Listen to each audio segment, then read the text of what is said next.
comment on dit, how we say, révisez vos leçons. Have you?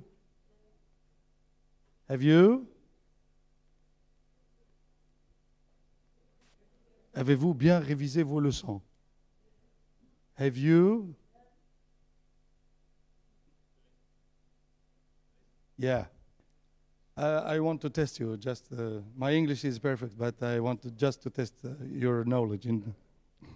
Okay. So nice to meet you again. I hope that you enjoyed the night yesterday after work, and I want just to test your knowledge again. Yesterday I told you 4 words in Tunisian, yes? Disgusting it. How we say disgusting in Tunisian? Khit. Khit. How we say, how you are wonderful. Mahlek. Mahlek. Remember this. It's very important. How we say, I love you. The Egyptians told me.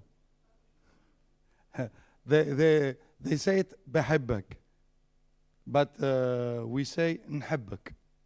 And how we say, I hate you. How we say it in Tunisian? In Egyptian we say بكرهك. أيوة. But in Tunisian we say نكرهك. Okay. So today just for بكرهك. With much love. بكرهك.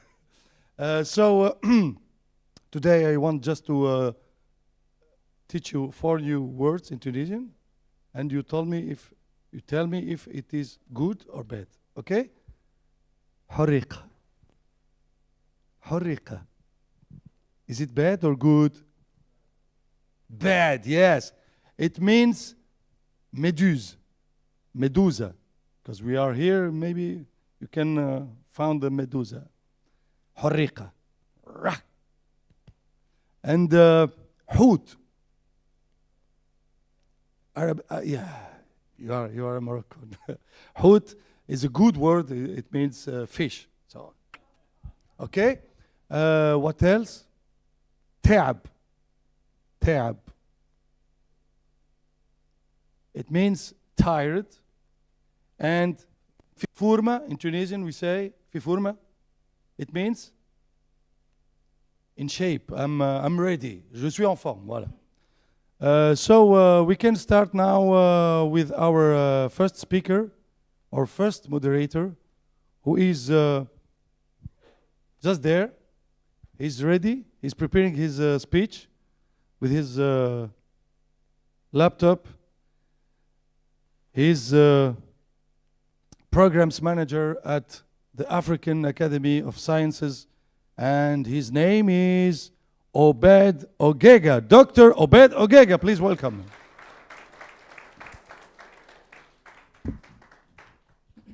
Good morning. Good morning. You know the drill. In East Africa, we don't do anything until you respond. Okay? Let's do that again. Good morning.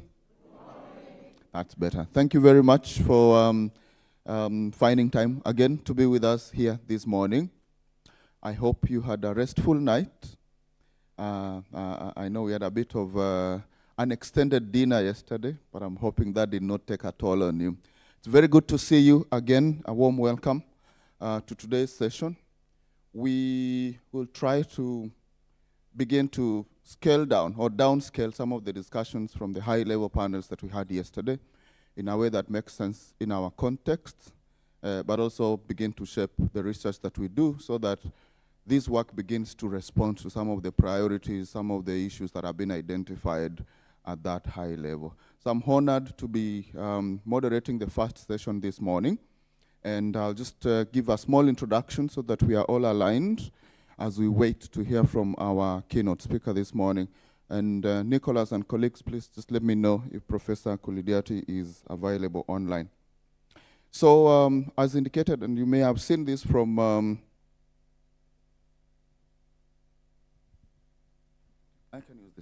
So you may have seen this from the concept note, that in September, and Mr. Wei and I were having a chat this morning about the Summit of the Future that is happening in September in the margins of the UN General Assembly meeting in September in New York.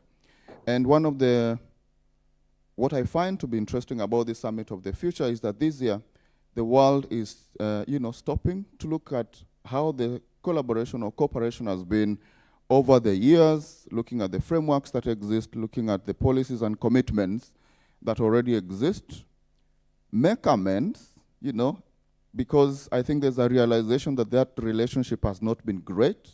So the world is looking at how the collaboration has been, the cooperation has been, make amends, but also forge a way forward that is more sustainable, more inclusive, addressing the current challenges and priorities, but also preparing for what is beginning to emerge as the priorities and the new dynamics for cooperation, including scientific cooperation going forward.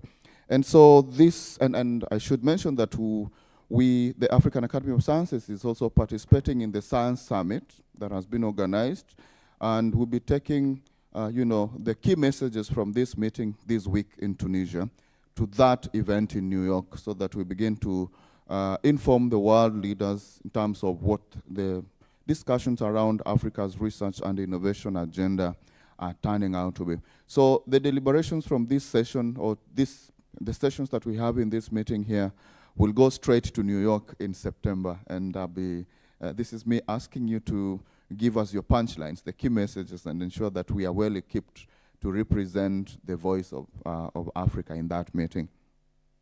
And like I said, the main outcome of this summit is expected to be a pact of the future, and the draft that they have shared, I think co-drafted by Namibia and Germany, has one of the focus areas as being STI and digital cooperation. So digitization or digitalization and STI as the drivers of socioeconomic development, or the SDGs going forward. And I think we have a great opportunity, as I mentioned, to begin to precipitate or to highlight the key issues that then will be presented, and hopefully make a contribution to that pact that the world aims to achieve as they convene in New York. So I'm inviting us to continue with the discussions that we've had, inviting us to explore what can be innovative ways that we can take these discussions forward, so that we begin to truly transform lives on the continent through science. So ladies and gentlemen, once again, a warm welcome. And I'll now, Nicholas, do we know if Professor Kulidiati is online?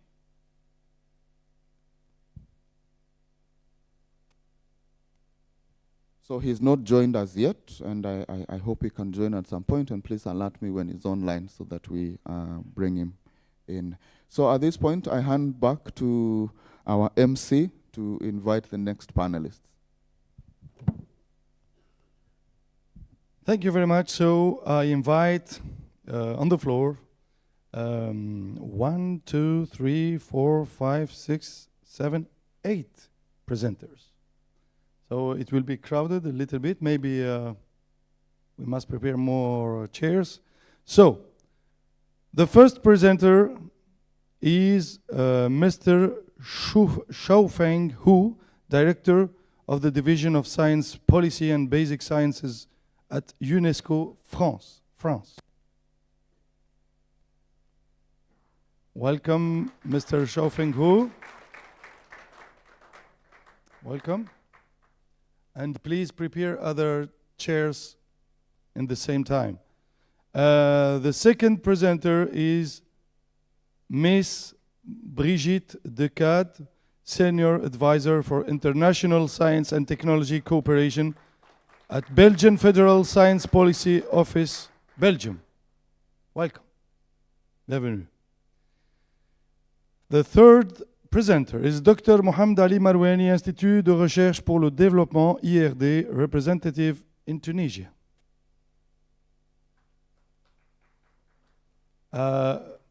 With the sound of applause, I know if the person is here or not.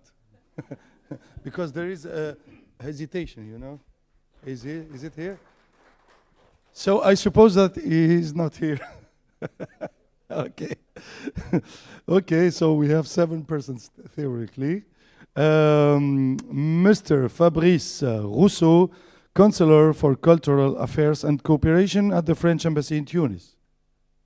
Is there applause or not? There is no applause, so I suppose that he is not here. So, after that, Dr. Wei Liu, Coordinator, Sustainable Development Officer at UN Interagency Task Team on Science, Technology and Innovation for the SDGs. Big applause, so he is here. Thank you very much. Mr. Lukovi Seke, Program Officer for STI Auda Nepad. Is there applause? So he is here. Welcome.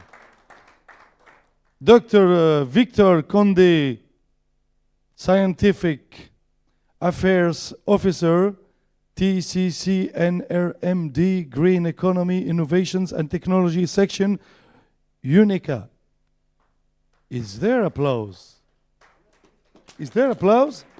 So, big applause, please, because he's here. But the chairs are not here yet. And finally, the least, last not least not last. So, in Espanol, no, I cannot speak in Spanish. I speak in English. So, Dr. Isabel Diaz, Deputy Vice President of Internationalization and Cooperation at the CSIC in Spain. Please welcome her. Please, another chair for Dr. Obedo Gega, because he will stay all the time like that. I don't mind. Sure, sure, you will stand. Sure, it's okay. Thank you. Okay, thank you. Please, 1 or 2 other microphones for the presenters. Maybe they will interact with the moderator. Microphones. No? Ah, okay. Thank you very much. Another round of applause for our panelists, please. Thank you very much. So now, while some progress has been made in strengthening Africa's research and innovation ecosystems, significant research capacity inequalities still exist, in Africa at least, and often this corresponds to the level of national investments in research. So what are some of the good practices and success stories from which Africa can learn as it works towards strengthening its research and innovation ecosystem? And to help us begin to address this question, I'll invite Mr. Shao Feng to share some experience from UNESCO. You're welcome. Thank you. Yeah, thank you. Good morning, colleagues, and we're happy to be here, and thanks for the invitation from AAS. And it's a really, really good opportunity to meet all the excellent scientists and also all the different partners. I'm very enjoy the environment and enjoy you see what happened yesterday. Thank you so much.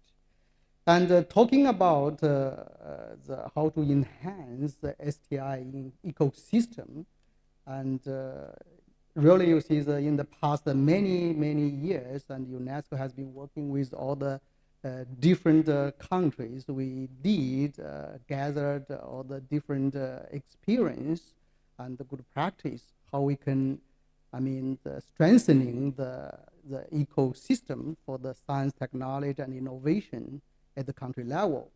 But we also should say during this time, we also get some idea, along with the development, which kind of the STI ecosystem we are talking about, what we are looking forward. I think fortunately recently, and as yesterday one colleague already mentioned, international decade of science for the sustainable development. And UNESCO has been entrusted to lead this exercise. And we, in consulting with many different stakeholders, develop, you see, that we call the strategic plan and for the implementation of the science decade. I can say to some extent, you see, the experience, the good practice, what we look forward, to some extent, I think will reflected in this strategic plan and for the next 10 years. And I bring some of the small brochures, and I don't know if I can't use it, maybe provide each one have one copy, but maybe at least one table you can have to share, you see, 1 or 2 copies. And if you can see, and our vision for this, or the objective for this science decade is really to make the science culture. What is science culture? So basically to ensure that the science process can be engaged by all the people, and also the science can benefit all the people. That's what we talk about, the new science culture. And we also want to, through the decade, to enhance the scientific research, to get better understanding about natural, about using our human, and about using the natural and human interface. And also we want to make use of the more actionable knowledge and to support the SDGs. So that's all what I have discussed already. I just want to highlight, the 2 or 3 points maybe as what we discussed yesterday.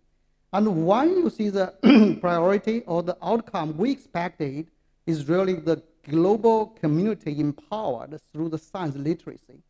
So what's the meaning of that? Means, you see, that we really need to, as part of the ecosystem, we need to engage all the publics. So they should understand what the science it is, what the basic science knowledge, and how to use the science to really, you see, to think about issue, to approach, to handle all the daily life. That's what we talk about, you see, scientific literacy. So yesterday, you see, we talked about that. I heard one colleague say, we should not use the, for the scientists, we should not only use to working on our own project. We should also try to inform the public about what we are doing.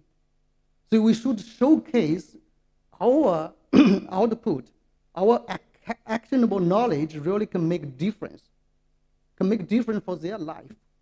Then you see we come to another issue, how we can really increase the investment in the science and technology. I think you see the increase the investment at the country level to reach, you see, 1% of the GDP is not as simple as we just inform the leaders of the country.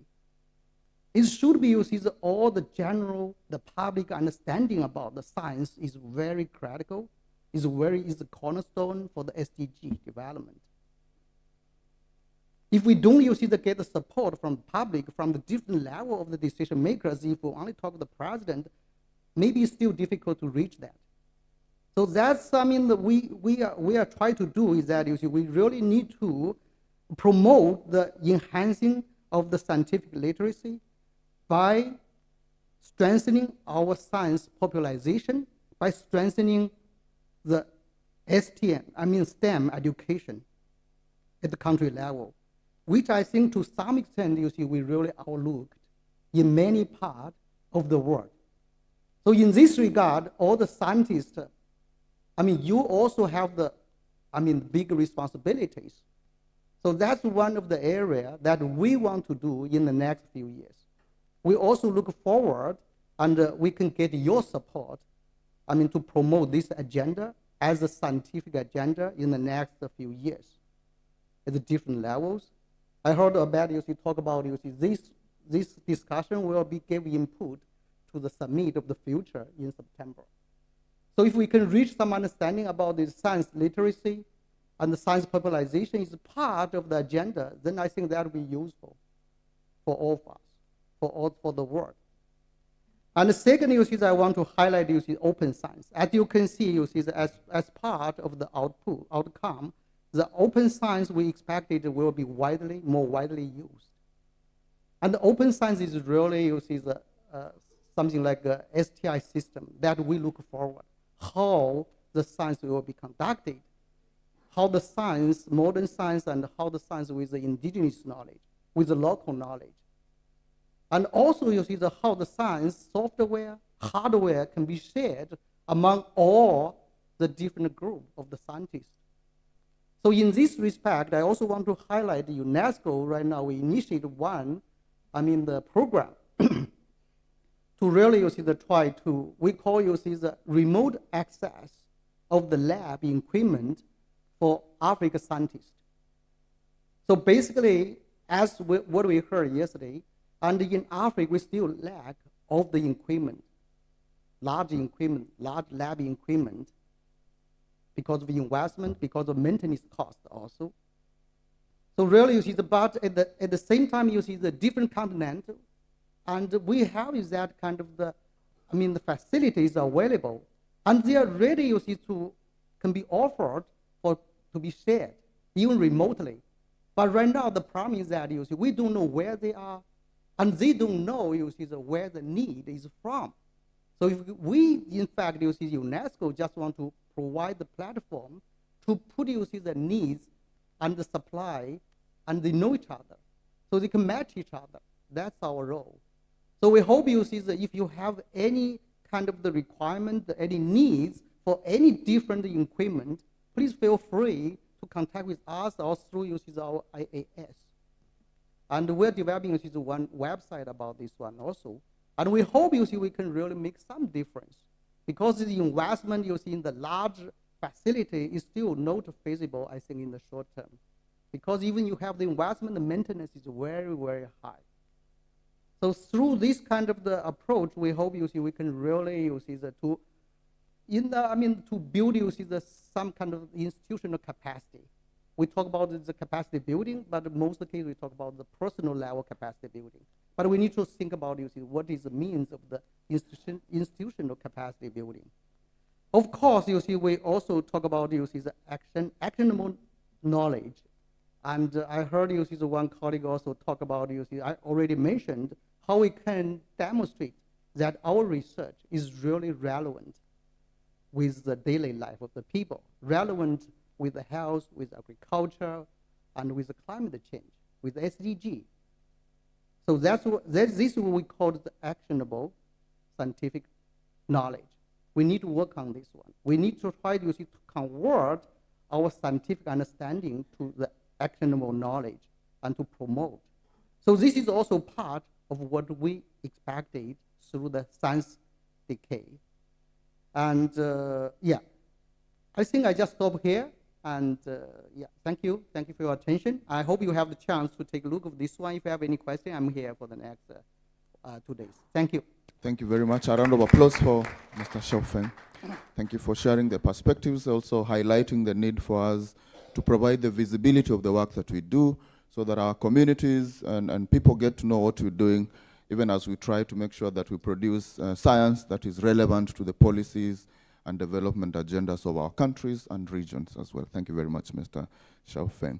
And even as we try to advance the innovation and research agenda, do we have any success stories or good practices out there from which we can learn so that we can leapfrog and hopefully get to the next level? So now we hear from Brigitte to share some experience and perspectives from Belgium. A round of applause for her, please.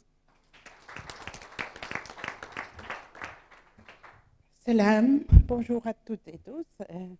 Dear all, good morning. So I did not sleep well, but I will try to my best. I think I did not sleep well because of the wine, some raisins I'm not the resistance, and I think the adrenaline from the dance. So I do my best. So I want to come a little bit from the perspective of a small country that always has been very interested and made efforts to cooperate with Africa. But we are at a momentum that we want shifting a little bit and be more appropriate to jump into the Europe-Africa Innovation Agenda, and also to align maybe in a second phase better with ARISE. First, I want to align with what our distinguished person from UNESCO said, because this is one of the priorities of Belgium that we showed during our European presidency. It's this science culture. On the other hand, there is the STEM, but we put more emphasis on STEAM, we say. We also want art and culture more next to all this technology. We talk about STEAM. And the third thing is this inclusiveness and open science. So we have organized a big event with a paper, it's Statement of Brussels, on the multilateral dialogue for responsible international cooperation, where you see a number of values and principles that we want to create a trustful, safe space for working together in science and innovation, as we need it's a substantial part of our daily life and for all, as also UNESCO said. So we have some experience from bilateral level and from multilateral level. Multilateral level was mostly with European Commission and with UNESCO a lot also. So let me focus first a little bit on one of our Belgian principles. It's the continuum of education, science, innovation, and link involvement with the citizen. It's kind of what we say quadruple helix. We want it to see as a system. Every part has its importance and should be balanced. Not one of them, but all together. Now, in Belgium, we have a very complicated structure, but it has opportunities because you have at different levels, different instruments.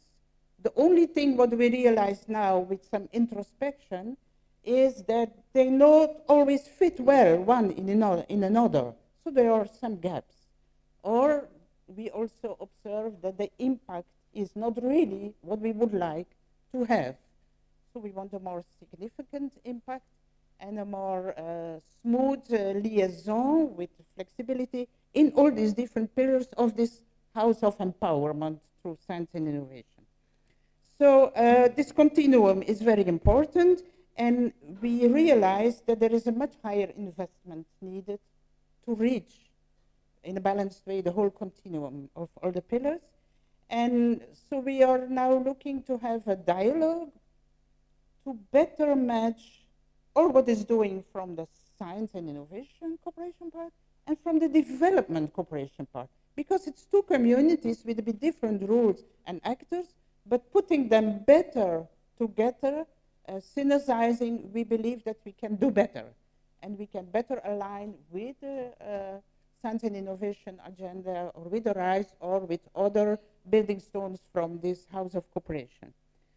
So that we believe in the cooperation, this is really basic. We believe that we have a common future and that for both our sustainability and resilience in this complex world, we have to work together. We need each other to be future-proof as well, Africa as Europe. So to come back a little bit to RISE, what we think, if Belgium would jump in a second phase and align the instruments we have, especially at regional and at community level, we would like to give some more attention to, as also UNESCO has said, I heard, the institutional capacity. It's fantastic what has been done to all these individuals that could have some possibility to create really performant labs, but we think the institutional empowerment could be even more stressed to have this really long-term and sustainability angle. And then the second one is the research infrastructure. We believe it's very important because it creates really hubs of excellence and hubs of cooperation, locally, regionally, internationally. Then we would like to see a little bit more focus also on the regulatory aspects, be it about the visa or be it about data IPR. And we would also like to see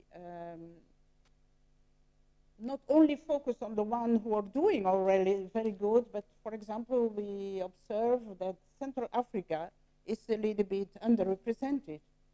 We have particular ties with Central Africa, and we would like that also these seeds that are there are better empowered and can also raise their capacity.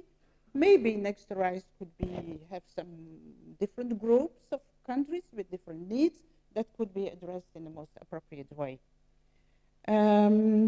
And then the open science, of course, we think that some kind of modalities should be necessary in the projects, that always this culture of open data and open science is really promoted at all levels, that it becomes a world standard for the win-win of everyone. Then coming now together, this community of research cooperation and development cooperation, we noticed that we much more need a system approach. It sounds strange, but it's really about inputs and outputs and how to best liaise all the components and cross-fertilizing better the things. So we think that some gaps, because many things have been said here, I feel very humble with all this collective intelligence, so I will try to find some things that we particularly emphasize. So to really create the enabling environment, one of the gaps we feel in our Belgian system, but maybe also in the Europe Innovation Agenda, is this dialogue platforms to bring together different type of actors or different disciplines, to bring them together in different ways and to create platforms where they easily find each other and can respond to each other. So this communication aspect has been emphasized yesterday, but really we believe this is an important element to emphasize at all levels. Because it's easy to say ecosystem, but ecosystem has a lot of different, if you look at the natural ecosystem, has very different angles that all have to work to be efficient as a whole. We strongly advocate next to this the inclusivity more with also the citizens and the uptake. The uptake at all levels, so that we have scientific impact, societal impact, and this economic growth impact. Always economic growth from a sustainability perspective, with environmental resilience, and also with aligning with SDGs as much as possible. Some nice new things we have, it's these university associations, European ones with African ones in the ARWA and the Guild, who come together and cross-fertilize. They co-design like new careers or joint masters for the future, and not only on the business as usual in the cooperation technology-oriented, but also on management, better manage the things, and even on multi-language perspective.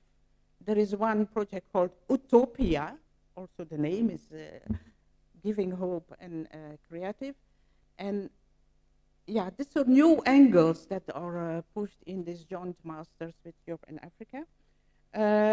Another one is talking about a multi-stakeholder approach, that we have kind of association of entrepreneurs in Belgium, and they create a kind of new platform, entrepreneurs for entrepreneurs. So this means that these Belgian entrepreneurs connect with vibrant seeds they find in all African countries, and together look what can we co-create better and focus on African or the Africa you want, and also look at what is the African technology that should be brought in better, and also look at angles of frugal innovation, so really affordable technology with local things, but that had also very big market for export. So we believe in the role for Africa for export also, especially we had an event during our presidency on the agro-food transformation systems. And there we have seen all these points where we see room for improvement.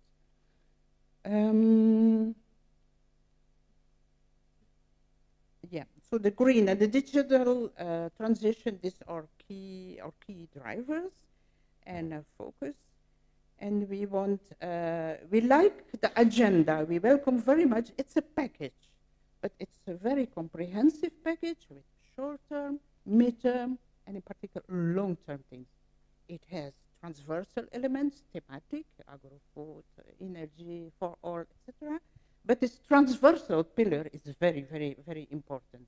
And I believe that there we need more investment even in type of interface people, also these brokers between science and innovation, brokers who translate the research results to all kinds of different potential users, including the citizen.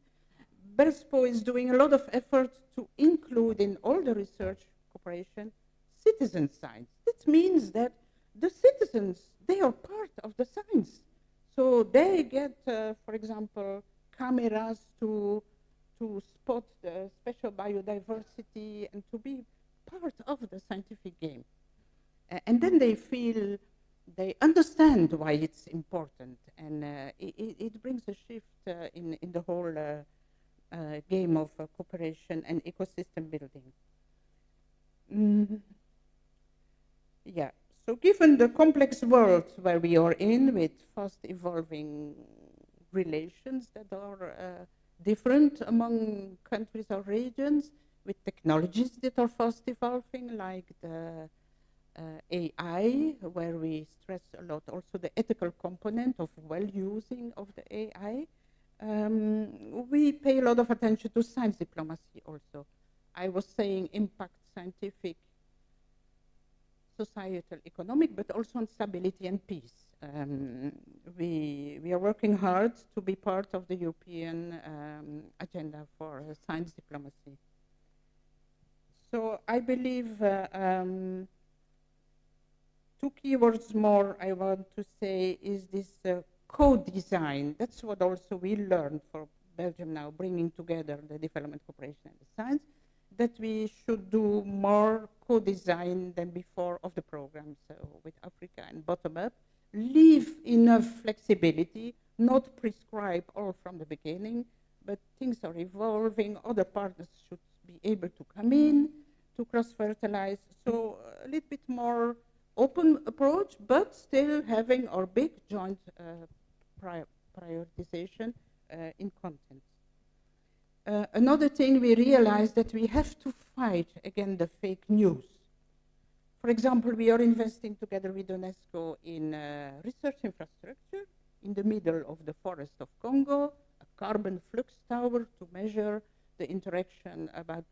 But now there is a whole narrative, we don't know where it comes, that really brings down the whole thing and say that it's bad. And so this is crucial now that we fight from the beginning all this fake news, and again coming to the scientific culture, that we show at all levels from the small kids why science is the best way for the truth and the most logically. So to bring this really as a narrative to the very young ones. We even use the space, we are a small country but quite big in space, science and technology, because it's attractive for the youngs. So we have to look at new positive narratives and.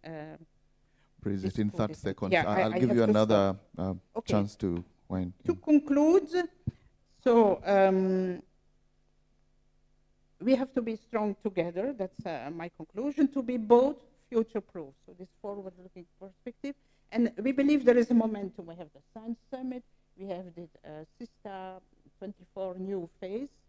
And so we hope that from the European side, there is more consistency in our policy to have the best possible impact, but also from the African side, as somebody said yesterday, African governance. Also, we hope the momentum is there to create maybe the African research area and mainstreaming science in the whole policy and give it the attention it deserves.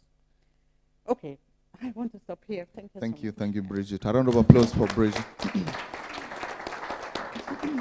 And so, just before we hear from the next presenter, I'd like to give the panel members 30 seconds each, if you have any specific, experiences to share in the context of equitable scientific cooperation or even reciprocity in the science that we do. Do we have any specific good examples that you may want to highlight before we move to the next topic. Anyone on the floor? No? Okay. So it looks like they agree with what has been presented. And now we hear from Mr. Wei from UNDESA to share some perspectives also in terms of the instruments and frameworks that are available that we can leverage as we advance our research and innovation agenda. Mr. Wei, please.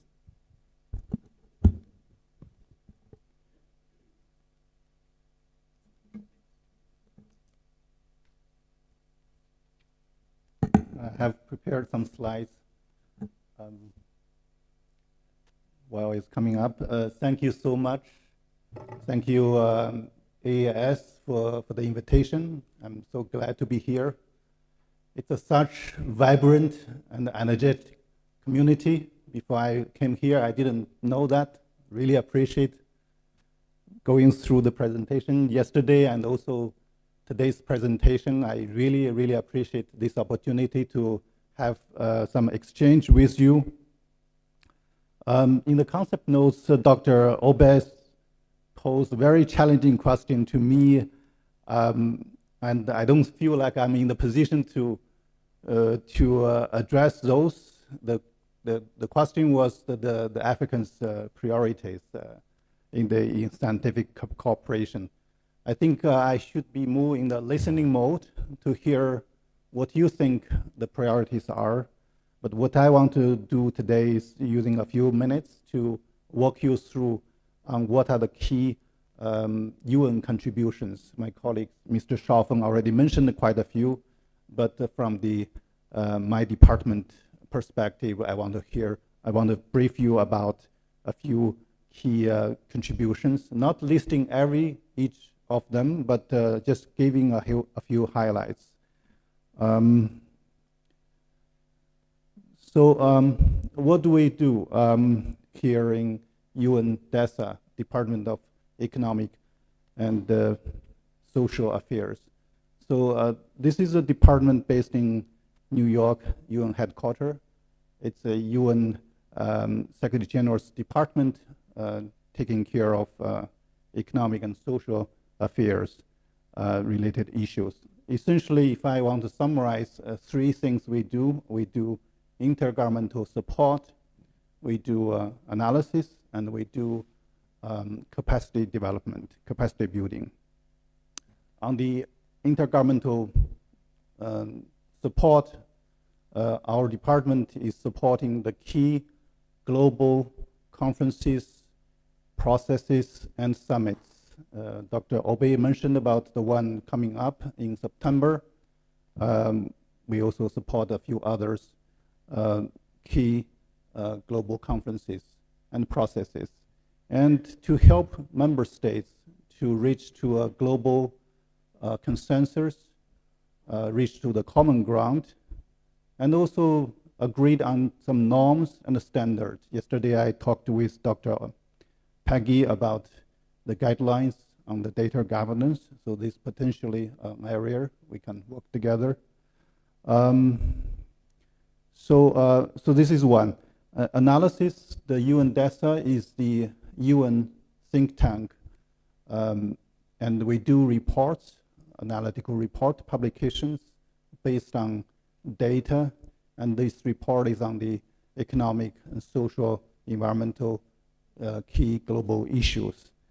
And then the capacity development. So how to bring the global commitment to the actual actions on the ground.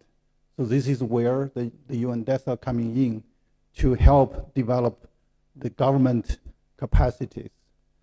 So I will say a bit more about that in the next few slides. So among all the a few topics we focus on, one of this is the science, technology, innovation. So that's why our division, our branch has in the last almost 10 years spending our efforts focusing on advancing science, technology, innovation for SDGs. So a few things about the Summit of the Future.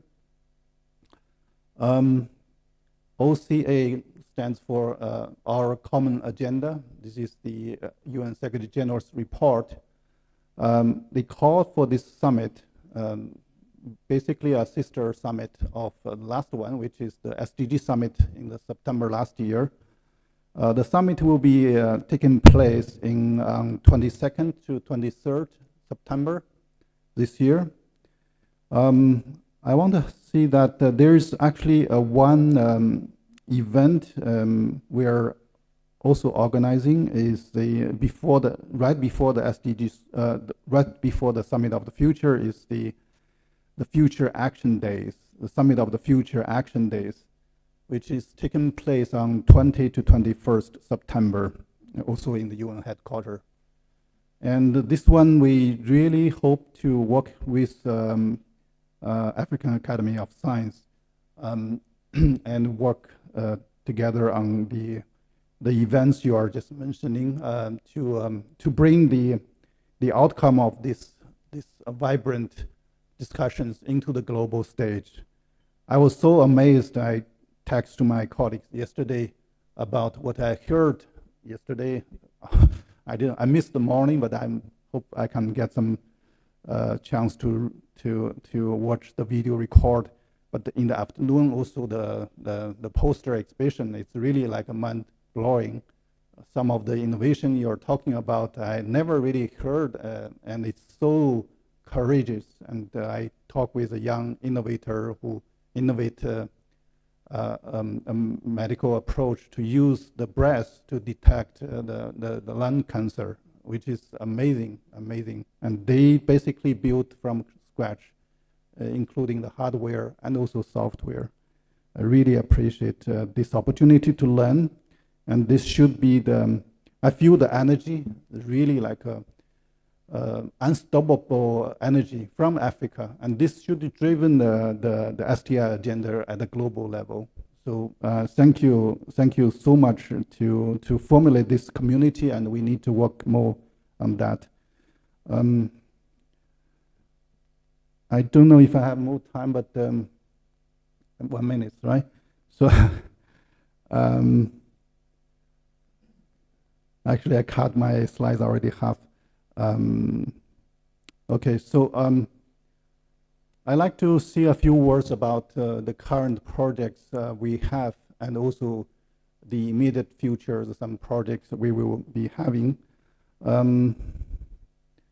So I'd like to acknowledge my partners and colleagues working with us on the STI for SDG Roadmap program. UNESCO and also European Commission joined the research center. They are the co-lead of this program. And in the past years, I would say from 2018, we launched this global pilot program and covering a number of countries. And we start with this global pilot program covering 5 countries in the world. 3 out of 5 are from Africa: Ethiopia, Ghana, and Kenya. And then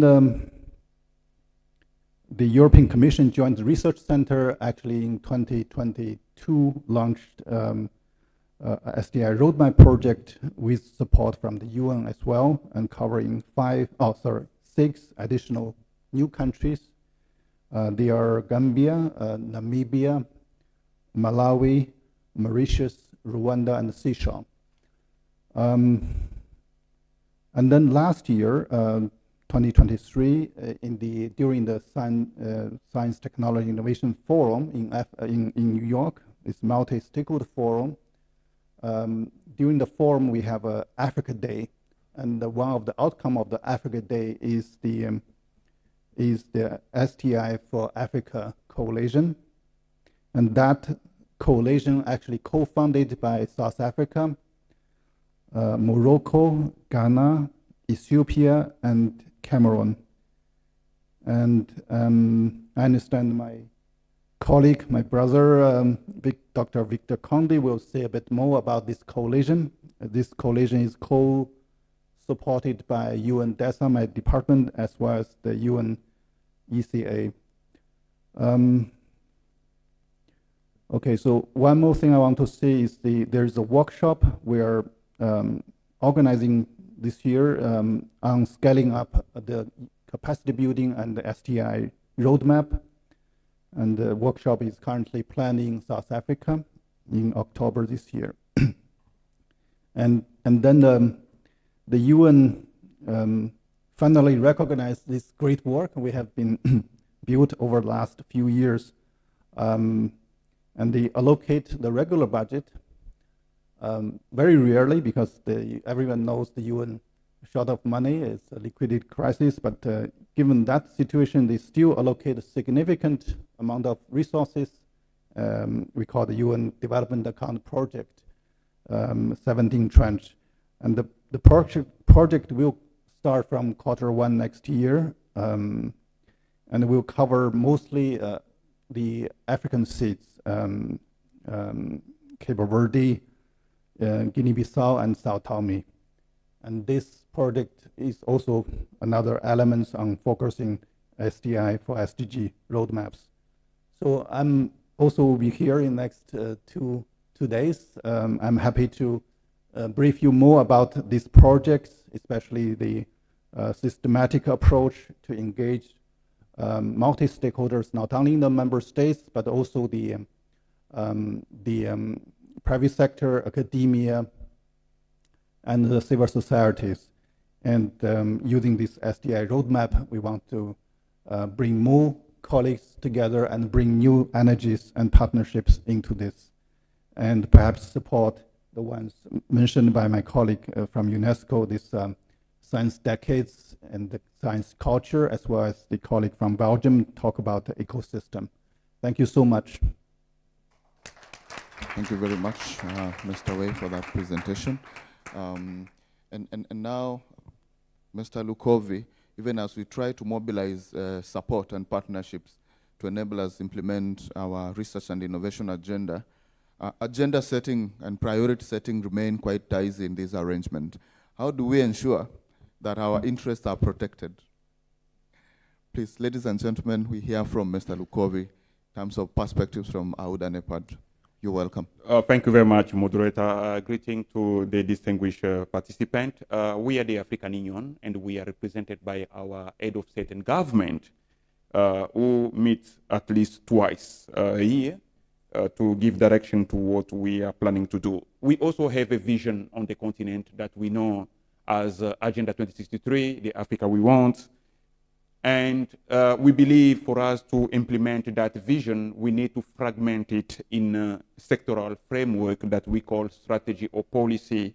In our context, we are focusing mainly on the science, technology, and innovation strategy for Africa.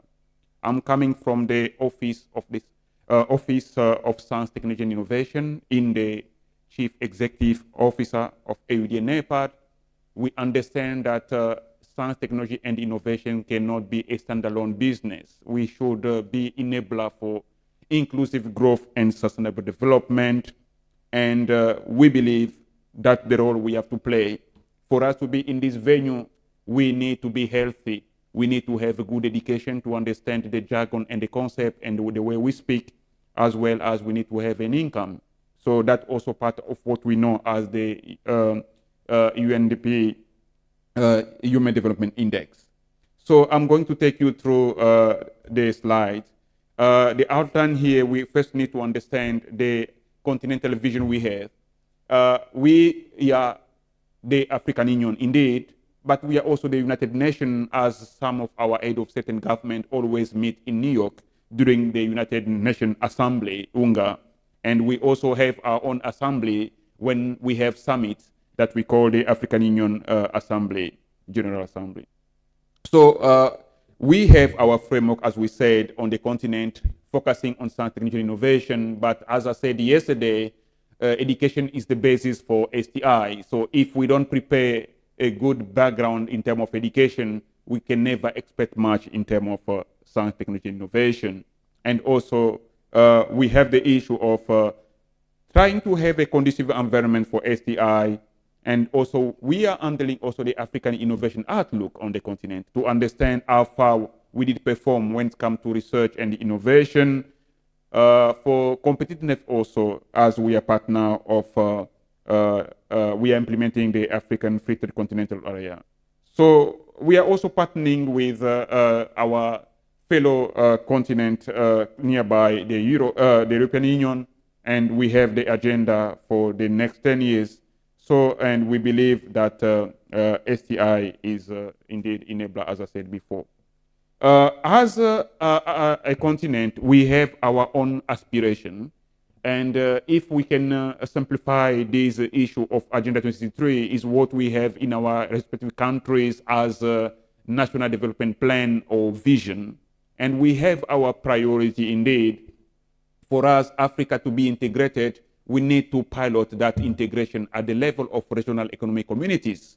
So at the highest level, when we focus on Agenda 2063, the aspiration we have them, we need a prosperous Africa. For us to be really developed, and that development should be sustainable without affecting the future generation. And aspiration number 2, we need really a continent that is integrated, politically united, and that we are doing our best to silence the gun, because we understand also instability is really affecting our development, and we have a common future.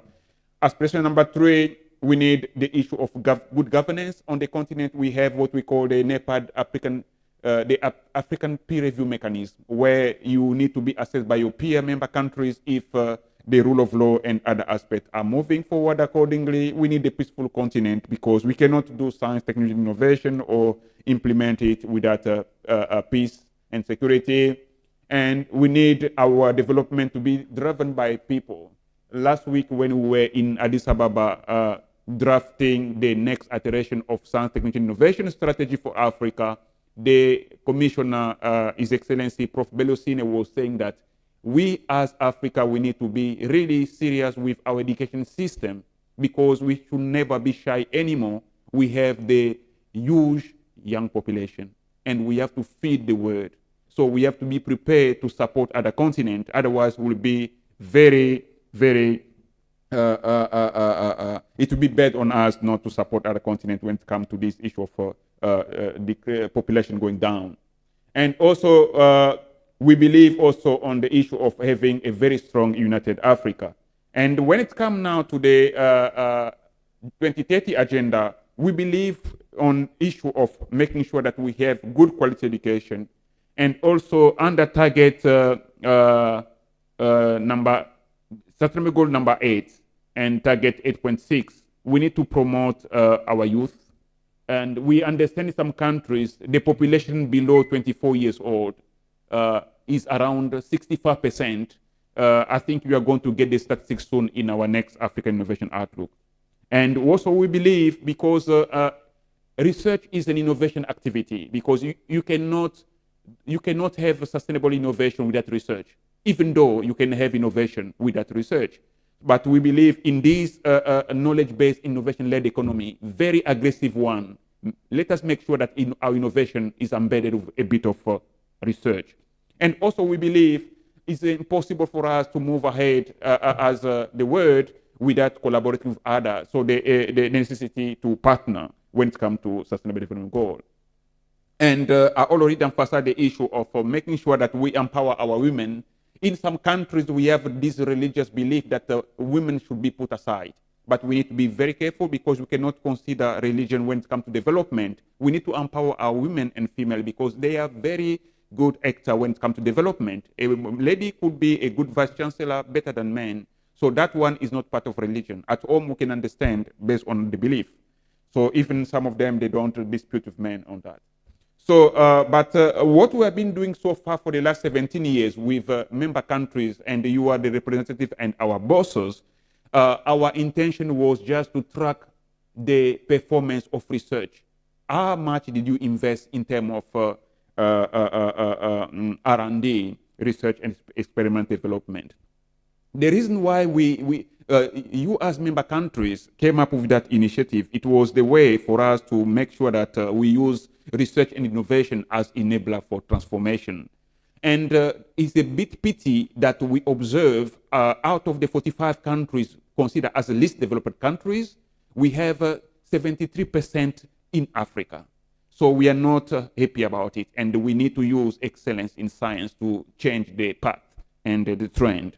And for that, the objective we have in supporting countries to understand the international guideline and to assess the performance of research is to make sure that we improve our policy. We don't need to design policy based on emotions. We need our policy to be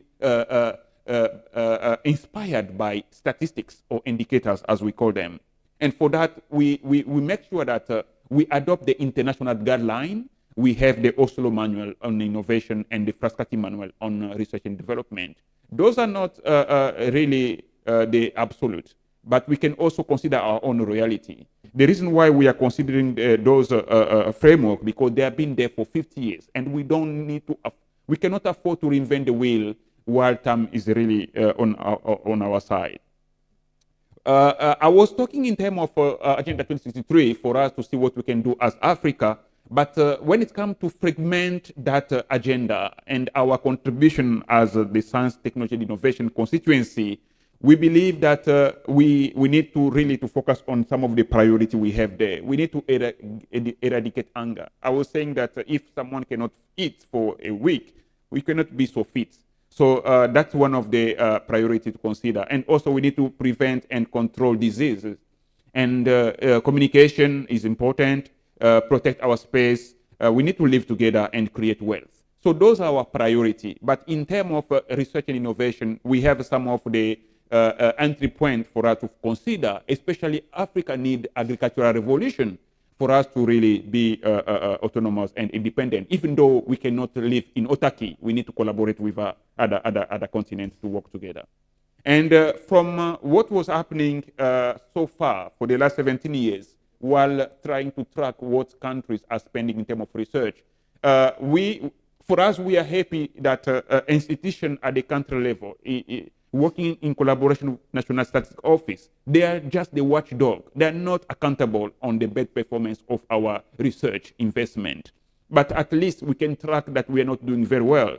So we need to take a good decision to not only consider the 1%, that is a minimum target that has been there for the last 44 years. But we believe that as time is going on, and as I was saying yesterday, we are now in the high league, part of the G20 plus. So we need to make sure that our R&D investment is a bit higher. And there is a difference between what is adopted in the parliament. What is adopted in the parliament, that we call government R&D.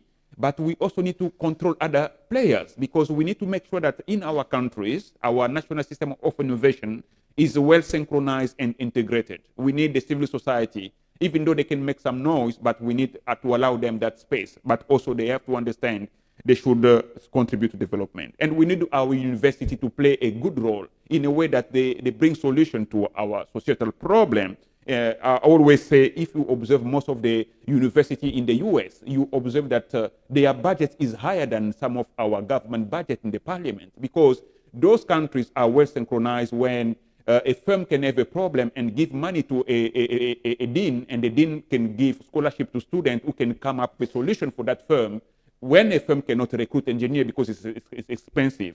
So that's what we need for Africa. And we believe the African Academy of Science is doing a very great job in making sure that we go through excellence. So far, we observe that African countries are not making it at 1%.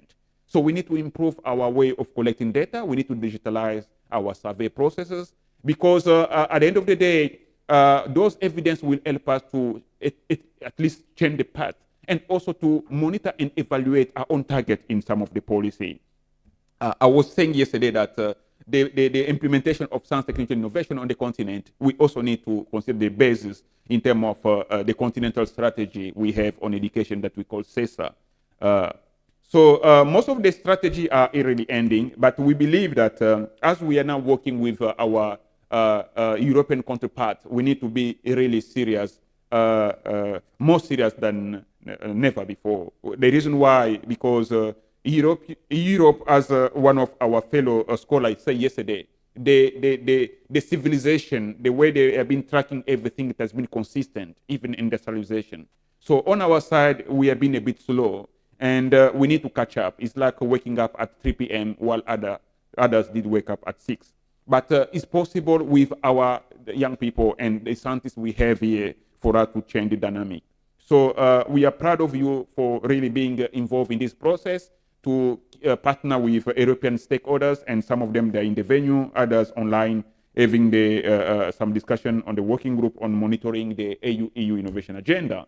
And as I will be concluding, I just need to make sure that when we speak in terms of science, technology, and innovation, some of our countries don't have a dedicated ministry in charge of science and technology. And if you check some of the policy we have, the science and technology policy, and by the time they add innovation in that, you will see just one page focusing on innovation. And innovation is cross-cutting because we need to involve really ministries handling firms, because when we handle science and technology at the country level, that is only tertiary education and research, as well as any type of service related to science and technology. And we also need to understand that as we sit here, we need to use science, technology, and innovation to speed up our industrialization process, because now we are in the fourth industrial revolution. That's number one. Number two, we also need to make sure that we use science to feed, we need to use research to feed education, because saying that our countries are not investing in R&D, especially at the academic level, then we are shooting ourselves on our feet. Because even though you don't have a dedicated budget for research, but your own salary, there is a component for you to improve your teaching material and also to supervise some PhD candidates. That type of assignment you are handling is already R&D, because you are producing new knowledge as well, not you only yourself, even through supervision. So those are the aspects that we really need to consider.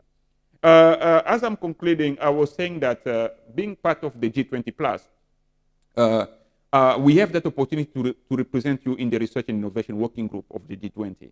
And we are working already with India, with UK and Brazil, to see how we can make sure that we digitalize our process of collecting data. It's very important, because COVID did reveal to us that we have different skin, but we have the same blood, and we cannot afford really to divide ourselves on the continent. Otherwise, our future will not be as expected.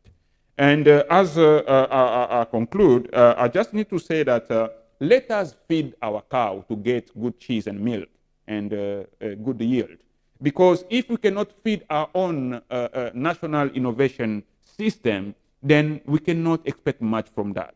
But if we need to enjoy cheese and milk from our eminent expert, let us really support that to change the path in the current knowledge-based and innovation-led economy. And we look forward for those who are willing to join us in August to celebrate the theme of the year, education and skill, for this century, for this year, to see how we can also engage accordingly. So far, we have been working with Lund University in Sweden, and also the European Union. So we look forward to seeing you if you need to join us to celebrate the collaboration between tertiary institutions in Europe and Africa. Thank you very much for your attention, and I'm ready for the question.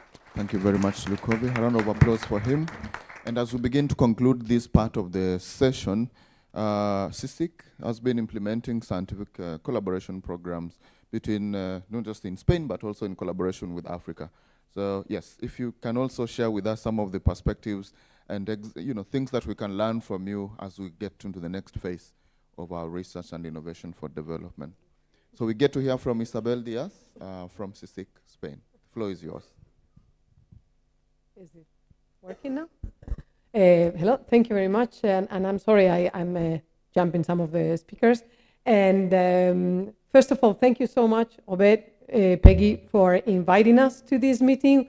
We are the lucky guest here, because it's not easy for us to get UN, UNESCO, ECA in the same room. So we feel we are extremely lucky.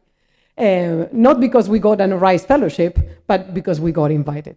Another special thank is to all of you in the room, because I squeezed in myself in this session. I was supposed to talk tomorrow, but we're flying out tomorrow. So Obed was kind enough, and my colleagues were kind enough to let me bore you a little bit longer this morning.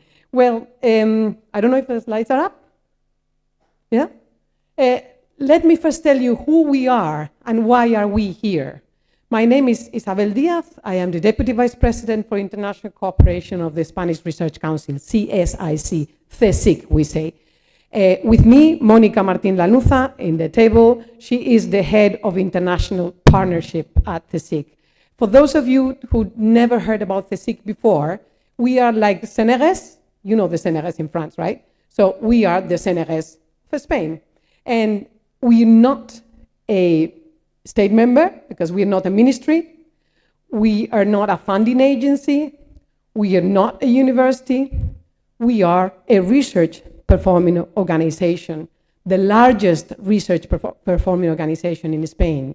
We don't give degrees, but we team up with universities to provide with a PhD level. Basically, what we are almost 15,000 employees. This is the 2 years ago numbers. Nowadays, it's almost 15,000 employees. 1/3 of us are researchers. Well, in fact, I have a PhD in chemistry. 2 years ago, I was a researcher, and when they fire me, I will be going back to the lab and enjoy my colleagues in the room. The good thing is that Monica will not get fired. Don't worry. She will still be around handling the partnerships. But the point that I wanted to raise in this slide is that, okay, research performing organization, we are civil servants, we perform science, yes, but we cannot do it as a scientist only. I mean, we need, of course, research and training, PhD students, but above everything, we need technicians. I mean, the largest number in our institution is made by technicians, and not only technicians running the CO2 absorption machine that I saw yesterday from Zimbabwe. We also need technicians for international cooperation, and we need technicians for technology transfers, and we need technicians for outreach and divulgation activities. Those are technicians as well, and those are important to maintain a solid structure to perform science. So you don't have to have a PhD to perform science, and we need to be able to build a strong career for technicians. And this is just food for thoughts for AAS, because ARISE fellows are excellent. Most of them produced large teams and good solid teams that perform science. But what about the structures of the universities? I saw yesterday in the posters a lot of brilliant ideas that aiming to produce patents and bring it to the market. Well, how are they going to do it if they don't have a proper technology transfer unit? So let's build a solid career for technicians for the structures. We are doing that ourselves. I'm not saying we're coming here with solutions. We're just coming here to share opportunities. I mean, I was going to call them challenges, but then I put them into opportunities, right? So the challenges are the opportunities. Anyway, having said all that, we have 124 research institutes all over the country in every topic of science, right? We're not here as a matching agency. We're not going to tell you, okay, call me and I will find a researcher for you. No, we have a searching machine in the website. You can look in publications for CSIC, you search the affiliation, you find your target or your research institute that you want to work with, and then we help you to team up, and maybe you also have tools to enhance that cooperation. Because the reason for us being here today, because we want to be a strategic partner. We feel very comfortable in this environment. Well, this kind of slide, our strategic plan, is always a very shallow slide, right? We talk about our strategic plans, but what has behind it is our values. We heard this morning, and we heard yesterday, social and economical impact is what has to drive science. Well, we believe that. We are public servants. We are paid by the taxes of our citizens, and therefore, we are obliged to return to the society, and I'm not talking about the society in Spain. We have to return to the society at large and the planet at large. So it is in our heart, in our DNA, it is our duty to return to the society. And how we do it? Well, it's funny because I hear our colleagues trying to make a global Africa, and it's really a wonderful work. But you know, in Europe, there are large inequalities as well. I mean, we come from Spain, and I'm telling you, Spain and Germany is not the same at all, not even to France, and is our neighbor, right? So we have to feel comfortable in inequalities, and we do come here bragging. I'm sorry, I'm going to brag a little bit, that we are good in collaborating with Latin America and Africa. And it's not me who says it, it's the numbers. We are scientists, right? We want numbers. The numbers in Horizon Europe, Horizon 2020 says that the SIG is good at allocating fundings together with our partners, scientific partners from Africa and Latin America. And that is where we feel comfortable. And we believe, we were discussing with Monica yesterday, so how we made it, how did we come this far? Well, we believe for the last 15 years at the SIG, we launched a very modest program. It's a seed program called ICOP, the SIG for Development. We're not a funding agency, right? We cannot fund research, but we have small funds to work on mobility, because we work together if we know each other. We do good science if I put myself in your lab and you put yourself in my lab. That's where the realities come. By the way, I worked 6 years in Addis Ababa University as professor of the chemistry department. I am aware of the problems that we have. You buy a machine, you cannot get you have problem with customs, you have problem with hard currency. I'm aware of it. So with this modest funding, we can at least face or get to know each other's problems, and therefore work in the ground. I appreciate the policymakers. We just want to be the ones doing the work in the ground. And it does work. 59% of our own budget is devoted to scientific cooperation, and among this 59%, half of it is in collaboration with Africa. You can see the map, and luckily, Tunisia, where we are, is our strongest collaborator nowadays. But we are not reluctant to any part of Africa. Just to finalize, I'm going to show you just two examples of, I highlight these two examples because they have a high societal and economical impact. One comes from a collaboration between Addis Ababa University and CSIC to tackle this endemic problem, fluorosis. I don't know if you are aware of these teeth, black teeth, and that also has some bone problems, legs get bent, and women in the menopause have a backbone so painful. Well, it comes from a pollutant. It's a natural pollutant from the aquifers, right? Wherever you open a well in some volcanic areas in the world, you get fluoride, yes or yes. So it's just a matter of, it's the cleanest water, it's come from an aquifer. So it's just a matter of removing this organic pollutant and giving it to the people. Well, the solution came from a mineral. This is a zeolite. It's a beautiful mineral, some also present usually in the same areas with the fluorosis. So the idea is to use a local resource to solve an endemic problem. This idea produced the first patent of Addis Ababa University as an institution, together with the CSIC. So the two technology transfer units worked together and brought a product to patent, to license to a company, and now to a factory. There is a product in the market with a manufacturing plant with people employed.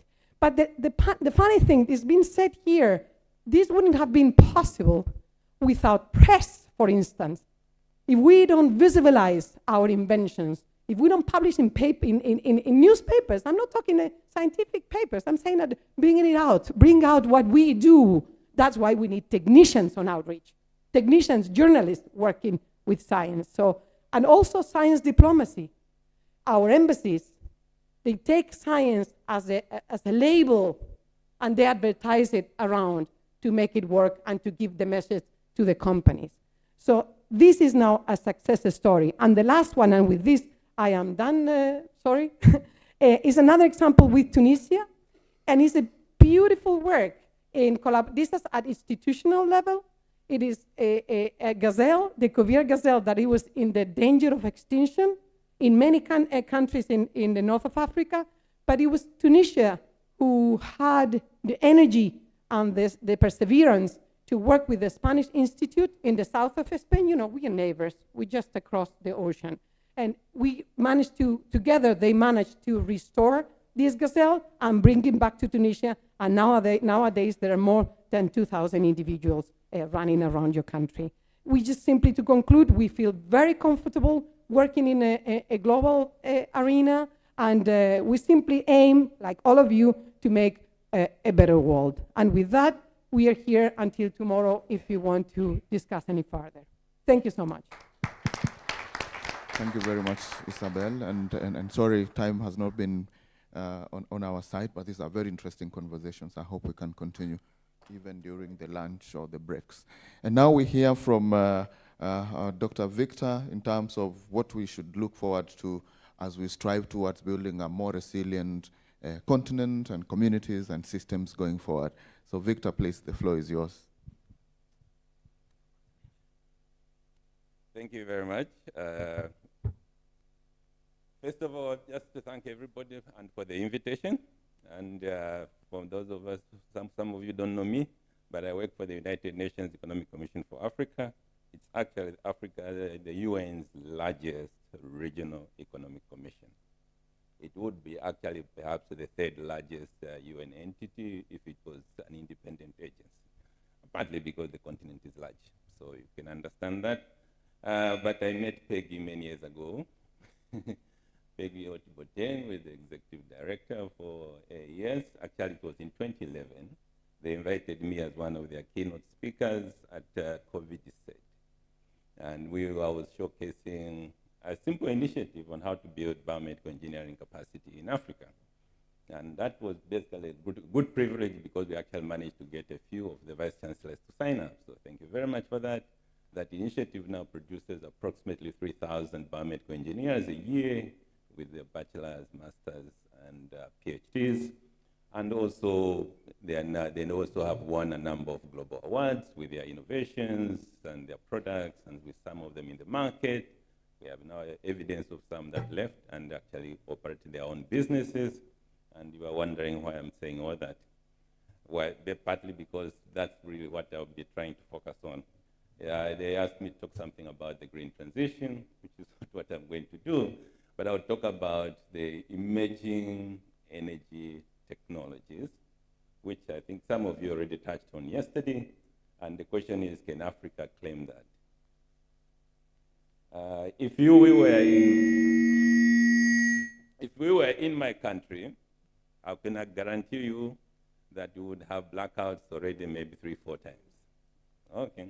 That means 600 million people on this continent that actually do not have access to electricity. Now, that is just one little basic, but that means also that there are plenty of people out there that have really no access to the newer energy technologies, whether they are to run a restaurant or they are to cool their food or simple hospitals and your schools. And that is a big problem. The good thing is the new technologies are yet not very well established, and therefore they are growing very fast, in double digits actually. So I put together for you just a few to give you just an idea of what I'm talking about. The global market for solar cells alone is growing from $26 billion now and may reach about $37 billion. That is solar cells.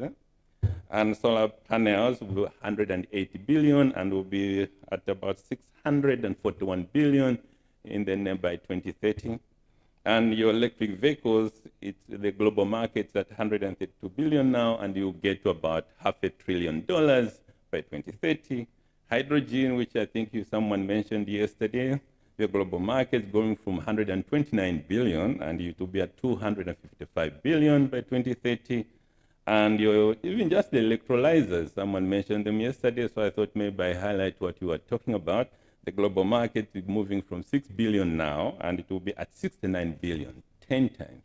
Those markets are growing much faster than copper mining, oil mining, or name it.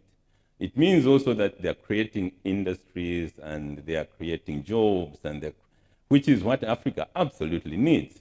It also means that the future of how we light up homes, how we light up factories is going to change. It's not a question of whether we want it, it will change. And when it changes, it also means soon, right?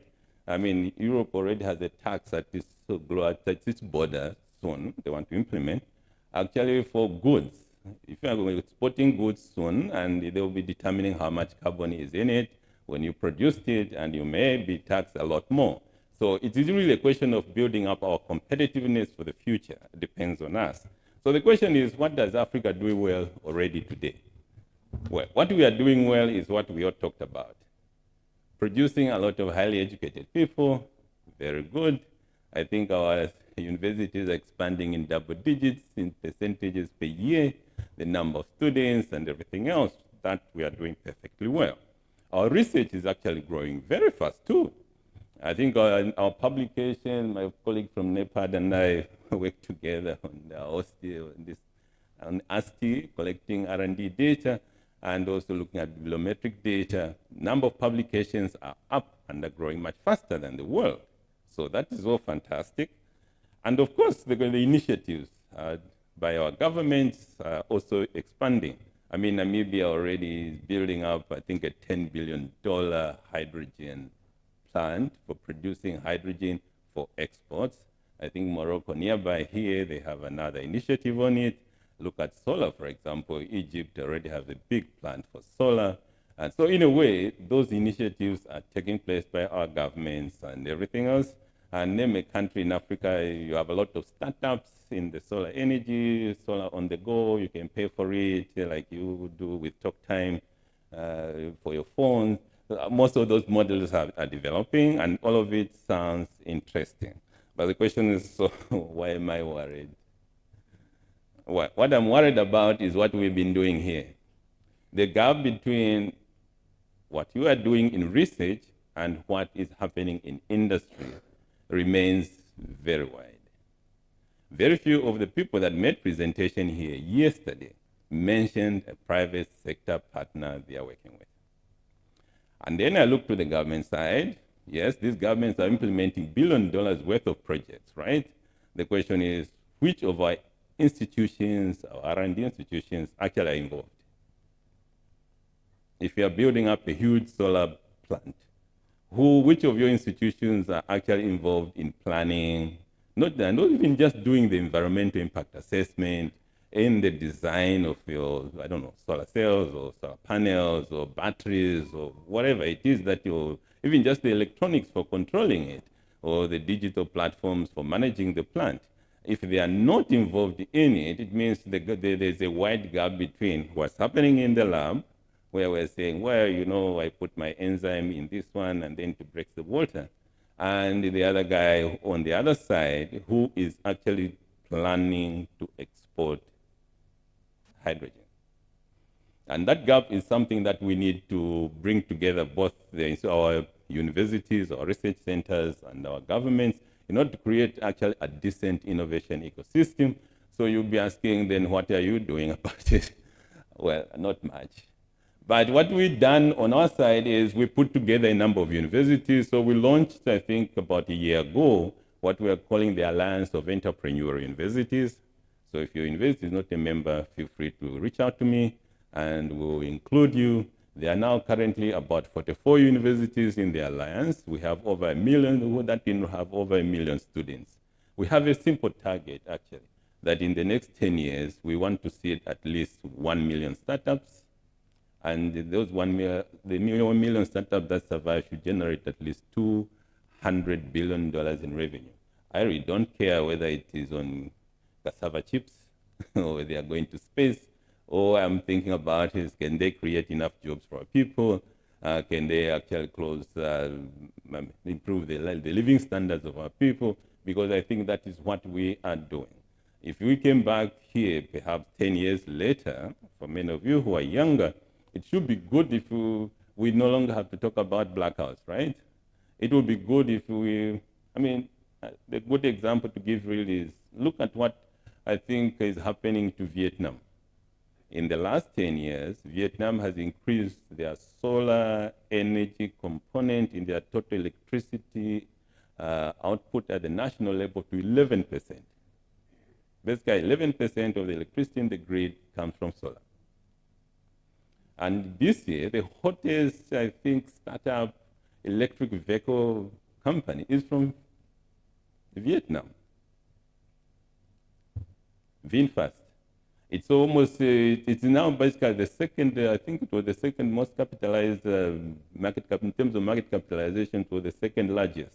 So in a way, it can be done, despite the fact that we're starting from behind. I don't think Vietnam is any way better than ourselves, but what they did is very simple, is you put together, you have policies, Our policies are giving out tax incentives and everything else for imports. I think it would be sad if Africa only moves from importing fuel to importing more solar panels and importing more batteries, and instead of actually here producing the batteries and the solar panels. So that's one thing we are hoping to do with within our alliance. The second one is we are hoping we have a project origin where we get young people and their universities actually to go to the community and solve the problems that they have. And the final one is what my colleague, I think, put it on my table, the Coalition on STI for Africa's Development. We are trying to mobilize the global diaspora. I think Africa has over 200 million people in the diaspora that are willing to work with us. So we are creating a platform where we could bring African scientists, and most of whom are actually interested in building up the capacity for building industries and increasing productivity on the continent. But that's the only way we can actually close that widening gap in income between sub-Saharan Africa and the rest of the world. So please feel free to reach out to us if there's anything else that we can do. Otherwise, you can find most of the information on our website. I don't have much time. Thank you. Thank you very much, Victor. Thank you for the interventions and for highlighting the need for us to link with the industry and the private sector. I think it's very critical as a next step in the work that we do. And now, colleagues, I know we've spent quite some time. I'll only allow 5 questions, and each person asks only 1 question in the interest of time. Is that okay? Great. I see Ernest. Any other person with a question before we close? Perfect. Protas and Liz. Yeah, I think we'll do those 3. Thank you. So we start with Ernest. The microphones.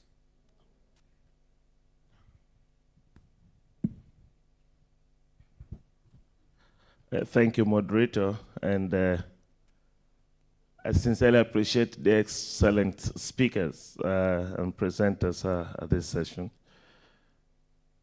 I think I want to take this step out from the last presentation, and particularly looking at the gaps that do exist.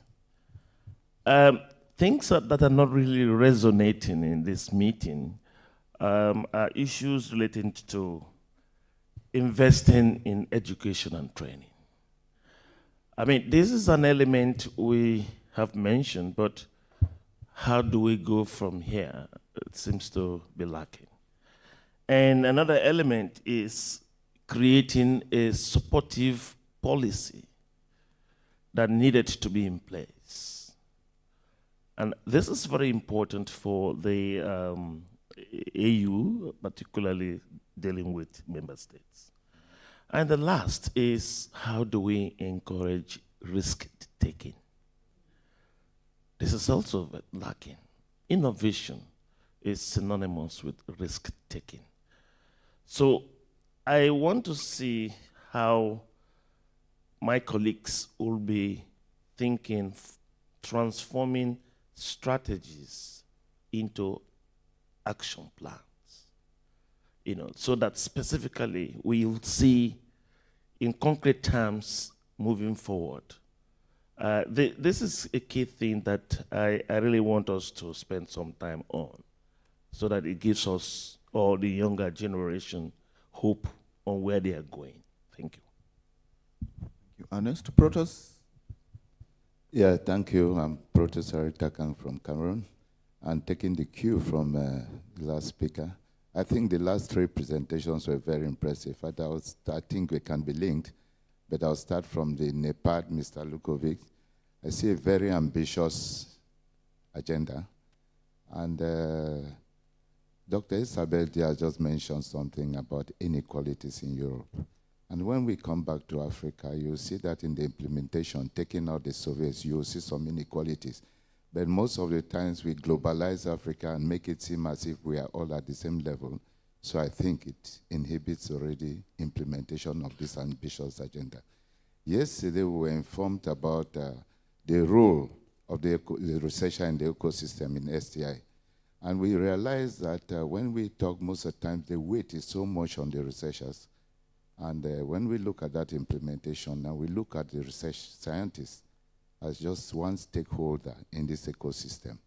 I think there should be more visibility of the role of the others. Yesterday, we talked about science diplomacy, trying to look at the implementation of governments. I think NEPAD can bear us witness that for the past more than 10 years, governments are not submitting to some of the things that they agreed upon in the General Assembly. So if this is ambitious, then the researchers with the load find themselves a bit limiting to meet up with the UNECA kind of ambition of moving our products to the industry or to the market.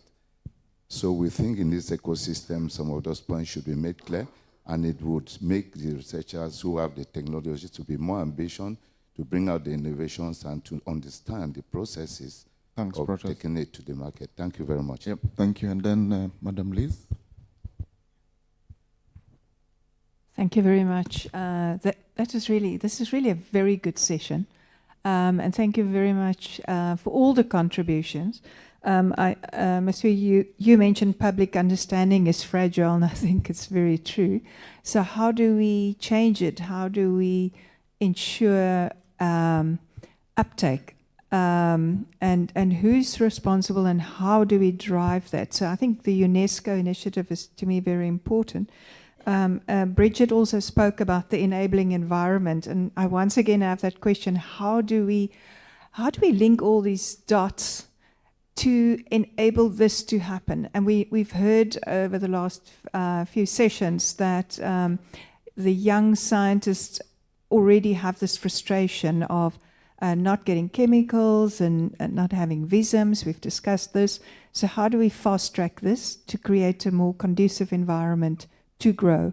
And I then also think the discussion around the science diplomacy, strengthening that. I think the UN, the NEPAD, this is extremely important. And I think having a united approach going into the UN summit, Futures Summit, is so important for us. And then I was just, Isabel, that CSIC, your presentation was really, I could really, it was passionate, first of all, and you mentioned a few very important things. And the most important to me was the technician story. We have totally neglected technicians, and I think it's a global issue. We've never created career paths, and they ensure sustainability in any laboratory system or any infrastructure, network, or collaborative framework. We never talk about them, we never support them, and never encourage them. And I think that needs to move up on the agenda. We also heard around the diaspora map. I thought that was very important, Victor. Your message was very important. Focusing on science would be nice if we could get access to that and work together in that diaspora map and link and fund our own scientists to come back, at least to invest in developing our science community further. So thank you very much to everyone for the wonderful presentations.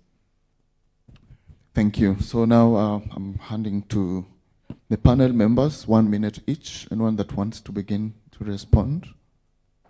Yeah, Lukovi, you look ready. Thank you very much. Those are very good questions and comment. Investing in education is crucial. We also observe that on the continent, the more you feed education, STI become orphan.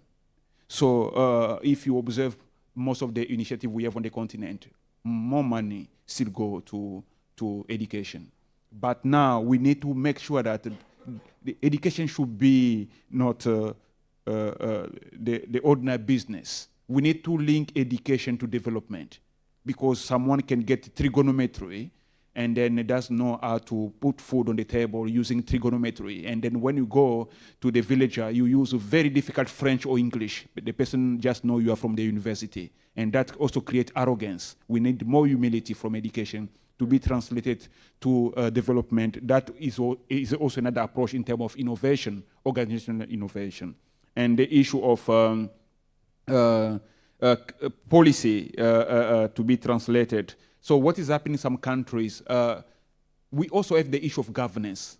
Some government prefer to implement their manifesto from a political party because they know they need to remain, than looking at the holistic picture, how to translate their commitment, their pledge to concrete actions. That's also another aspect in terms of development, because it's a sin in Europe or America to start a rebellion at the middle of the capital. Your mind is not correct. So, but in Africa, if you don't give me a cake, I can just take a weapon to fight you back. So that mindset should also change.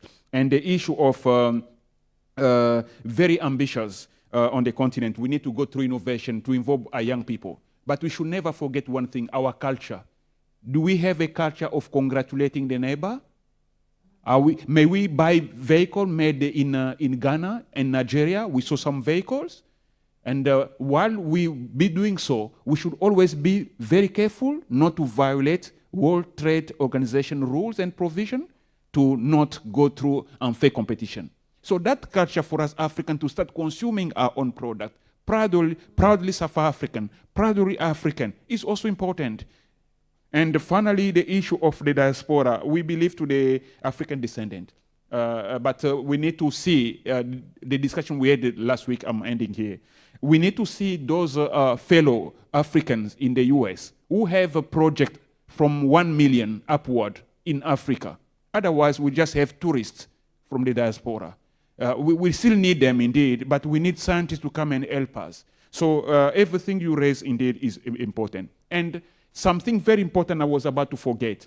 Even ICSU criticized the Sustainable Development Goal because those those goals are missing target. When we go to the issue of neglecting technician, Sustainable Development Goal number 9 is industrialization, innovation, and infrastructure. 9.5. When you go to 9.51, each country need to increase its gross domestic expenditure on R&D, GERD. The second one, 9.52, they are saying each country need to increase the number of researchers per 100,000 inhabitants. So we are already neglecting technicians, and we are also neglecting support staff. So that is also very critical, because to perform R&D, we need researchers, technicians, and support staff. Thank you very much. Thank you. Thank you. Anyone else? Thank you so much for the feedback. I also learned quite a lot. Some colleagues mentioned about this holistic approach. So when you drive a car, we need to know the key indicators, the speed, how much gasoline you have, and in front of you, it's really like a simple, how would I say,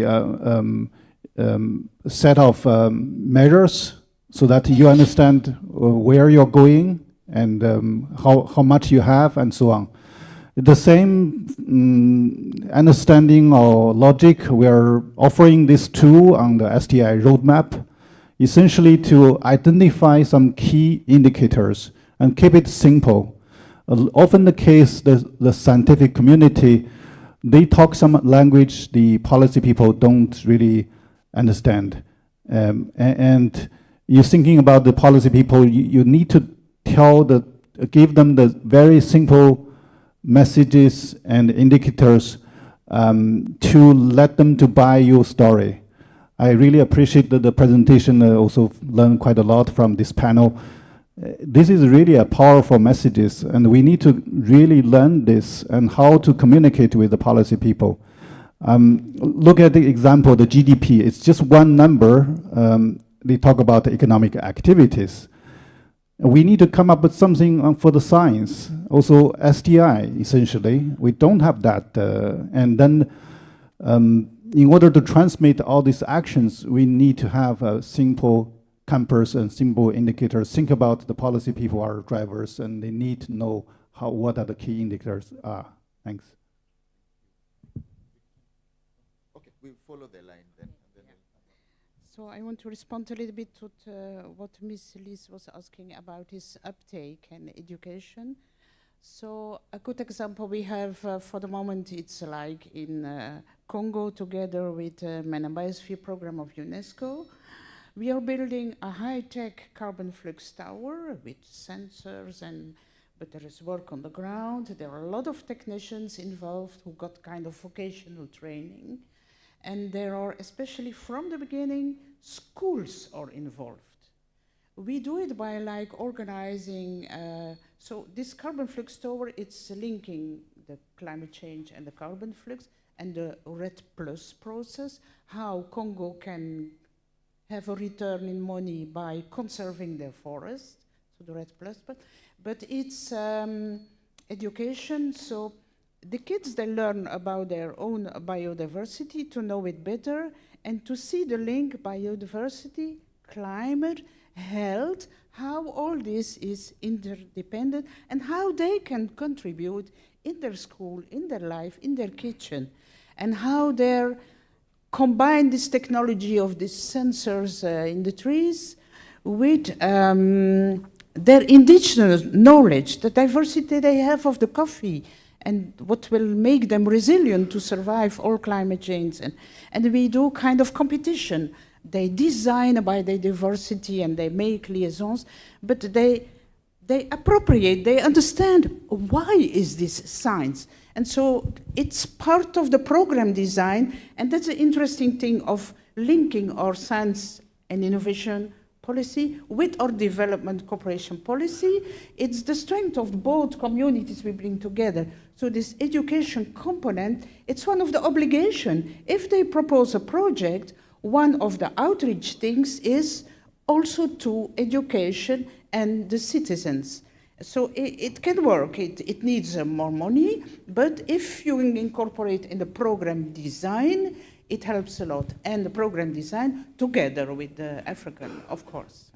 Thank you. Okay, thanks. I think I also just continue to talk about the education issue.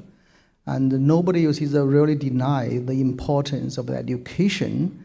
But when we talk about the education, and if you look about globally, and if you see how many young people really in favor of the STEM career in the future. And I think apart from, the East Asia, like India, China, Japan, and South Korea, and in most part of the world, and right now the young generation, they don't favor of the science, technology, and innovation as their career. That's a really big challenge.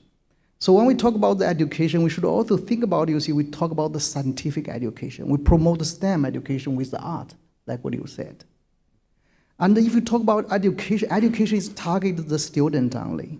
But right now, how many adults, they don't have the scientific understanding about the world. We talk about digital literacy also. They talk about the science literacy. And if the mother, they don't go to school, they don't know how science is important, how they can encourage their children to apply for the STEM in the future, how they encourage them to go to school. So the science popularization is very, very critical if you really want to, to follow some of the paths of the developing countries, their successful story. Like my colleague, we could talk about, the Vietnam and their development story. But if you think about, how their science literacy and what the level they are, and you will maybe find some different story. Even for the South Korea, for that the part. If you see their science, how much they spend about the science literacy related matters, how their peoples, the science literacy read. I think that behind there is all the different story. But I don't think the science popularization, science literacy issue is received the proper attention. That's why I really, the call for all reconsider about this issue. Thanks.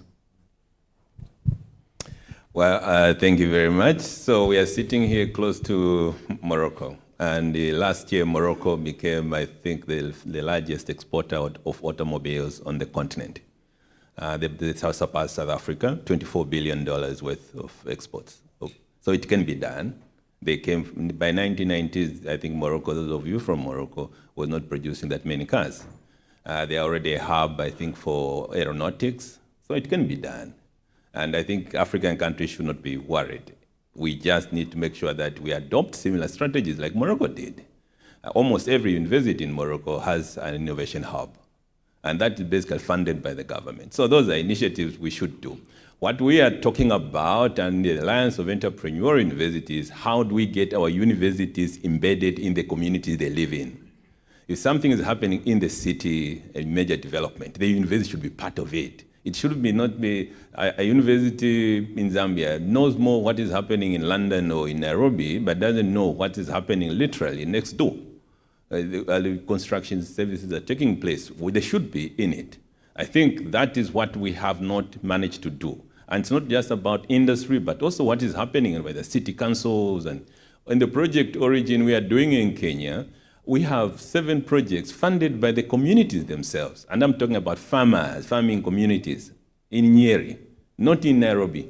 And they are funding challenges like $1,200 from their own pockets because they believe that the university can help in solving the challenge. But that only happened because the university and the communities are having a discussion, an ongoing conversation all the time.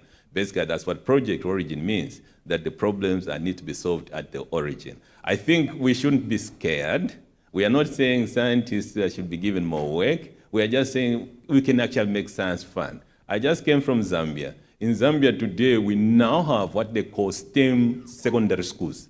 Secondary schools that specifically focus on STEM. And some of them are purely girls' secondary schools. And we are looking at the experiment and wondering where it will end up. So it would be good, I think, to start looking at our own continent. There are plenty of success stories on the continent. We just need to find them and write about them. Thank you very much. Thank you very much. Another round of applause for the panelists. Thank you for their contributions. I know we're not doing well in terms of time, and as the panelists find their seats, I'm going to suggest, if you allow me, that we take a 5-minute break. I know we've been sitting for 2 hours. Go grab your coffee or tea, but please come back in the next 5 minutes because we have the second segment of this session, which is now bringing these discussions closer home. We have Science Granting Council representatives and a few other colleagues that have more, some of their experiences also to share with us. So 5 minutes, walk out and then come back in, right? Thank you very much. Thank you very much, colleagues. This has been interesting.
Welcome back.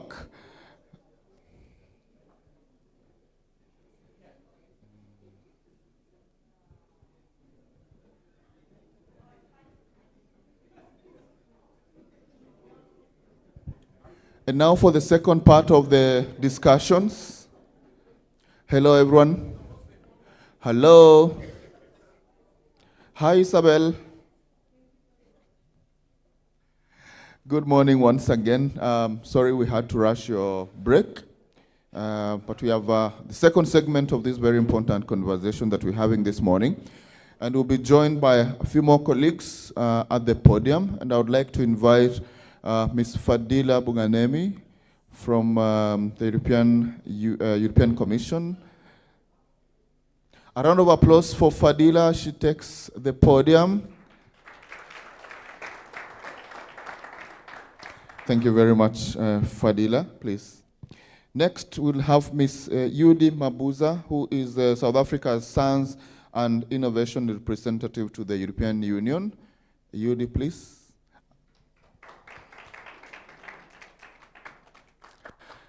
No, until she gets to her seat. Another round of applause, please. Thank you very much. And next up is Dr. Eliud Musosi from Kenya's National Research Fund. Eliud, please. Please clap. Let's clap for Eliud. Followed by Ms. Atrida Mlonga, Head of Research and Grants at the National Science and Technology Council of Zambia. Let's clap for Atrida. Then coming up next is Dr. Cephas Mensah, Director, Ministry of Environment, STI, Ghana. Round of applause for Cephas. And then we'll have Mr. Mohamed Ali Marouani, Institut de Recherche pour le Développement, representative in Tunisia. You're welcome. A round of applause for Mohamed. Thank you. Colleagues, as you know, we're really not doing very well in terms of time. I'm going to be more mean with you. Apologies in advance. And I'll give everyone 3 minutes for your interventions. And I'll find an opportunity somewhere for us to continue with this conversation. Is that okay? Yeah? Thank you very much. So let's hear from Fadila in terms of our experience from the African Union, European Union high-level policy dialogue on STI. Fadila, please. Thank you. Thank you, Obed. And first of all, let me say how glad and how pleased I am to be with you today. It's really a pleasure and an honor. I'm going to try and be quick. So I didn't prepare slides. I would like to just take you with me through the, let's say, notable outcomes, advances of the HLPD so far in a couple of words, because as Dr. Obed said, we are quite short in time. I think the very first outcome and the very first notable achievement of the high-level policy dialogue is probably the partnerships that we have together, which are jointly designed, jointly governed, and jointly funded. This is very important. Within the high-level policy dialogue, indeed, both sides agreed to work together on common priority research and innovation areas, the first one being the food and nutrition security and a sustainable agriculture partnership, also known as the FNSSA.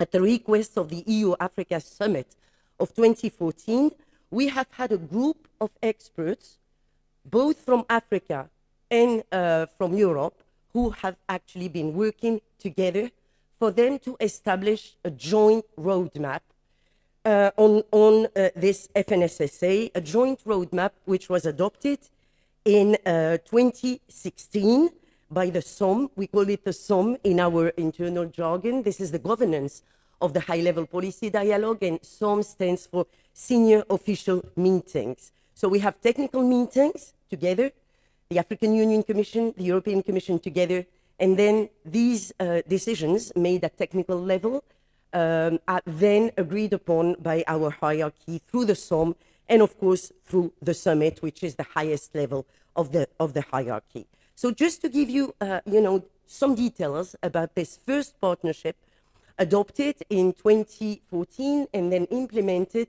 since 2016 onward.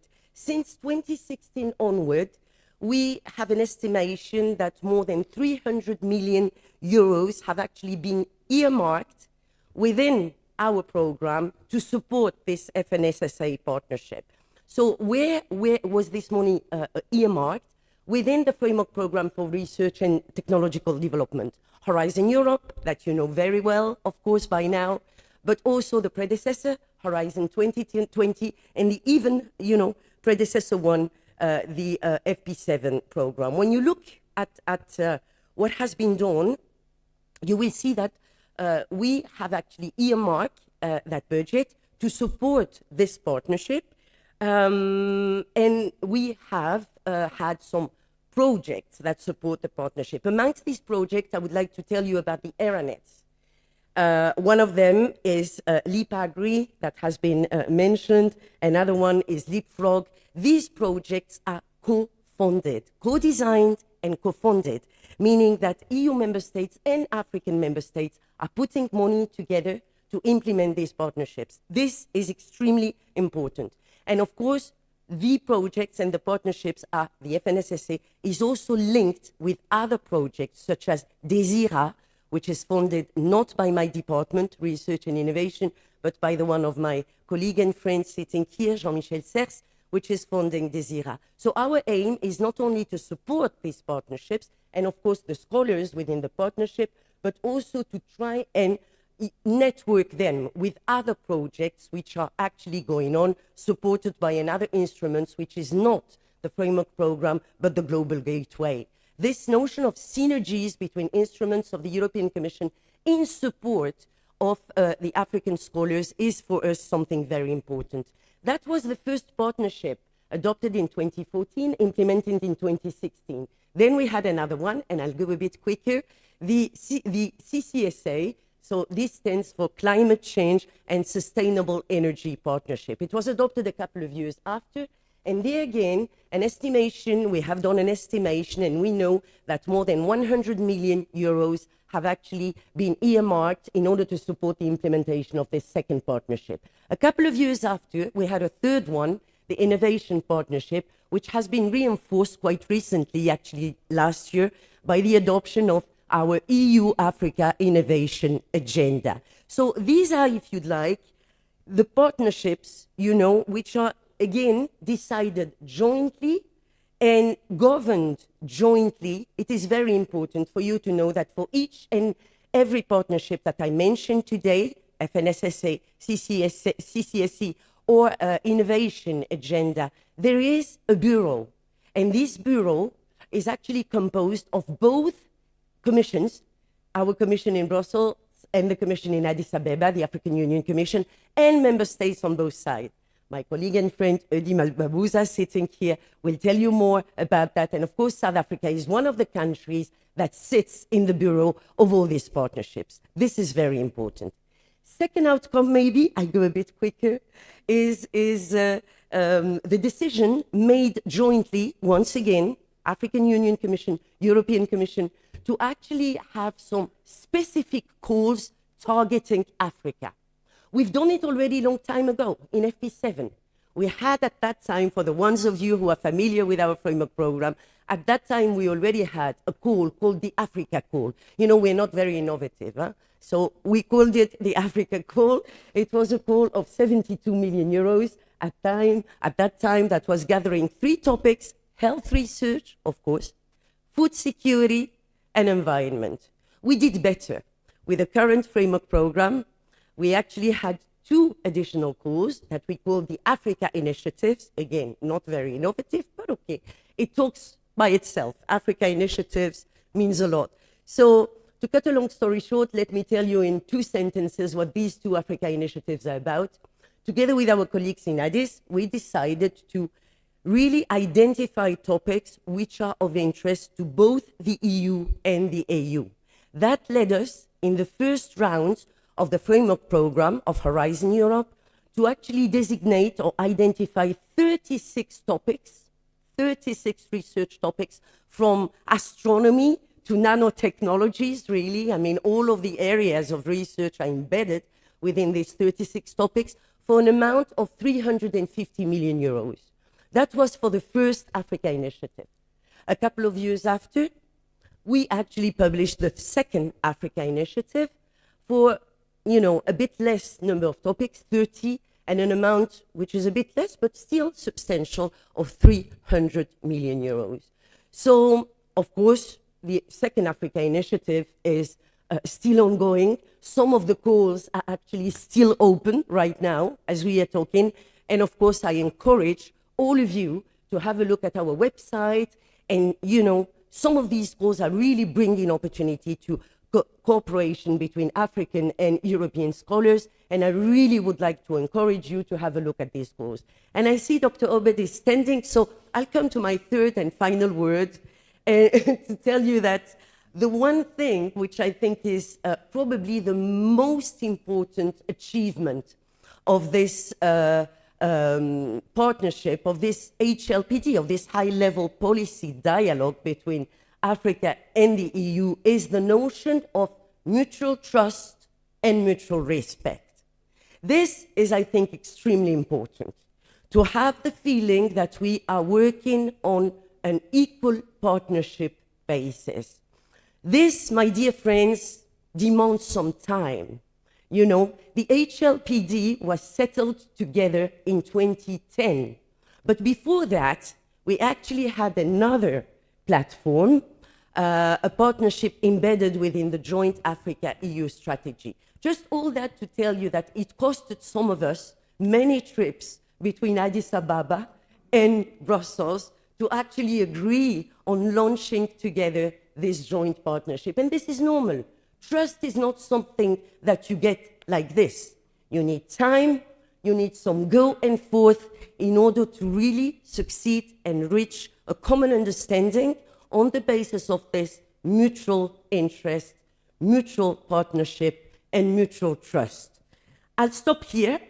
Of course, I will be with you until the end of the week, and I'm at your disposal to answer any question that you might have on this HLPD, and of course on the Horizon Europe program. I would not like to finish without a word of thanks to our organizers, of course, to Dr. Obed, Dr. Peggy, Professor Korsten, and the African Academy of Science, which organized, this beautiful today. I would thank you for that. I would also like to thank, of course, our hosts, the Tunisian Ministry of Science. For me, personally, I'm already glad to be here, but as many of you probably know, I was born and grew up in Marseille, southern France, but my roots are here in this country where my parents actually were born and grew up. So it's really quite a pleasure and quite an honor to be here today. And last but not least, I would like to thank the beautiful grantees, ARISE grantees, who really impressed me yesterday. The one thing that I will take with me back to Brussels is this, impression of being impressed by this level of excellence. Bravo, go ahead. You're really, really the talents of tomorrow. Thank you very much. Thank you very much, Fadila and colleagues. On the same vein, Yudi, how has South Africa has been mentioned as one of those countries that have been part of this arrangement for quite some time. How has South Africa benefited from these existing instruments, and what can we learn from you guys as we move forward? Over to you, Yudi. Thank you very much, Obed. Thank you to all and for this time and opportunity to come and present to you a South African case in regards to research innovation for SDGs. To start with is to highlight how has South Africa benefited from the EU-AU collaborative efforts. Sorry. I just regained my voice about 3-4 days ago. As we start off highlighting South Africa's activities within the EU, is to highlight South Africa's EU is the biggest partner in research and innovation in Africa, and it has a long-standing relationship that dates back to 1996. Thank you very much. where an S&T agreement was signed between the two countries. Just to give you that sense of this relationship and going back into 1996. But the important part of the relationship is that it is anchored at the precedence level, which is a strategic relationship between the EU and South Africa. And the collaboration on science is therefore under that umbrella where there is a joint committee meeting that takes place at the foreign policy level, as well as then the science committee meeting that takes place between the Department of Science and my dear colleague side, the DG Research. So we've participated in this platform as well, specifically in the framework program from the 6th framework program right up to the current one, which is the Horizon Europe. We've been able to enable our support and our participation through the Department of Science and Innovation's NCPs that have been appointed, which are the national contact points linked to the EU, as well as the Brussels office that exists on the ground in Brussels, which is why I'm there representing South Africa and looking for new opportunities in regards to collaboration and expanding. And we also have a platform called ISA-STEP in this regard, which is a website where it's a portal for South African researchers and any other researchers that want to find information in regards to collaboration with the EU. I won't dwell too much into this slide, but what is important is that South Africa is an active member of the meetings of the Bureau of the AU-EU high-level policy dialogue on STI, and we've played an important role in the development of this AU-EU innovation agenda, as well as the fact that we've hosted the first innovative festival on AU-EU that took place in South Africa in Cape Town. And I think my colleague Fadila has already alluded to this specific slide that talks to the agenda itself and how it's going to be implemented and the very areas in which it will be implemented on, and that it came into effect in July 2023. Important also to note, she's already alluded to the amount in which the initiative is at right now, the second African initiative, and the areas thereof. But I want to highlight some of the areas of cooperation that South Africa has been part of in the previous Africa initiative, and some of those areas are actually being carried out into the current one. In the health area, we've participated in the European and Developing Countries Clinical Trials Partnership, which is the EDCTP, some of you may be very well aware of. And in the green transition space, we've participated and collaborated quite largely with the Group on Earth Observation, which South Africa, the EU, the US and China are co-chairing that group on Earth observation, and there's continuous engagements, and we strongly encourage more membership paying from the African continent, because there's benefit to the initiative in which the country member states can get benefit of. Then we've participated in the partnerships that Fadila has mentioned, the CCSE, as well as the FNSSA, and the LIPRI, which are on renewables, agriculture, and so forth. And another initiative which I also want to bring close attention to the African member states to consider being part of is the All-Atlantic Oceans Research and Innovation Alliance, which focuses on the Atlantic research. If you can conclude, Yudi, sorry. Yes. And sorry about that. And then the Innovation and Technology, which South Africa is the current host together with Australia, which is the SKA. And as I mentioned, the ISA-STEP that we have, and Enrichi in Africa, and the Eureka network that we participate in. Without underplaying the acknowledgements that Fadila has made, I want to also acknowledge notably individuals that have played a very critical role in shaping the Africa-Europe partnership to what it is today. And it would be really underscoring if we don't highlight these individuals, because they've had a very strong passion to make what we have today here to be realized. And I just want to highlight those individuals with whom most of you may know, but also some of them who have been there previously and others have already retired. It is that very much important that we pay acknowledgement. And also, as I mentioned, I'm not underscoring the organizers and everyone else that has been part of this, but just want to end off on that part. Thank you so much. Thank you, Yudi, and apologies once again for the rush. Funding remains one of the challenges we're still struggling with, funding in terms of research and innovation. And I was wondering, how can France help us begin to address this gap? So, Mohammed, please, if you can share some insights.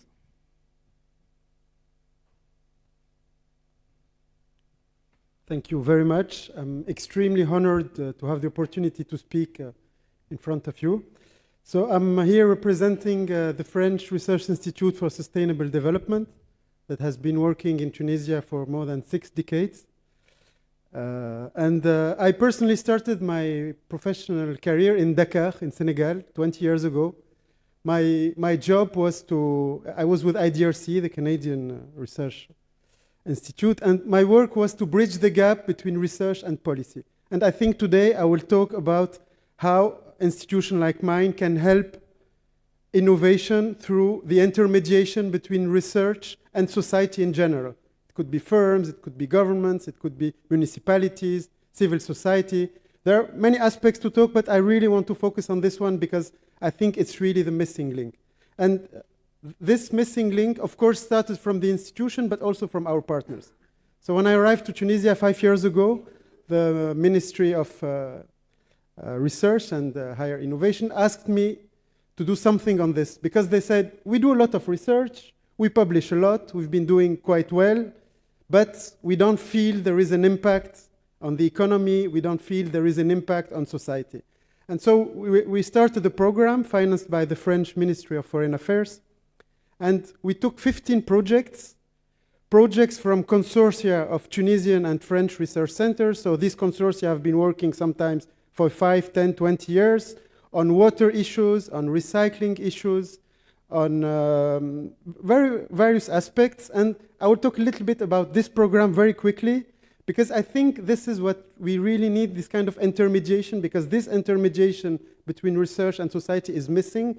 And there is not much financing for it, and it doesn't happen alone. So it started in the US in the 80s, in Europe probably 20 years after, and in Africa it's still missing, and I think it's here that we have to do an effort. So the kind of projects we did are, for example, an application for irrigation, because as you know, we have a huge problem of water here, but also putting a fire information system, trying to build something on the beach to save beaches, and projects of recycling. And all these projects built on 10, as I said, 15 years of research. So the idea is to have research that is kind of mature and then try to bridge this gap. And how to bridge this gap? We need a lot of efforts. It doesn't happen alone. Often in programs, we ask researchers to do it. Researchers don't know how to do it, because you need aspects of law, you need aspects of economics, you need some technicalities, and the money, of course, to do all this bridging. And so this is where we put all our efforts for 2 years. And now the ministry, Tunisian ministry, wants to upscale this. So we are, of course, happy to help, but we will be very happy if there are other donors who want to join, to get together, and the ministries in Tunisia and in other African countries being, of course, the leaders, because they know the subjects where they want to invest, and we are there to back them. To back them in aspects where we have enough research, because the idea is to start from something and then build around what we have and go forward. So again, thank you very much for this opportunity, and I will be very happy to exchange with anyone who was interested in our experience with research consortia and on innovation led by this intermediation between the research community and the rest of society. And thank you very much. Thank you very much, Mohammed, for keeping time. I appreciate you for that. And speaking of funding, I mean, the national governments, through the discussions we've had since yesterday, have been identified as the critical vehicles that we can use to actually begin to mobilize resources even within our countries. So Dr. Eliud, what do you think are some of the perspectives or experiences that you can share with us in terms of the work that you're doing at NRF Kenya to help us bridge this funding gap? Please. Yes, good morning. Thank you for this opportunity. And because of the interest in time, I'll be very brief, briefer than expected, and maybe I'll start by taking you through what we do at National Research Fund. Indeed, we are lucky we are not a landlocked country, and therefore, amidst us, there are a lot of opportunities that we try to explore to ensure that we support research and come out with research outputs that are impactful in the society.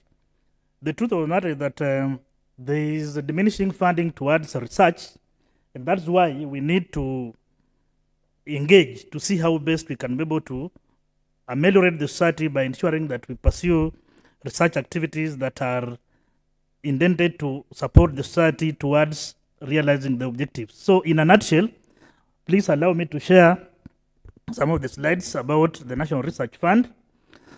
The National Research Fund, of course, is a semi-autonomous government agency that came into existence in 2013. And that act that brought on board the National Research Fund also created other two enablers to support the NRF. These are NACOSTI to ensure that issues to do with policy in research, science, and technology are well taken care of. We also had Kenya, which was basically to look at innovative components or aspects of research so that those particular innovative components could be taken or commercialized or taken to the market. So basically the functions that we carry out are there. The mission and vision is there. We have several thematic areas that we support as indicated on the slides. We have several funding mechanisms as highlighted on the slides. We have several types of grants as you can be able to see clearly on those slides. And at a glance, that is what National Research Fund is all about. From inception, we've been able to mobilize about 6.6 billion Kenya shillings. We've been able to support about 539 projects. We've also been able to capacity build our universities with about 703 masters and PhD students, and we've been able to establish over 10 partnerships. But of course, in all these undertakings, funding remains a serious impediment towards research, and therefore, to enhance our resource base, we've been able to engage public-private partnerships to ensure that we support the resources or access the resources that are key in terms of supporting research. We are also on a trajectory of ensuring that we upscale or commercialize result outputs that are impactful, that are transformative. There is also a gap that exists among our researchers, the issues to do with communication. Are we communicating our research outputs to a commoner so that we onboard this commoner? This commoner becomes a serious partner in the research space. We're also doing that. We've also come up with a strategy of ensuring that we engage the public in terms of what they expect, so that we don't do research for ourselves, but we do research that can also be able to benefit and has the input and support of the society. We are also encouraging coordinated research so that we can be able to realize significant research outputs with minimal wastages, so that we avoid the issue of fragmented research, and that is key. Those are some of the collaborative bilateral engagement that we have: Kenya, South Africa, Lipagri, FOSC, Kenya, France, Kenya, UK, Utafiti, Kenya, German, PASET, among others. Also, we've realized that if we continue doing research without onboarding the young researchers or scientists, that we shall be able to create a serious gap. So we have also an opportunity to onboard young scientists so that we engage these researchers from that small or tender age. Basically, that's what we do. And in this approach, we have a strategy of ensuring that each and every school-going kid in Kenya owns a chicken. With this chicken, this kid will be able to access the rightful nutrients from the egg. He or she can be able to sell an egg to buy a book. And so by going forward, that's what we do in Kenya, and we ask for your support. Thank you. Thank you very much, Eliud, and appreciate you for keeping the time. sure we'll continue interacting. And now we hear from Zambia, and Ms. Atrida will be telling us what their perspectives are and some of the good practices as we try to bridge this funding gap. Atrida, please. Thank you very much, and I'm really honored and humbled to be here, and thank you for the invitation again, AAS. In the interest of time, I would request that you just add my name to Dr. Eliud's presentation. Thank you. Okay, yeah, so just to add to what my colleague has talked about, I'm also coming from a Science Granting Council, and we have similar functions also created by an act of parliament with a mandate to promote science, technology, and innovation for improved quality of life in Zambia. And we have 5 functional pillars: promotion of STI, coordination, regulation of research, resource mobilization for research, and resource mobilization for research, and also we advise government on policy issues to do with STI. In the national research and innovation ecosystem, we really sit in the center and we interact, we bridge that gap between the industry, public sector, other line ministries, NGOs, and all that. Yeah, so now coming to the question at hand, what really can African governments do to ensure that they still fund research amidst these competing demands? So first of all, we look at what are the real challenges that affect research funding in Africa. Firstly, it's the limited resources. We still deal with issues of poverty. We still think of how do we put food on people's tables. And so research is somehow in the back and is not prioritized because of these limited resources, as well as the economic instability that is in most countries. Secondly, there's ineffective allocation of research funds. The allocation of resources in most cases is not informed by any evidence as to where it should go. And therefore, in most cases, it is uncoordinated. There's just block figures that are given. This is money for research without any backing evidence as to why you are even allocating such an amount and for what. Then there's also lack of awareness among our policymakers of the importance and the role that research plays so that then it can be given that priority. So what should be done? If countries can dedicate research funds, create research funds that will then help to pool resources, research resources, and then allocate the funds strategically to those priority areas. Policy and advocacy is another thing. How do we ensure that research policies are integrated with other sectoral policies so that then we have this coherent approach to our development agenda? Then we can also look at diversifying the funding sources, and this is where the issue of collaboration comes in. Explore alternative funding mechanisms. How do we bring on board the public sector? How do we incentivize the public for investing in research? And also to strengthen the research institutions. As we said yesterday, we need to capacitate the research institutions, both in terms of the personnel and the infrastructure and equipment that goes with it, to create this enabling environment where research would thrive. But we also, coming from the research ecosystem, we have a role to play. What can we do to ensure that governments see the value of doing that? So we need to align our research with national priorities, as well as regional and indeed the global development plans, so that we can spark interest for governments to invest in what we are doing. And we need to provide the evidence for policy making, conduct measurements so that we showcase the returns on investment that come with investment in research.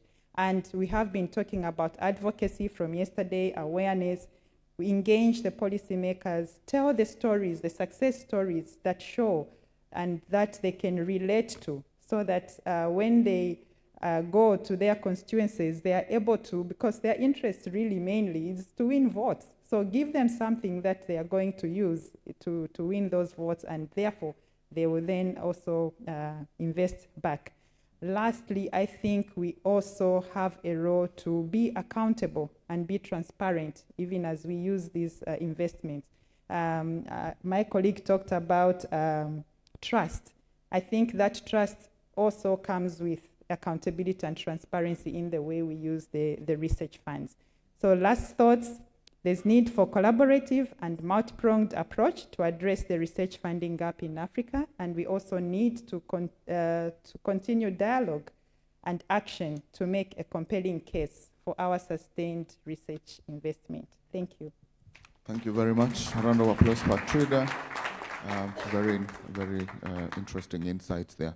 And Cephas, even as we try to align with national priorities and research agenda so that then we have policy-relevant science, how do we ensure the independence of scientists and motivate the curiosity-led science that we want to see in the continent?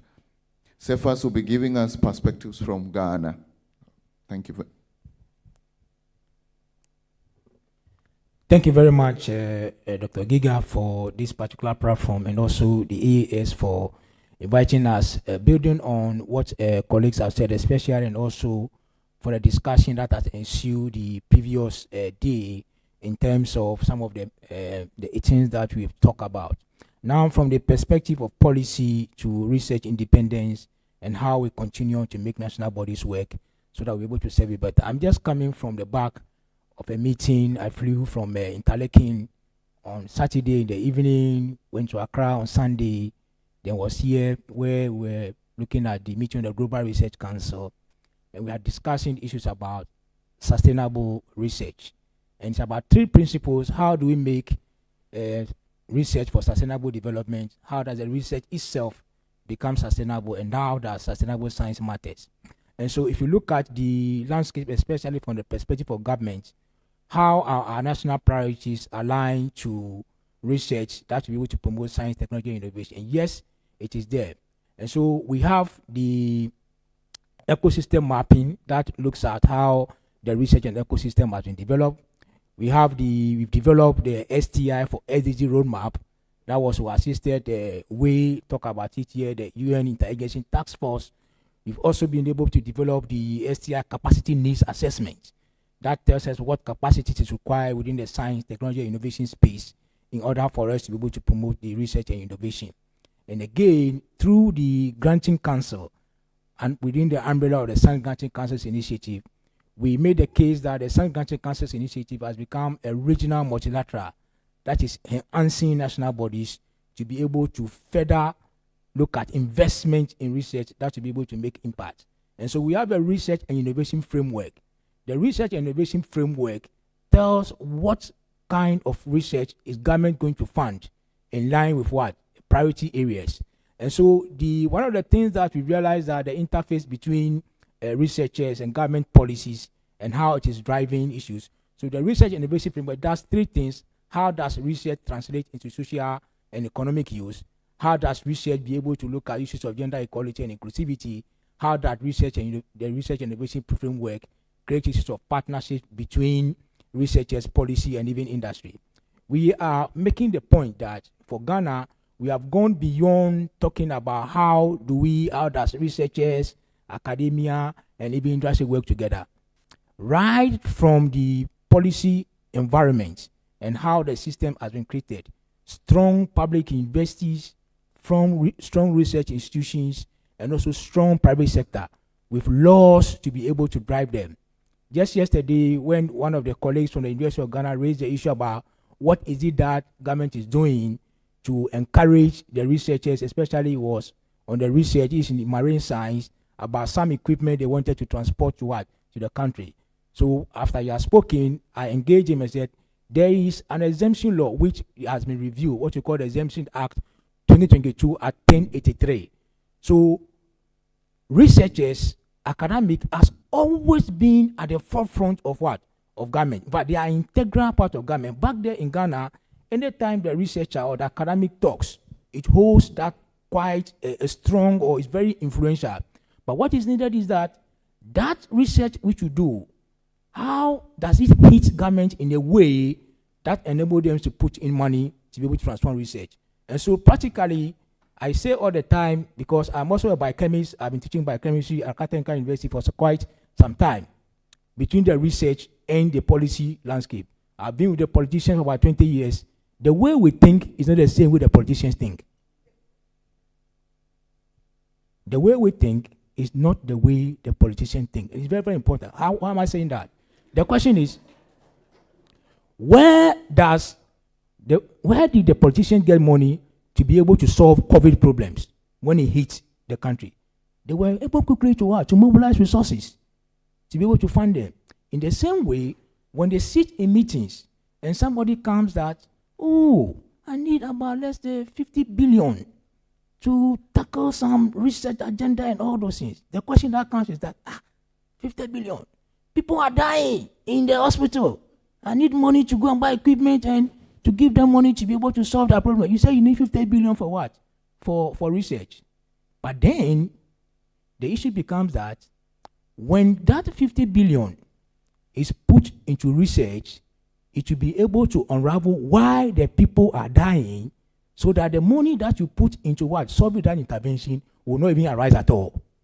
And that is what they look for when we meet, we are with the ministers and they meet. In fact, these same politicians and ministers we are talking about, they are coming from the researchers, Arise Fellows. And some of us, the research institutions, the academic, we are their policy advisors. And we sit with them in council and so on. So the question is that when we are looking at research for sustainable development, we're talking about how do we create that awareness. It appears that not that the collaboration is not there, but then academia appears to be too far away from some of the reality that is happening within the what? Within the government seats. And that's why I appreciate the issue of UNESCO when they were talking about creating a science culture. Back then in Ghana, our minister launched an initiative called an agenda for a decade of what? Of innovation. As you conclude, and that agenda is looking about how then do we create that particular synergies so that together we'll be able to solve the problems, make the scientists continue to enjoy their academic freedom, to do their research that will impact into social and economic use. And so on this note, thank you very much for the time. Thank you very much. Thank you very much. So Cephas is encouraging us, I don't know if I heard him correctly, whether to be politicians or not to be politicians. We will continue that engagement. Thank you very much, colleagues, for that presentation. And as we do the last few, I've spent a few minutes contributing or interrogating what the colleagues have presented. We have one contributor online, Dr. Samuel Pate, if you're still connected. Been talking about funding for research, and perhaps you can highlight some of your perspectives in 2.5 minutes or less. Sammy, are you still there? Is he online? Yes. Samuel, if you can hear me, please take you the very floor. much. Yeah, thank you very much, Obed. Thanks for inviting me to share some ideas what is happening here at the Green Climate Fund, where I work as a climate impact specialist. So basically at GCF, our funding is for climate actions, really to support countries in first and foremost establishing strong baselines on climate change that they can use to inform their climate actions.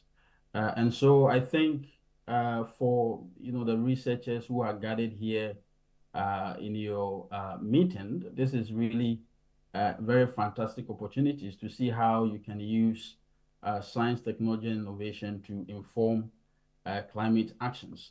So at the GCF, there's one key funding modality called the Readiness Program. So the Readiness Program is basically geared towards supporting countries to build their capacity to implement climate actions, but also to conduct some research like climate risk vulnerability analysis.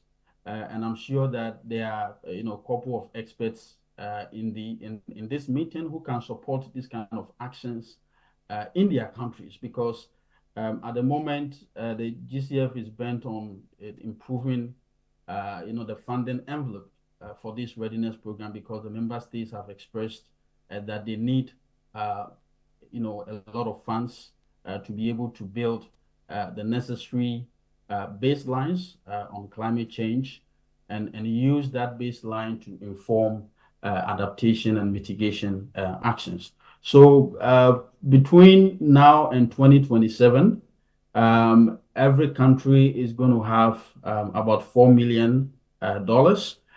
And this money has to be applied by the country. And so the organizations that are gathered in your meeting can really position themselves as partners of choice to support their respective countries in building their capacity on climate change, and also supporting the generation of the evidence on vulnerability, on greenhouse gas emission scenarios that can inform the development of bankable proposals that come to the GCF. So this is one opportunity. The second opportunity I want to mention is what we call the project-specific assessment approach. So I'm sure there might be people in the room who are familiar with the GCF. So normally the GCF permits only accredited entities to submit proposals. And so there are a number of organizations that have mandates in climate change, and they have the competencies to be able to design and also implement climate change projects in Africa and elsewhere. But they don't get that opportunity because you need to be accredited before you become eligible to apply for funding. So what the GCF has done is, in order to improve access and to also ensure that climate actions are really intensified in the region, we are now permitting organizations that are not accredited to submit proposals through this funding window called the Project-Specific Assessment Approach, which is abbreviated PSAA. And so if you want to know more about that, you can just Google it and you find the relevant information on how you can proceed. So if you have mandate in climate change, you have evidence that you've been doing a lot of work on climate change programming in Africa, this can be a really fantastic opportunity for you to also participate in climate actions in Africa. So thank you very much. Because of the time, I think I'll end here, but I'm very happy to address any comments. I'm happy to share my contacts, and so if anybody wants to contact me for further information, I'll be very happy to provide that. Thank you. Thank you very much, Samuel. Samuel is joining us live from Korea, South Korea, and unfortunately time will not allow him to be here with us. So I'll take 5 questions, and please keep it 1 question per person asking. I see Professor Ajayi, then we'll go to colleagues on the back, third, Professor Moati, and Hafik. That makes it 5. Okay. All right, please kindly requesting that we keep it short. Okay, we can start with Hafik, and please go then to Professor. Okay, thank you very much. So it's a comment for the Dr. Samuel Paty. So this afternoon I will present in my presentation I will talk about one action that we would like to do together with Africa. About climate, reducing climate impact. So just to tell you that I am very interested by the things you are doing, and if you could exchange our contacts and maybe work together on this on this action. Thank you very much. Thank you very much.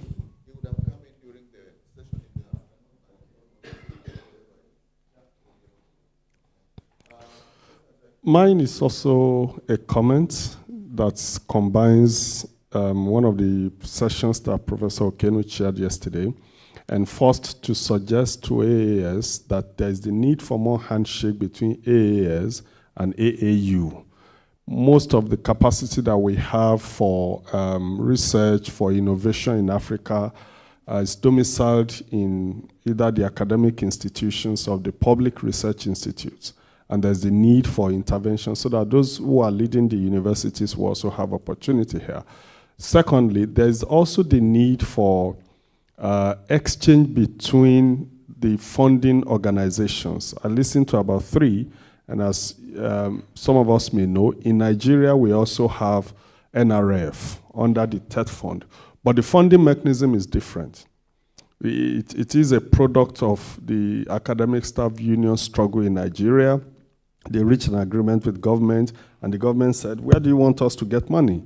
And they said, why don't you tax all companies? So initially it was 2%, now it's 3% of the profit of every company operating in Nigeria is what is called TED Fund. And out of that, we have NRF domiciled. We also have what they call institution-based research funding, which was recently increased to 5 million naira. So there are a lot of good practices that we're seeing, and I think AAS is in a position to be able to bring these funding agencies together to share their experiences, share good practices, and also help in aligning research priorities with policy framework within the country. And I think by the time we put this together, just like we have bringing the Arise stakeholders together, we also can do this as a way of also showcasing collectively what we're doing in Africa.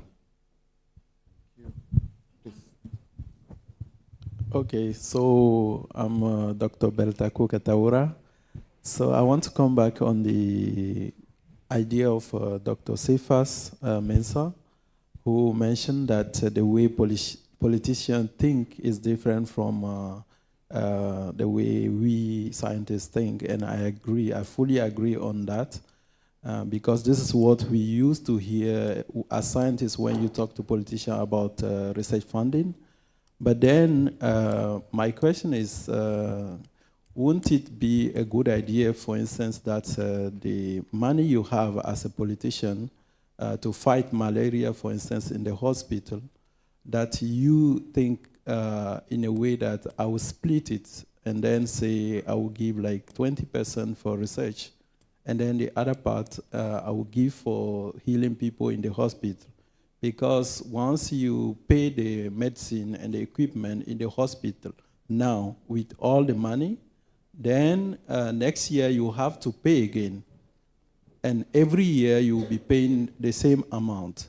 But then if you invest like 20% of that money into research, maybe in 10 years or 5 years, you'll find a medicine through research, and then you will not have to pay that money again.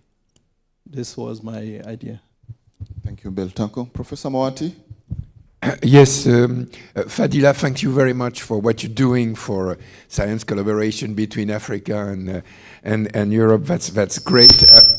I have a specific question because I'm aware that there is a climate science for risk reduction in Africa going on.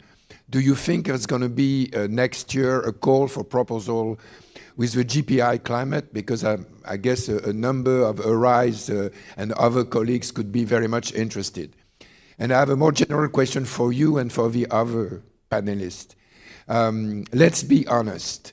There is a growing desynchronization between the European context and the African context. When I come to international fora like this or to African countries, the Sustainable Development Goals are still at the core of the discussion. I've listened to 5 electoral debates. You know, the parliamentary elections for Europe are next Sunday. I've listened to 5 debates among French candidates and 2 debates between European, head of the different political groups. I've heard Ukraine 1,000 times. I've heard migration 1,000 times, and very often not with a very sympathetic way of talking about it. Not a single candidate, even the ecological ones, talked about the Sustainable Development Goals. or even used the word sustainable development. So there's clearly, it's like we are not on the same planet. So I believe, and that's my question, how can we do it? I believe that science and innovation collaboration can be a way to resynchronize, to make things better. So what do you think about that? How can we do it? All right. And lastly, for this round, Mr. Wei, and then we'll come back for another round. Looks like there's quite a bit of demand. So please, panelists, when we hear from Mr. Wei. Thank you so much. I learned quite a lot. I actually have one suggestion. A lot of comments on interventions are highlighting building the bridge between science community with the policymakers. My suggestion is actually with UN DESA, or UN has the Policy Brief series. We invite you to share your story and the recommendations. I really want to also learn from you how you convince your policymakers, make a story and showing the value of science, so that that value has economic values, the livelihood values, and convince them to have more resources allocated to this agenda. And I share the colleagues just now mentioned about the concern about the SDGs not on the agenda. So I guess STI can help to elevate and to help bring the attention to the global agenda, to the policymakers on STI and on SDGs. Thank you. Thank you, Mr. Wei. Anyone wants to go first? Sorry. Any of the questions? Although most of them have been comments, really. Yeah. So thank you very much. Most of the issues are especially based on comments, and based on what I said, you see, it looks like how then does we make our research more impactful? In other words, the government is looking for what is it that would turn this around, something that will convince, will push him to put in resources into making or solving problems. And I'm coming from that particular perspective, especially AAS is there for excellence. So it's not just about research, but research that makes impact. Research, quality research, like what we have seen in the Arise building. And so when they sit in those meetings and they listen to what we are doing over here, it pushes them to be able to to drive them, because this is where we will need to invest our money to support research. Yet, government is committed to putting money to do research. But as we know, we are saying that government has competing demands. The funds are quite limited, that they are looking at what is that they are pushing to health, what they are putting to education, what they are putting to rural infrastructure. And so that particular envelope is so limited, such that they are looking at prioritization. And this prioritization is as a result of, if we are looking for money to do research in these prioritization envelopes, what kind of research are you going to bring about a proposal that is going to drive government in such a way that it will be able to give you that particular money for you to do its research, which will benefit him? Yes, government understands the impact and the quality of research. And so back there in Ghana, for example, if the researchers bring us something and they speak, the politics thinks that it turns the way government thinks. They say, hey, University of Ghana has put, or let's say KNUST or someone has put out this particular research. It is telling us something. Can we look at how we change our policy initiatives to be able to address those things? So already, the researchers are integral or are influencers in the way government does their things. But then it requires some level of leadership, some level of diplomacy, and some level of a dialogue, or maybe say lobby, about how we government to continue to put in those particular money to be able to support the research agenda. And once we are able to do that, we will continue to push our governments. We'll continue to also make funding available for national governments to enable them to also do their research that is going to impact into society generally. Thank you very much. And thanks. Just to allow that request, Dr. Peck, there was a question about what the AS can do in trying to mobilize these STI policy discussions. And once we have the reactions from the panel, I'll invite Dr. Peggy to talk about the work we're doing in that front. Did I say Yudi first, then? No, I wanted to just touch upon the issue on the geopolitics and science coming into play. I think we have a very big role to, in fact, highlight science at the current stage. The world where it is right now, there is so much extremism that is going on, and we need to champion and voice out in terms of science, and we need to come together to say, ultimately, so a lot of the challenges that the world is facing are global challenges, and we do need to come across to say, we need to be able to be a team world to address these challenges, and using science as a way or as an anchor in which we could be able to answer those. There is a very strong need for not letting politics to just be led by politicians who also have no factual basis on facts and information. We do need to have researchers also taking a role in playing the part within the politics. I had this debate as well with a chat with Fadila to say, there's a part in place that we also need to come and play into the political space. If we're not going to do that, we're going to leave it to people who are not, who will use a charisma to lead people. And I would like to appeal that as in we do our own discourse within the scientific space, it's important that we play the role in the little areas that we're in at a local level, provincial, and so forth. And I think I want to appeal to researchers and scientists to play their part in that part. Other than that, we're going to continue having the world being in the state that it is, and we need to find a center, and I think scientists have that role to play.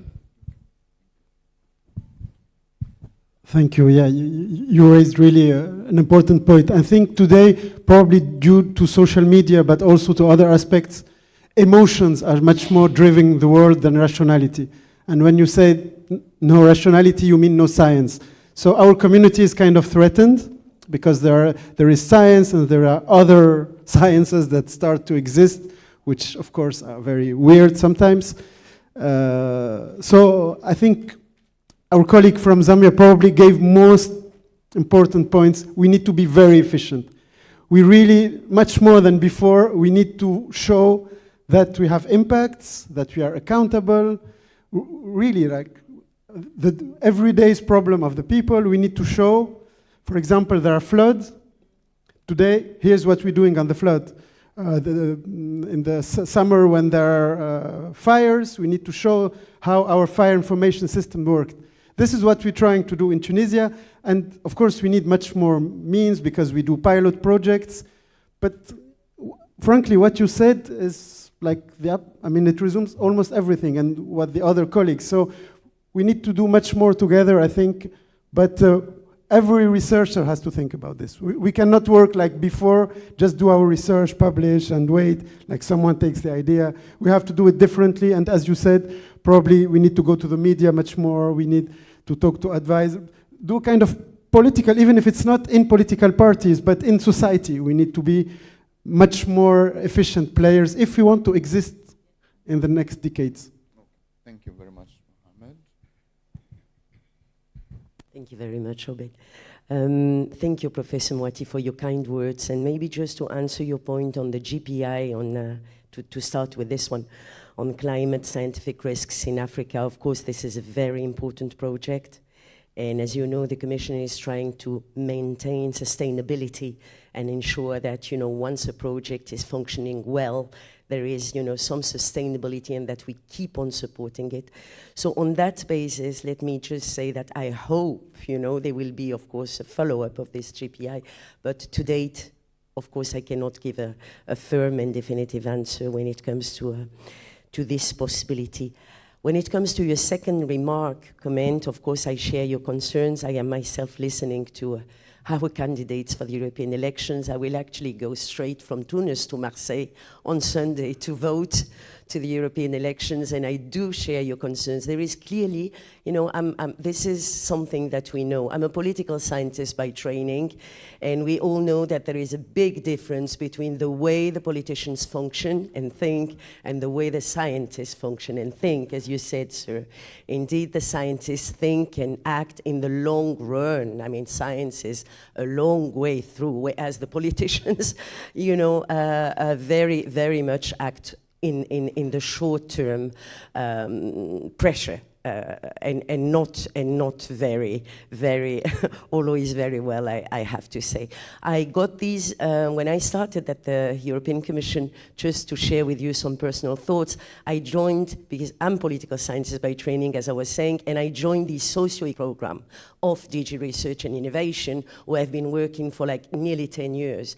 And that question was coming systematically. You know, we were attacked on a very regular basis at the Parliament as well for funding research which was considered as useless. You know, like for example, we've been accused of funding research on homelessness, which, you know, they said is completely useless. And it was not, because once you actually demonstrate to the politicians that if you invest in homelessness on the long run, I mean, against homelessness on the long run in housing, it actually costs much less to the states and the economies than what we see, you know, some reactions every winter because some homeless people are dying and some actions made in the short term. If you actually demonstrate that investing in the long term is better for their pocket money, then they will listen to you. And I would like to reach out to what my friend Eudi said. It is very important that you scientists occupy the ground. It is very important. We, of course, work on that. We have a science diplomacy. Politics, we try and, you know, enhance this soft diplomacy, which for us is extremely important. But of course, you also have to commit yourselves. Thank you.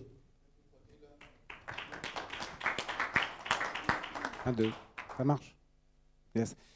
I'd like to thank very much Ms. Mulonga for your presentation, because I think you really capture some problems that all African states share when it comes to research, and especially the question of funding research. I think it's common to many countries on the continent that you are lacking funding for research.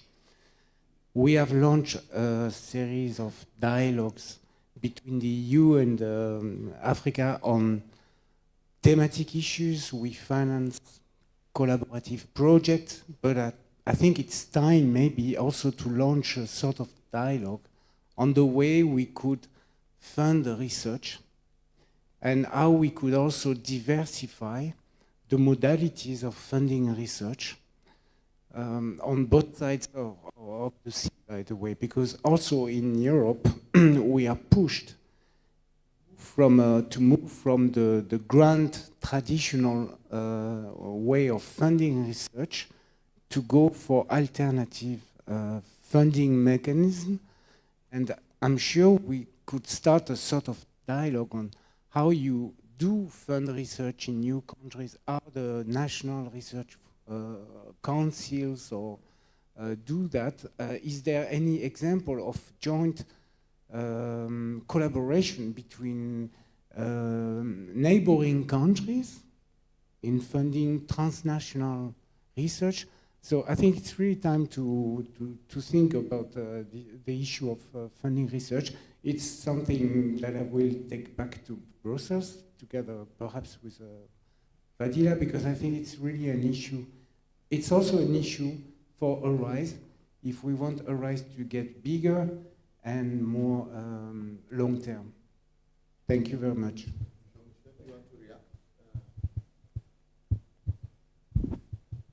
Thank you for that. And indeed, you are right.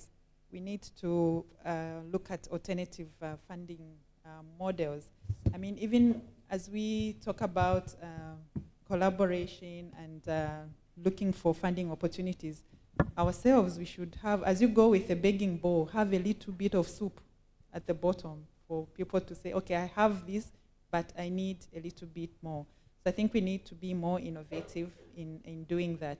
And maybe just one other thing, since I'm on the floor now, I think we also need to guard against being pushed to do only research that is more applied research, because that is what appeals to our policymakers. We should strike a balance and still be able to fund some fundamental research, because after all, that is what builds to us having the applied research. So I think in the midst of all these issues, as somebody said yesterday, we are blessed with a lot of problems. We can be tempted to only focus on the applied end of things. So I think as researchers, we must guard against that. Thank you. Thank you very much, Trida. And finally, the question around how the AS can mobilize STI policy discussions. I'll invite Dr. Peggy to say a few words in just 1 minute, please. Yeah, I'll be short. Thank you very much for the opportunity. We find this as a low-hanging fruit in the academy. So now we have a whole department on science, technology, and innovation, trying to link science, policy, and society, which is going to be embedded in most of our program. We also want people to identify science as a public good.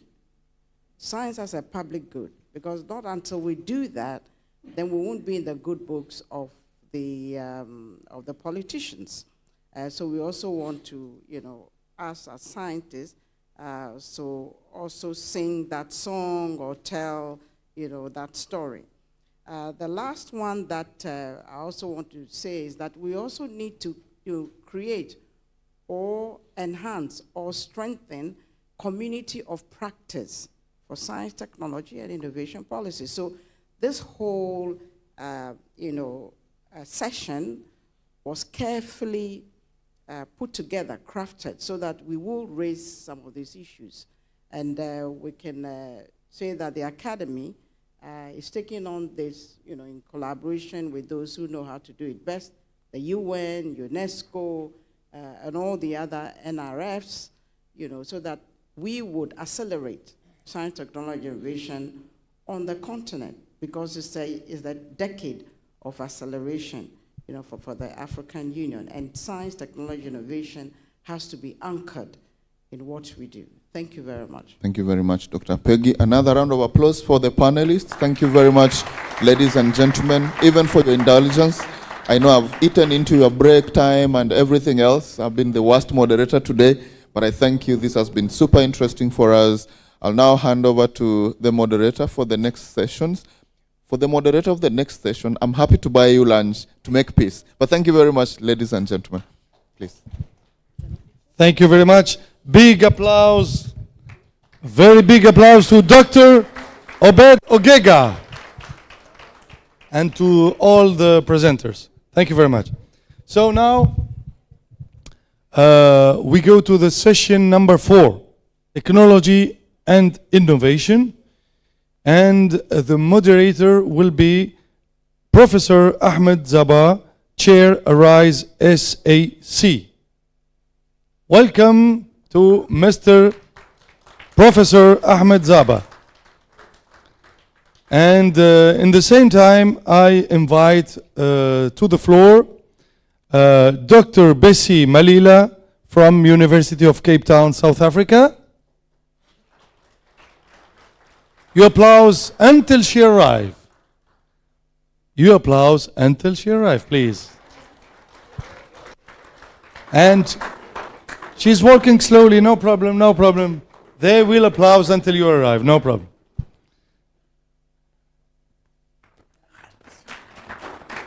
Okay. The second presenter is Dr. Emna Harika, Institut Pasteur de Tunis from Tunisia. She's faster, don't worry. Applause, please. Yeah, she's faster.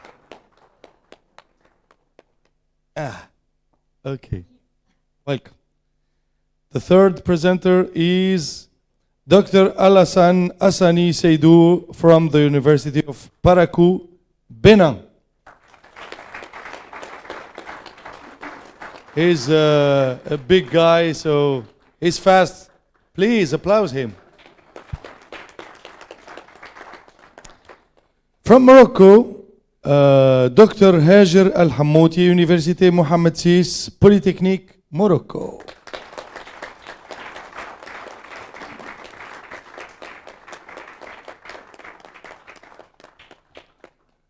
So, next is Dr. Thomas Kivevele, Nelson Mandela African Institute of Science and Technology, Tanzania. Take your time, no problem, Dr. Thomas. They will applaud. They will applaud. You see? They will applaud. They are applauding. Okay? And finally, from Capo Verde, Dr. Sonia Semedo, Universidade de Cabo Verde, Cape Verde.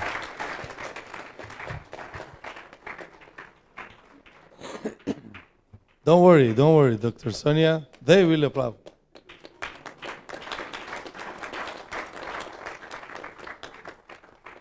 So thank you very much and enjoy the panel.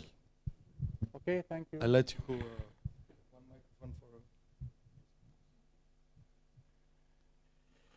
Okay, so good afternoon, everyone. We are late and we need to catch the lunch, so I will try to make brief introduction, about 40 pages about this session. So let me introduce myself first. I am Professor Ahmed Zoba, Director of Postgraduate Research at Brunel University, London, and I am the chair of ARISE Scientific Advisory Committee. Welcome to the session on technology innovation. This theme is the heart of transforming African future, driving economic growth and improving the quality of life across the continent. As we delve into today's presentations, we will explore groundbreaking research and innovation solutions that address some of the most pressing challenges by African nations. One of them is economic growth and competitiveness. Technology and innovation are critical drivers of economic growth. They enhance productivity, create new industries, and generate employment opportunities. By adopting advanced technologies, African countries can compete more effectively in the global market, attract foreign investment, and build resilient economies. The second, healthcare advancement. Innovations in healthcare such as telemedicine, mHealth applications, and the smart hospital systems are challenging the delivery of medical services. These technologies improve access to healthcare, particularly in remote and underserved areas, and enable more efficient management of resources. Thirdly, agriculture productivity. Agriculture remains a cornerstone of many African economies. Technological advancement in this sector, such as mobile application for climate-sensitive farming and energy-efficient agricultural technologies, are crucial for increasing productivity and enhancing food security. Fourthly, digital inclusion. Ensuring widespread access to broadband internet is vital for digital inclusion. And fifthly, sustainable energy solution. Renewable energy technologies such as solar biogas hybrid systems are pivotal in addressing energy shortage and promoting environmental sustainability. And finally, climate change mitigation. Africa is particularly vulnerable to the impact of climate change. Innovative solutions in water management and agriculture are necessary to mitigate these effects. In summary, technology and innovations are not just about keeping pace with global advancement, they are fundamental to addressing the unique challenges and opportunities within Africa. By harnessing the power of technology, African nations can drive sustainable development, improve quality of life, and create a peace life for the future. So this is the core of our presentation today. We have 10 minutes for each presenter. I hope we can strict with the time because I am very hungry. And then we will follow after the presentation with a Q&A. Let us start with the first.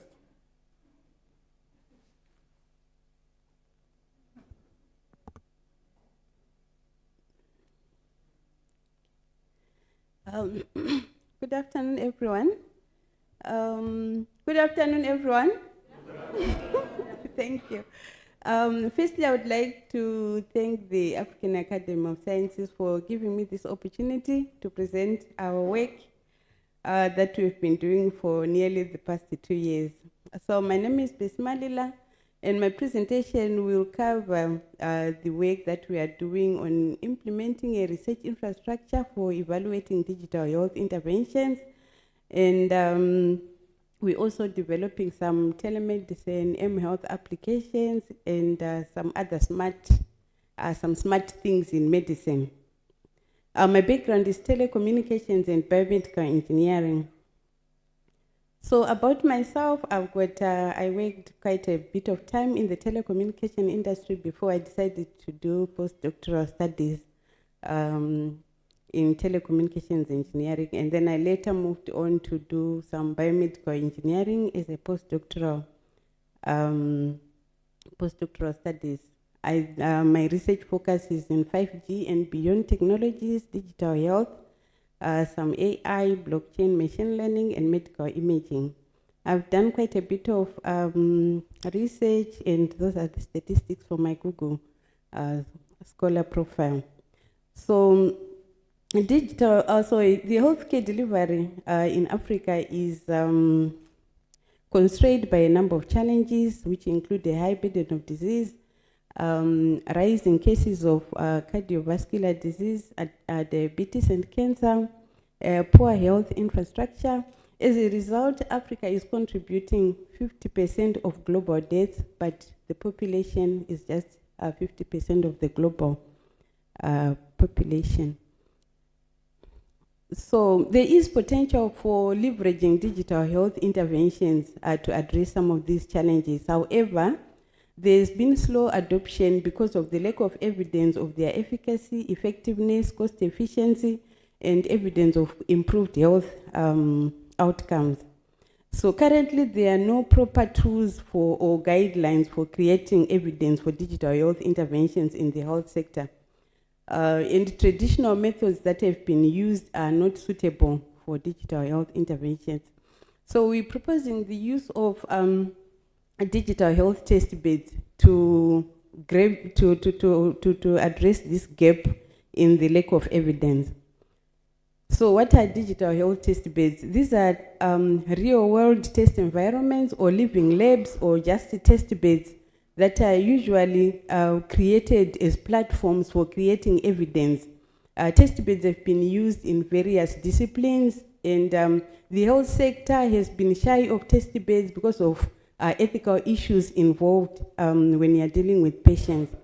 So to understand what test beds are, their importance, and how they can leverage, we conducted a systematic review, and the result of the systematic review revealed that currently there are 3 digital health test bed programs that have been implemented globally in Australia, in the UK, and in the Nordic region.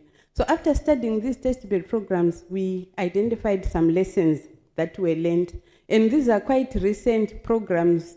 The earliest one implemented in 2016, and the latest implemented in 2018. And they were running for periods of between 3 to 4 years. Some of them are currently still running. So the lessons learned about digital health test beds in the health sector, that they can facilitate the creation of new models of care. They can enable, they are enablers in removing barriers to the adoption of digital health interventions. Some traditional models of care can't be replaced by digital health interventions, so we can sing all we want, but there are some traditional models that can be replaced by technology. And then when developing test beds, there is need to consider varying goals of different stakeholders. And while we're saying test bed can be used in a real world test environment, there is also some opportunity for doing simulations in the lab. So those allow unsuitable solutions to fail fast, and those that are promising solutions, they can be quickly identified. So what is the aim of and objectives of our project? So we aim to develop, design, develop, and implement a 5G digital health test bed, identify some applications in telemedicine and mHealth in the market, and evaluate these on the test bed. And also we intend to create a framework, a security framework. One of the key challenges in digital health interventions is security. So we're proposing to develop a framework, a security framework that can be applied in some of the solutions that we are developing and evaluating. And then we intend also to develop and evaluate some 5G smart hospitals. I think if you Google smart hospitals, they are now available. But in Asia, in Europe, some in Europe, but at the moment there's nothing in Africa. So what are the opportunities for 5G smart hospitals in Africa? So how are we going about this? So we adopted the user-centered design methodology. User-centered because engineers, if you leave us in the lab, we will run with our algorithms and we'll celebrate. But when it comes to real-world implementation, things can be quite different. So user-centered design, we are engaging all stakeholders. We identify problems with our healthcare professionals. We take these problems, we look for potential solutions, we discuss potential solutions, and then we develop these solutions. We go back to the community, we evaluate these solutions, refine where it's necessary. So that's the whole concept of design, user-centered design of solutions. We will then implement a 5G test bed in the lab and hopefully take this in the real world. And we are actually now in the process of implementing a real world 5G campus network. So basically we're going through the test bed design, development and implementation. We identify some telemedicine mHealth applications and evaluate them. We will develop a security framework which you can integrate on some of these solutions. And all this through, we are achieving these through some objectives for postgraduate students who are taking this as part of their research. And we're also working with some collaborators in different disciplines.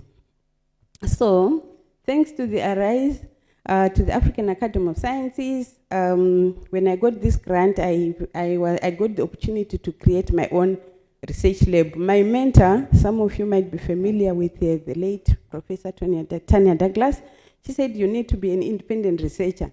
And I was trying to figure out how I was going to be an independent researcher. And thanks to the ARISE grant, the department allowed me to create my own research group. So I'm the head of the Telemedicine and Connected Care Research Group. Thank you. So what have we done to date? We have developed a 5G test bed based on open source in the lab, and we now have a working prototype. We are now in the process of implementing a real world. We are talking to some equipment suppliers, and we are saying, if you care so much about Africa, please give us some 5G campus networks that we can implement in Africa. And 5G comes with a lot of capabilities that traditional networks cannot do. So I will not go into the technical details, but if you give me 30 minutes during lunch, I'll explain to you. And so we also developed a virtual clinic system. Some of you might have seen it yesterday. It was being demonstrated. We acquired some, we developed a teleaudiology system using some commercially available technology called Wave. And on these projects, we actually established the equivalence of teleaudiology and in-person remote hearing. So the work has already been published, and one of the students who was working on this is actually a professional audiologist. So the problem was visiting like 10 clinics, 5 clinics in a day to do in-person hearing screening. So now she says she can sit in the lab and visit 5 clinics while she's just sitting in the lab. And we established that the same results can be obtained when she's doing it remotely. One of the projects that we're also working on is addresses the issue of latent TB. As you all know, in South Africa, TB is a big problem. So we're trying to screen people with latent TB. So specifically, we are focusing on people whose immune systems are compromised, like those living with HIV and AIDS. They need TB to be detected before it becomes active. So we're leveraging hyperspectral imaging, some fancy technology currently being tested for cancer screening, and we're saying we have done a bit of gymnastics with smartphones. It didn't work, so we're going through the hyperspectral imaging route. And then one of the concepts we proposed on the ARISE project was modeling 5G smart hospitals and some smart virtual clinics. So some use cases we're looking at is telehaptics. Doctors want to feel the patient, but we're saying with telemedicine you can't touch the patient. But we are saying with telehaptic technology, it can allow the doctor to feel the patient remotely. And then telesurgery, we have a big request from one of our the surgical department at the Krusker Hospital, where they want us to test some technologies for training surgeons remotely in the SADC region. And we're also looking at a 5G smart ambulance, and recently we've been approached by a doctor who is working on breast cancer. He needs help developing a solution for breast cancer screening. So these projects have already been allocated to some students, and it's work in progress. One of the achievements, one of our achievements to date is that when we developed the virtual clinic system, when we're doing our clinical test, initial test, one of the managers of a clinic in Carnarvon Hospital in Northern Cape province of South Africa, he said mental health is a growing problem. Why are you not including mental health in your virtual clinic system? So we said, okay, we don't have money. Then we saw a funding opportunity, Worldwide Universities Network. We applied for funding, we received the funding. Now we are working on looking at a telemental health virtual clinic system. Very interesting. So we're looking at, can we use AI to help triage mental health issues or manage mental health issues? It's a question that we are still looking at. So that's the architecture. Okay, so these are some of the projects. I'll just show you some images. That's the open source 5G network infrastructure. That's the teleaudiology system. That's the virtual clinic system. It was demonstrated yesterday. That's the telehaptic system. Hyperspectral imaging, where we came from and where we are going. And those are some of our achievements. I think we have discussed that. And some statistics, our students come from Eswatini, Kenya, Nigeria, South Africa, USA, and Zimbabwe, building capacity for biomedical engineering. And because of time, those are some of my team members, medical doctors, specialists in AI, specialists in 5G, in the great team of students. One of them is here, Ms. Abby Blocker. Those are some of our results. I'm very happy when I look at those faces. We have graduated 3 students. Supposed to be 4, but Abby decided to upgrade your master's to PhD. Some acknowledgement, thank you very much to all those organizations, and a big thank you to my research team and my students. I'm standing on giant shoulders, on shoulders of giants. Thank you very much.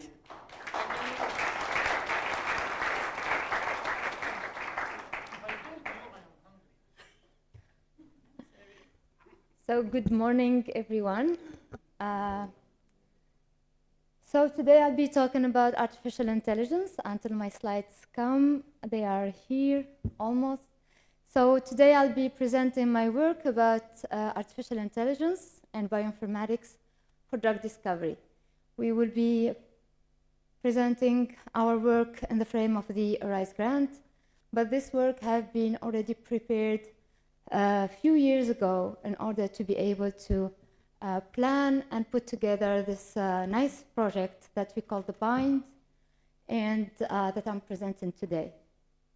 So the BIND project is bioinformatics and artificial intelligence for drug discovery against infectious diseases. We don't have the good display.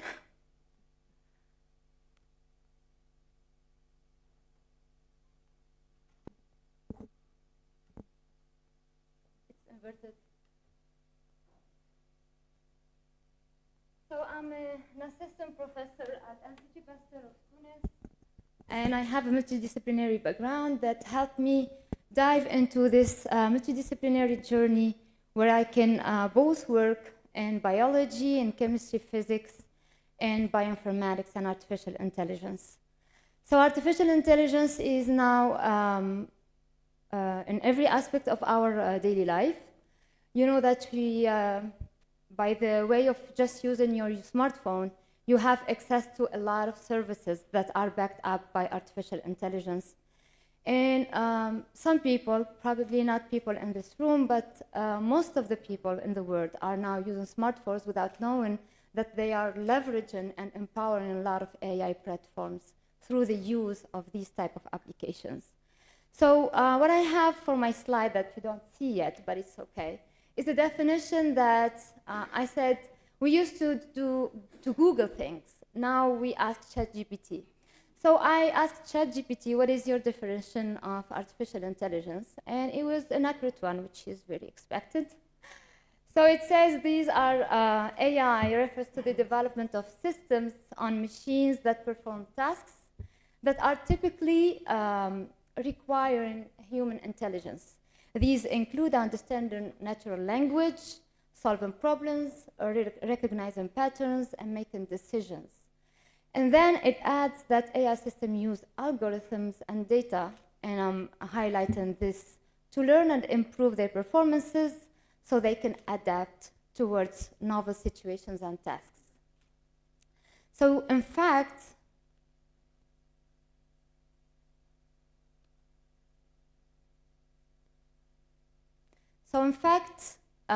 AI is a big field that contains two subfields, machine learning and deep learning, which are the ones that we will be talking today. And these are the technology that we mainly use for our project.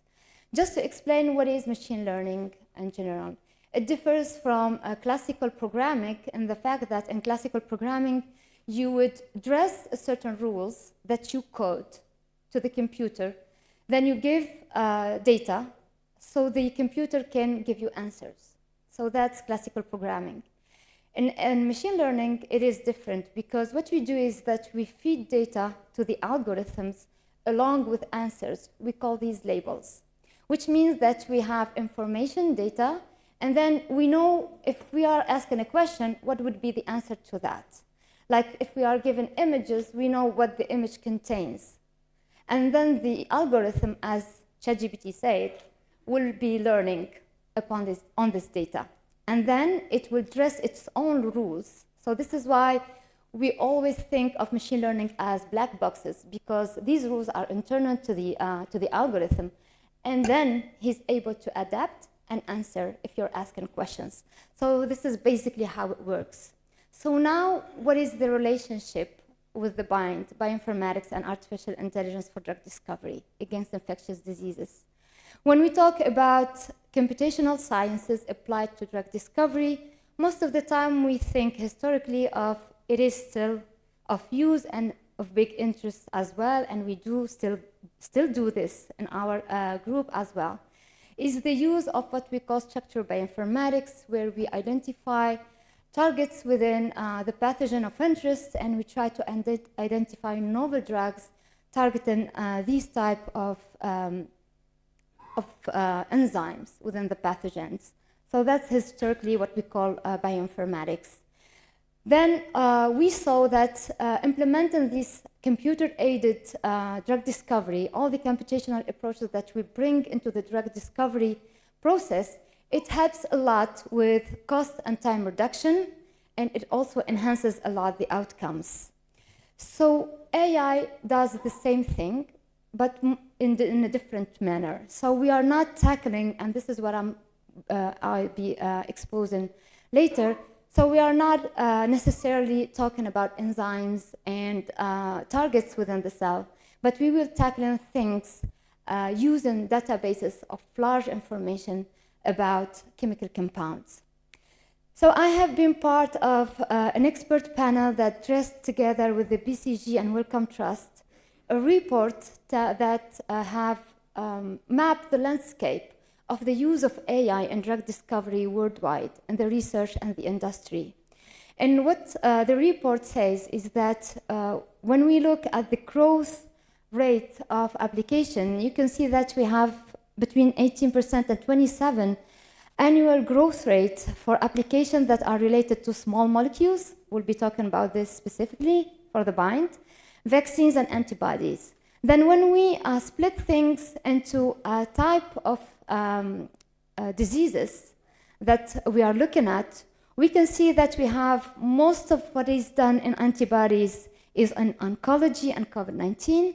Vaccines, we have some infectious diseases, 20-30% of the research only focused on infectious diseases, but for small molecule is a small part of 7%, where we use AI on small molecules information to tackle drug discovery against infectious diseases.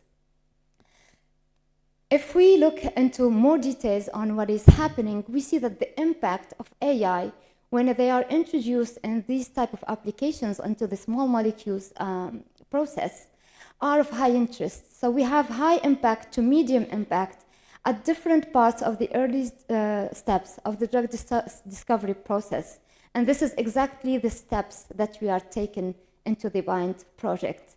And we see that we can have medium to high impact on new molecules for NTDs and poorly known diseases, not so new molecules, which means we are enhancing molecule efficacy, and repurposed molecule, and that's what we do for leishmaniasis specifically.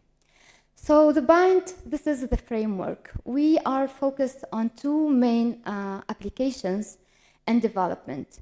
We have the lower part, which is the development of novel AI approaches for drug discovery, and we work on developing and optimizing the whole pipeline from the beginning until the end towards novel approaches for activity predictions, but also we are now developing generative AI. So generative AI are the type of technology behind ChatGPT, for example. But this is for drug discovery and not for natural languages. Then we took all the output from there and we put it into the first panel here, which are applied AI for drug discovery against infectious diseases. We will be talking about application on leishmaniasis, on COVID-19, and in the future against malaria. And we do all this while we are working on having good training of our students and building capacity, but also expertise in our institute around AI in general and AI for drug discovery specifically. So there is a huge work that we are doing alongside this for expertise. So I'm running out of time. I'll explain very quickly what is the AI-based drug discovery. It's a pipeline where we work a lot on collecting data, curating the data, making sure that our data are good enough to do what comes out after that, which are put it out together, deep neural network, train them, validate them, and then have an output that we can take into the bench for experimental validation of the molecules. So this is the pipeline, and it all starts with the data. This is why we will have 3 achievements that I'm presenting today. CDSDB, which is a curated database and a web interface that is available for the community. The framework of AI deployed within CDSDB also and for use to the community, and then novel drugs that have been validated experimentally. So this is CSDB. I'm not going to be too long on this. The platform is open access and can be used by anyone. You have the QR code, but you can find it on our poster outside as well. It looks like this. You can search for molecules and also use seamlessly deep learning and machine learning algorithm to do predictions against infectious diseases. So we worked a lot also on developing and optimizing different machine learning and deep learning algorithms. This is a slide that should show the work that have been on COVID-19, but we have also been working on leishmaniasis. So to sum up the findings in terms of research, we were able, for example, for the leishmania case, to go from different types of applications, 3 different pipelines that we have implemented to predict up to 24 molecules, out of which 9 have been validated to have anti-leishmania activity, and 3 of them are highly promising drug candidates that we want to pursue for the preclinical studies in the next few months. We also envision to enlarge our applications to malaria and cancer, and of course go to patenting with the most interesting molecules for the different diseases. These are some numbers and statistics. We have been largely engaged with a huge consortium, a lot of publications, keynote conferences, training that have been done and that are coming. Our students are very active in capacity building training, and so these are some images. We are here with our 2 ministers that couldn't be here today, this picture there. So where we were really explaining and discussing the interests of our work. This is our great team. I would like to thank them all. So the people with the stars, they are here. Professor Ikram Gizani, head of laboratory, and all the team, Dr. Rafah Walha, Dr. Osama Swiai, Ons, Sonia, Nasreen are also here. You saw them, I think, everywhere. I would like also to thank a lot Zina and Samer that couldn't be here, and Ihab, and all our collaborators and previous students. And I'll be happy to take questions and to engage. Follow us on our social media. We are quite active. Thank you very much.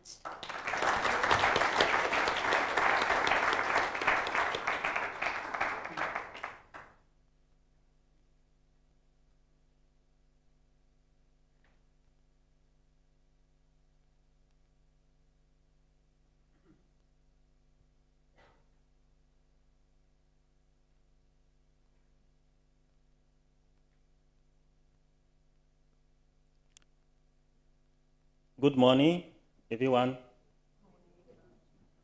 Okay.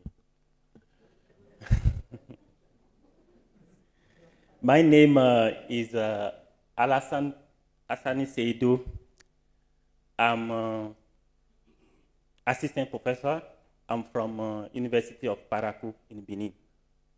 This morning, I will present the topic about the development of a mobile application for formulating cost-efficient, balanced, and climate-sensitive rations for improving livelihood of smallholder cattle farmers in West Africa. So, you know, feeding is the main limited and the most expensive factor in the livestock production system in developing countries. The lack of appropriate feeding standard limit the formulation of balanced rations for animals in West Africa. Thus, animals are not properly fed, resulting in the low milk and meat productivity, potential income losses for smallholder cattle farmers, as well as feed wastage. In addition, poor feeding of animals causes greenhouse gas emissions, particularly methane, which contribute, therefore, to global warming. The global objective of our project is to increase the household income and create improved livelihood of smallholder cattle farmers in Benin, Niger, and Togo through the development of Android smartphone feeding application. So after 2 years of the implementation of the project, we have developed the prototype of this application, which we call Smart Bove. So Smart Bove is a mobile application to formulate low-cost, climate-sensitive balanced rations from locally available feed resources for cattle farmers. So, as you can see, first of all, if you want to use Smart Bove, you need to create an account. After that, you will access to the menu of the applications, and in this menu, you can access to the home's favorites, profile, and parameters. So if you want to create a feed rations, you need to click on the button which look like a plus. So you will be accessed directly to the list of the feed resources which are most using in your region. So you can select it, the feed resources that you need to formulate the rations and to meet the animal requirement. So after selected the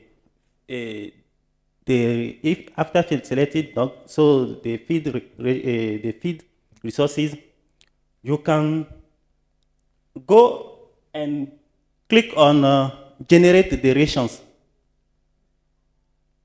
and you will be automatically the application will propose you the combination of the what kind of the combination you need to meet the animal requirement at the low cost and low emissions.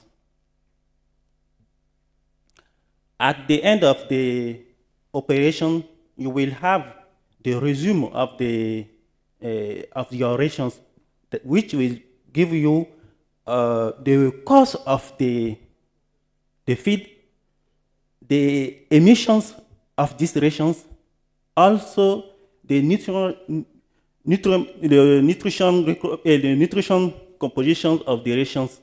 So you will saw that animal requirement. After that, we have also the parameters menus. In the parameters menus, we have the possibility to change your to set your profile, to change the password, to have the notification about the mobile application. The users have also the possibility to contact us to disconnect from the mobile app. We have also another menus about network, social media. About this, your users have the possibility also to invite another users to use the applications. They have also the possibility to contact us with WhatsApp, Messenger, or email. They have also the possibility to write directly by email. We also want to add in this menu the possibility for the users to order directly the feed already formulated from the university or the partner feed companies. In terms of capacity building, after 2 years, we have 2 PhD student fellows, 2 master student fellows. We have also 2 other master students who use the data from the project for their dissertation. We have also 10 bachelor students who use also the data from the project. We organized 2 training sessions for 40 researchers on meta-analysis and data analysis. In terms of capacity building too, and in terms of equipment and infrastructure, we have we have a testbed near infrared device, which allow us to determine the nutrition composition of feed, and also we are using this device to do the courses, animal nutrition courses with students. We have also now a green feed system. This is an opportunity. I will take this opportunity to thank you very much the AAS Arise team, which support us in the proper process to buying this equipment. With this cutting-edge equipment, we can conduct the high-quality research, and this kind of equipment will also make our university has a reference in West Africa in terms of precision livestock farming research, and also the use of artificial intelligence to provide evidence-based answer to policymakers and ruminant farmers. After the application of the implementation of this project, we have one publication on feed that is a systematic review to feed resources use has feed alternative during feed shortage and the impact on environment, also on animal ruminant performances. We are, I said previously, we developed the prototype of the application Smart Move, but we are conducting the research to have the reliable data for methane emission to put it on the applications. We have also another research who will be analyze the obstacle and socio-economic condition for required for the scaling up adoption of these mobile applications. At the end of the project, a complete feed database, feed composition table, nutrient requirement, low cost and environmentally friendly rations, and easy to use mobile applications in local language are set for better farm performances and sustainable cattle farming. This project is so therefore perfectly aligned with the priority of AU and the EU high-level policy dialogue on science, technology and innovation, green transition and innovation and technology. Thank you for your kind attention.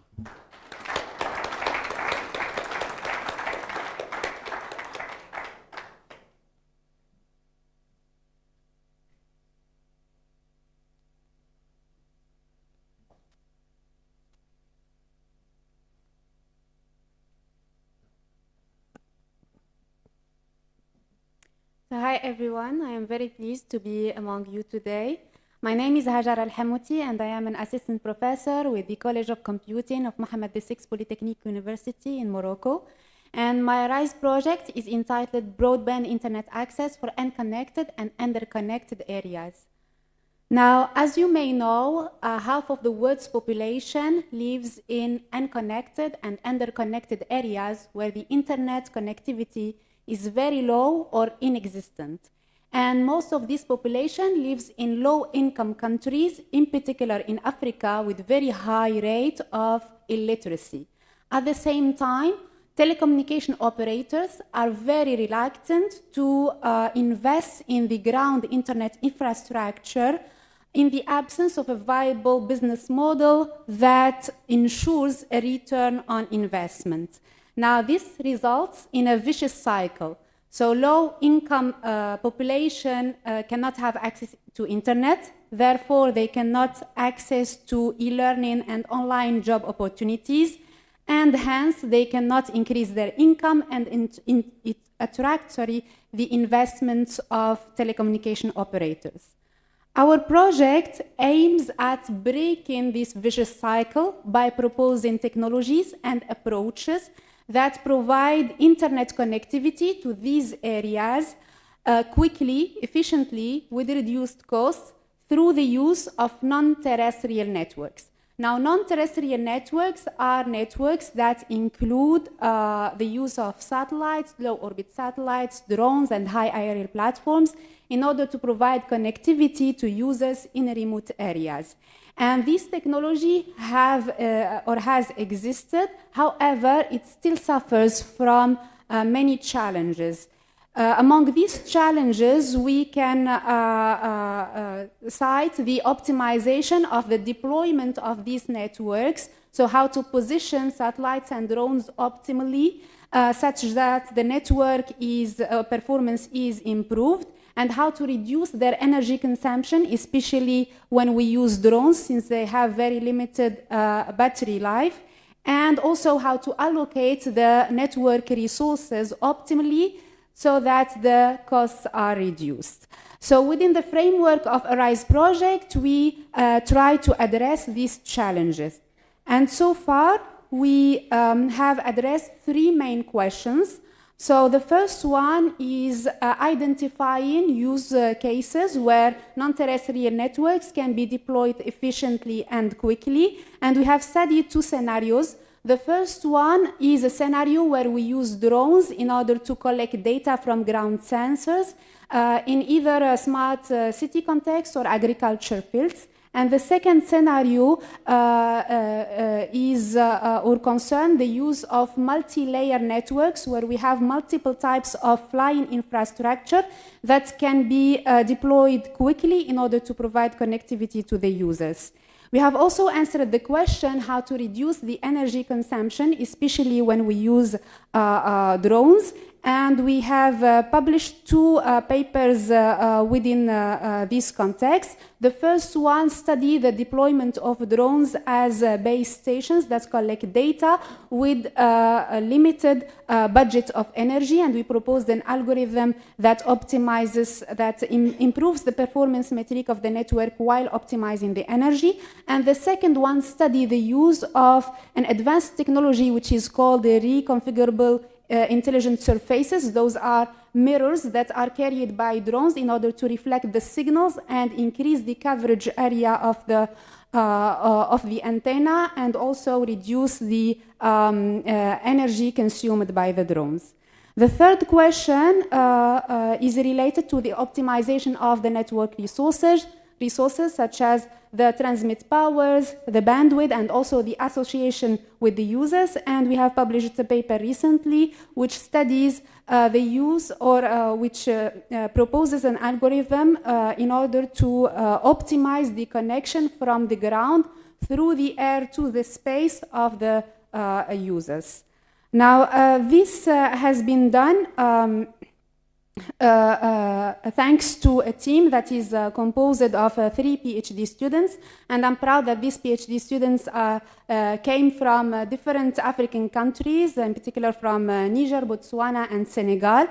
3 master students, and also the ARISE grant allowed us to build strong collaborations with researchers from Morocco, Saudi Arabia, UK, and USA. So far, we have published 6 papers in prestigious venues, and we have also delivered 2 trainings about the use of machine learning for optimization in non-terrestrial networks for graduate students and also for industrials from a telecommunication operator. Now the question is, what is next and how the proposed solutions can help Morocco and Africa. And in the next couple of slides, I will explain 2 main applications that are working on within the framework of this project. For the first application, let me please set the ground of this application. So as you may know, an earthquake struck Morocco in last September in the mountainous region of Al Haus, which is only 100 kilometers far from my university. And sadly, this earthquake actually killed 3,000 people, and thousands of people lost their homes. Now, right after the earthquake, the government authorities have been mobilized in order to rescue the victims. However, the rescue operations were very slow or relatively slow due to the hazardous nature of this region. So since then, we've been thinking with the team how we can use our solutions so that we can help accelerate the rescue operations in such situations that we call post-disaster situations. So after earthquake, hurricane, typhoon, etc. And we've currently studying the implementation of a test bed where our trained drones that use machine learning algorithms can be deployed in order to localize victims under the rubble of homes by using radio frequency signals. And the intention is to implement a test bed within the area, the damaged area, and use the drones in order to localize people. So the second application comes in a more happier note. As you may know, Morocco will co-organize the World Cup in 2030 in collaboration with Spain and Portugal. And as you know, this kind of events require a very reliable infrastructure for internet. The idea comes recently. We are currently in discussion with one of the local telecommunication operators so that we can use drones equipped with antennas in order to support connectivity in highly dense areas, especially in stadiums and fun areas. And we convinced, or we are trying actually, still in discussion, to convince the telecommunication operator to use this solution because it is more sustainable, as the drones can be used for a short period, and this will reduce the significant amount of money to invest in a ground infrastructure that will be permanently deployed in this area, but not necessarily used fully. So this is what we did so far. I would like to thank you all for your attention, and I've spared 2 minutes. Hopefully you are happy.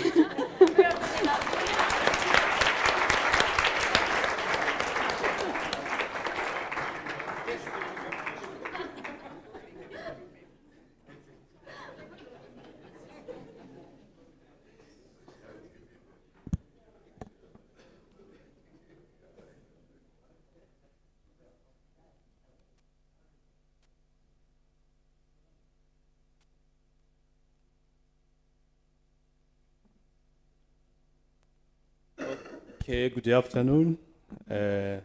My name is Thomas Kivevela. I'm from Tanzania. I think I'm the only one here who will not speak anything about AI, ICT. Unfortunately, I was included with the AI people here, so I will only talk simple stuff on thermal energy, not even power generation. So we are going to simple stuff now. So I'm Thomas Kivevele. I'm an associate professor at the Nelson Mandela African Institute of Science and Technology based in Arusha, Tanzania. When I was recruited with ARISE, I was just a doctor, so last year I was promoted to associate professor, and I thank you for the ARISE for contributing something. But even although you call me Professor Kivevela, I will not hear you because I'm still not used to it. Yeah. So basically my project is on using solar and biogas for drying applications. So we handle the problem of post-harvest loss. We know in Africa, especially sub-Saharan Africa, we have the big problem of post-harvest loss. We say over 20% of even to 40 is lost during the production process, production chain, and especially for the cereals, mostly is the fruits and the vegetables.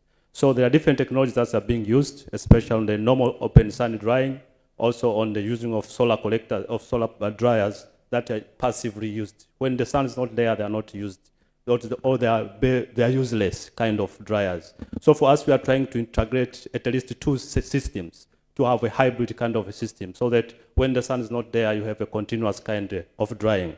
And one of the things that we use is the use of storage materials, or we use heat pump integration, also the biogas. So in here, we're integrating the biogas. This is the project that we'll talk about ARISE. So basically in Africa, most of the products are being loaded on the handling stage and the packaging stages. And the most of the products that we'll lose is on the vegetables and the roots, which is the tubers, with a number of reasons as to why we do have a high post-harvest loss. And basically is one of the things on the storage facilities, which is the challenge because of the challenges with the transport sometimes from the farms to the markets. So we lose a lot also due to climate change and the other kind of reasons. So the project that we're working on, this project, to develop a simple dryer that is a bit cheaper using local available materials that even the local people, they can use. So we develop a hybrid kind of, and the activities is to design the dryer, also carry out the thermal performance, optimize it, try to check the assessment of the quality of the dried product vis-a-vis the open sun drying. Also, we do the technical economic analysis to see if the technology is a bit feasible to local people. So this is a simple prototype that we have developed so far. And you can see we have a solar collectors, we have a heat exchanger where we can burn the biogas so that you can have a hot air going to the drying chamber. And it is in the field now. We are trying to test especially optimization to make sure we get the possible temperatures that are acceptable for drying many of the products. I can give a progress of the project based on this team that I have, the PhD and the master students. So I have a Ugandan PhD student who helped us with the modeling of the dryer, and this helps us if we want to design more dryers, depending on the applications of the stakeholders. It's easier for us just to do the simulations, and then you know how to easily size the dryer. So far, the temperatures that we are getting, they are not that good. We are about 50 to 60 something. But we need to be having at least 50 to 70% because that's where most of the products, the optimal temperatures for most of the product we can get. Also, one of the issues that one of the students working is on the market readiness. Most of the dryers that are being developed, they are being neglected, most of the farmers. So we need to understand why, what could be the reasons. So the adoption rate is a bit lower. So this is more of the socio-economic kind of the start that one of the students is doing. And so far, we found that most of the people that are being engaged on the drying business, this small kind of business, are women. So we found that these are the people that we need to target, especially on the technology that we are developing. And the awareness also is a bit lower. Over 60% of people, they don't know about this solar kind of drying. So it's a big opportunity to work and impress the people. Also, one student, we are trying, if we don't have biogas, what other alternative materials? So we sometimes try to use the local available stones or rocks, especially the soapstone, which has been used several times, long time ago, that we can try to integrate with the system, and then they can help us store heat so that you can reduce the temperature lag within the drying chamber. Because when you have a big differences in temperatures, when the sun is there, when the sun is not there, you denature your product when you are drying. We published one paper on this work, especially on the use of rock. And the editors, they asked us if they can use our paper to extract and write a simple story about the paper. And that's when I learned about how to convert this hard science. Very simple, straightforward, and it's a very catchy title. Now look our paper title. It's called Experimental Investigation of Soapstone and the Granite Logs and as Energy Storage Materials for Concentrated Solar Power Generation and Drying Technology. It's very long, not attractive, it's more scientific, so possibly only people who are working on this area will be interested to read, not other people. So this paper, this extract from these people, they gave us a picture on how we can report easily way the simple, tough science to easy kind of science. Also, my colleagues from agriculture, they are using our technology to try reduce the fungal load in the maize and the groundnuts, and they are getting good results. That when you have a fungal within the groundnuts and the maize within the acceptable range, below 20 parts per million, they can reduce up to 0, eliminate it. But if it's above that, it means that kind of maize and fruit and groundnuts cannot be used, definitely. This has to sometimes it goes to the issue of mycotoxin. Also, because we need to have enclosures of the dryer, so we make some plywoods. So we have issues of expensive plywoods. So we are trying now to make our local plywood. And one of the challenges with the making plywood is on the adhesive. So one of my students trying to extract adhesive or glue from the agricultural waste that we can use to make plywoods that we can use to make our dryers a bit cheaper. Also, one of the students is working on designing the dryer and the construction. This is more on the experimental work, and this is the one that will feed the PhD student who is doing the modeling, the data just to validate the model that will be used in designing different sizes of dryers. Also, we do test to see if our dryer is environmentally friendly. So we are also working on the life cycle assessment, and so far preliminary we see our dryer is a bit good environmental friendly with negligible global warming potential and the likes. We engage with a number of stakeholders specifically to get inputs on what we can do in our dryers. So we visit a number of women groups, and they're working with a number of women groups who are dealing with the drying agricultural products for business purposes. Also, we train them on how to make capsules from the dried products, especially those products that are bitter, people cannot eat straight, so they can drink like capsules. So we provide that with simple machines. Also, we have STEM kind of to primary and secondary schools to motivate them, especially in STEM, where they compete in simple projects on solar applications, biogas, and then we award them, we call them to the university. So just to make sure we prepare next generation of scientists. We have a number of publications. If we go to the outcome of the projects, we, like other grantees, we also manage to buy equipments from the funds that we get from ARISE. And we have established my own lab with my team.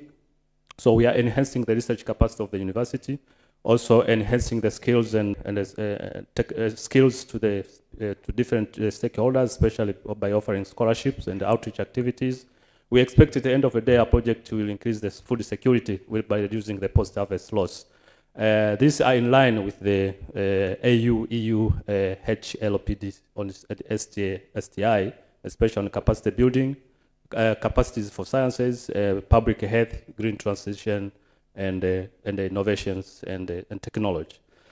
So with this, I would like to welcome you to Nelson Mandela in Tanzania, which is 1 hour to the mighty Kilimanjaro Mount, and less than 3 hours to the Ngorongoro crater, and we are just behind the Mount Meru, which is the 8th tallest mountains in Africa. With these remarks, I thank you for listening.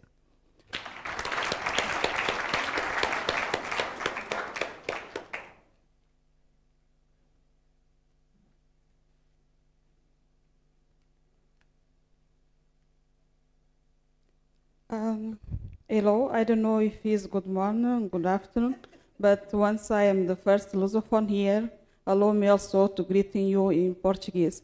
In this case, boa tarde.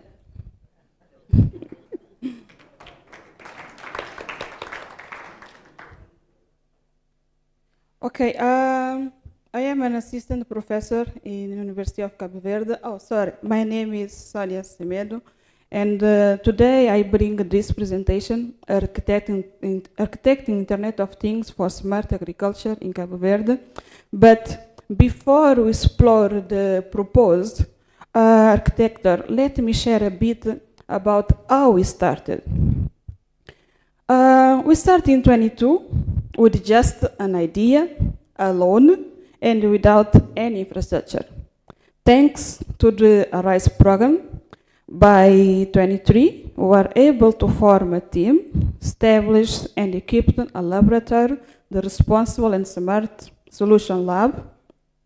Our lab was inaugurated in November 29, and we are honored with the presence of Our Excellency, the President of Cabo Verde, the European Union Ambassador to Cabo Verde, and also the director of my university. As a side event, during a side event of the workshop of responsible and artificial intelligence facilitated by my colleague, Professor Erlindo Veiga. We were a multidisciplinary team of 6 colleagues from different backgrounds. We have 4 PhD students, 1 master student, and 13 undergraduate students. Our primary research areas are IoT and artificial intelligence applied in agriculture, water management, and health. So far, in 24, we have established collaboration with other universities from Portugal, Senegal, and Ghana.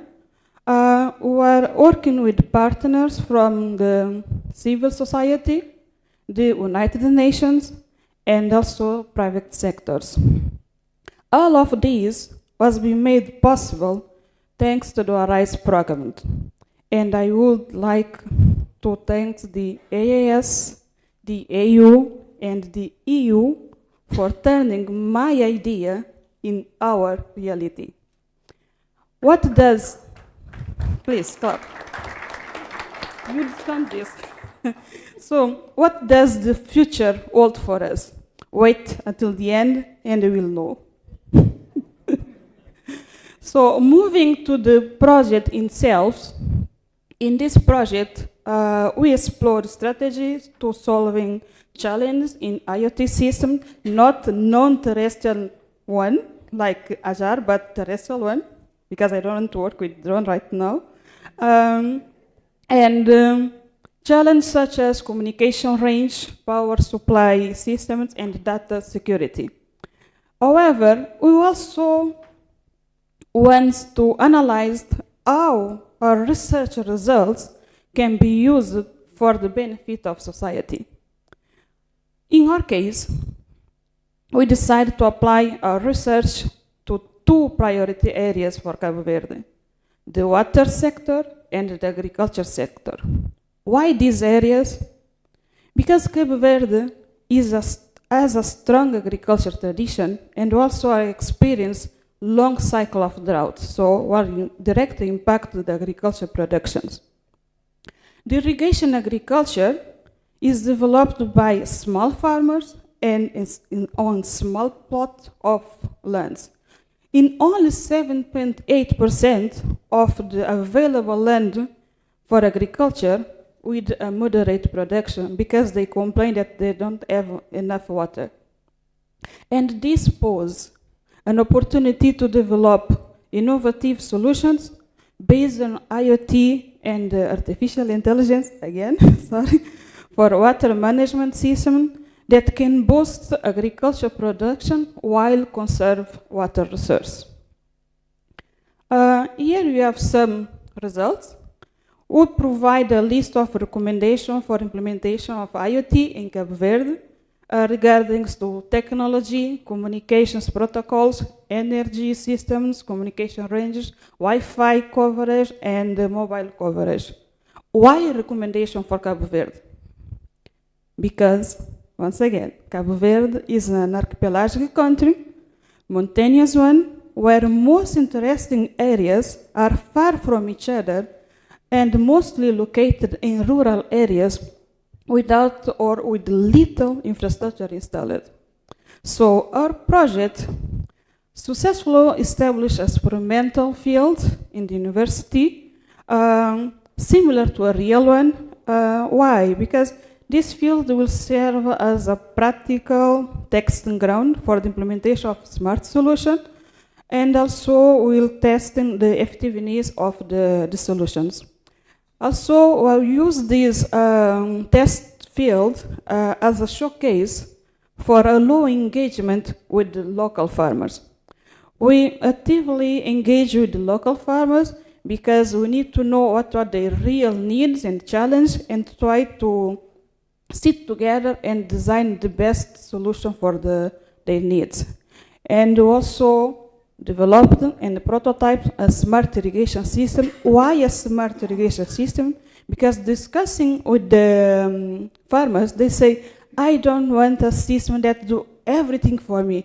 My real problem right now is water. How can I irrigate my system, my land? So we decided to start with a smart irrigation system. So currently we are working on this proposal. I will call it a social IoT architecture. Why? Because in this approach, we want that the farmers, they share some infrastructure. Each farmer can have the sensor on this farm, is okay, but then we have some costs with the gateway and also with the servers. So our idea, once the farmers, they are small land, they are close to each other. So we don't need to have 10 gateway and 10 servers. So in this case, they just need to share the system.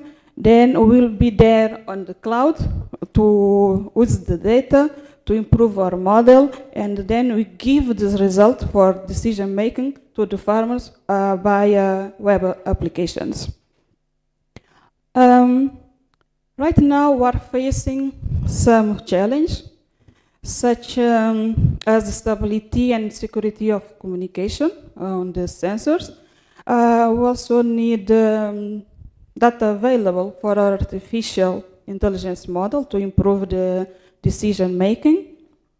We also work with a community. So in this case, we have several users, and we need to guarantee the privacy for each user, because I don't want farmer one to irrigate or to stop irrigation from the farmer too. And also we need to guarantee stakeholder engagement if we want that our solution to be adopted for the community and for the country. And we need also to find a way to protect our idea and to commercialize our research outputs. We'll receive some visibility.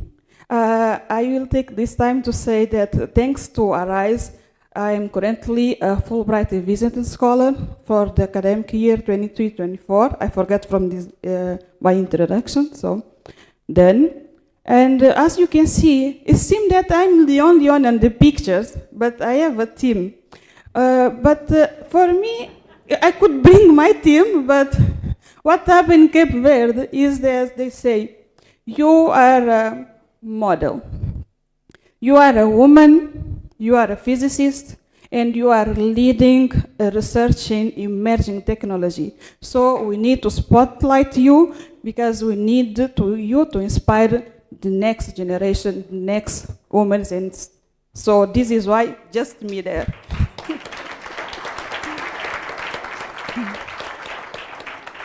Okay. The project, the lab, has also attracted interest from media and government, resulting in participation in podcasts, panel discussion, and widespread coverage across national and Lusophone news platforms. Once we are applying our research outputs on agriculture transition and climate change resilience, I was nominated to be the Cape Verde representative on the OSCAL Governing Board to foster the research in these areas. OSCAL stands for West Africa Science Service Center on Climate Change and Adapted Land Use. As promised, now we'll talk about the future. What does the future hold for us? Once our lab has already get some visibility, because they all say, yeah, you are developing a new ecosystem with different everything we have in Cape Verde. You are something excellent. Okay, wow, congratulations for me and my team. So what we want for the future is to consolidate this position, to be a reference on IoT and artificial intelligence. Our lab is an open lab, so everyone can go there with the problem, the solution, and or the funds. We accept all you bring, and you offer some water. And we want also to put our lab on the service of the community. Our motto, when I start to rise alone and I start to recruit people from my lab, I say, our motto is rise, but rise together.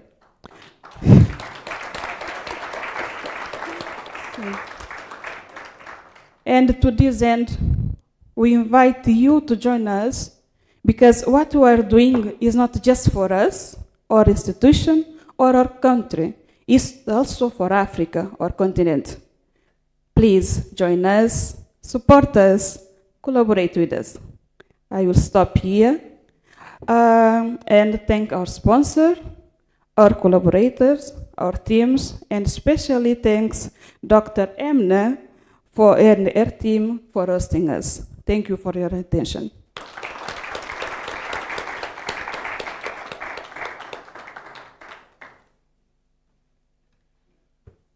Okay, so thank you so much, our fellows. And now we open the floor for questions.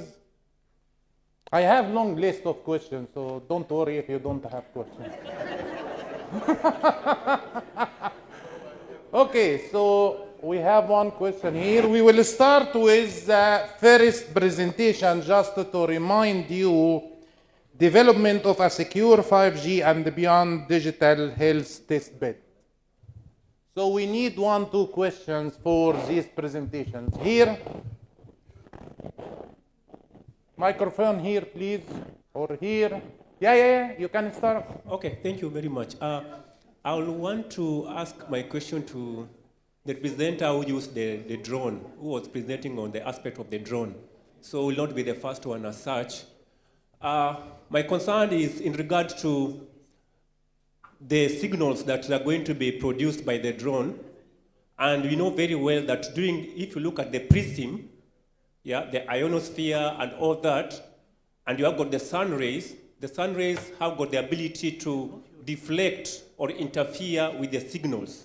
So in this regard, when you're going to use your drones as a means of signal transmission, how are you taking care of that so that we don't have interference and whatever the reception that you are getting is as clear as it would be when you are using the mast? Thank you. Okay, I was asking for question for the first presentation, but this comes for... Yeah, so can you, Hajar, please answer these questions? And prepare for one question for Hajar as well after this question. Okay. So as far as I understand your question, it is about interference, right? That are coming from other base stations, for example. So this we take into account in the optimization problem. When we model the cost function, which can be, for example, the data rate, we take into account that there is a signal that is interfering with the other signals. And in the optimization problem, we try to minimize the interference while maximizing the signal that is directed to the users. So it is, from a mathematical perspective, it is just an optimization problem where you have two objectives. You maximize the received signal while you minimize interference. And you can find the optimal transmit power from the drone and also from the surrounding environments from base stations so that you increase your cost function and you enhance the performance of the network. Thank you. One more question for Hajar? Yeah? Please, for the same presentation. We don't need to. Thank you, Professor Zoba. I actually have a question for the whole panel, I'm sorry, because it really applies to all of them. Now, if you are a mathematician and develop artificial intelligence methodology, then this is fundamental science. But we are not using this, we're not developing artificial intelligence per se. So I refer back to Dr. Atrida Mulonga, the head of research grant of the National Science and Technology Council of Zambia this morning, where she mentioned the importance of fundamental research. Now, to my understanding, so far, the use of AI has been, as we've seen here, brilliantly used in applied science, but can it provide also fundamental insight into knowledge, for example, of drug action or something like that? Like what I'm trying to ask is can we bridge from the applied to the fundamental using AI? And this is a general question for the panel. Thank you very much.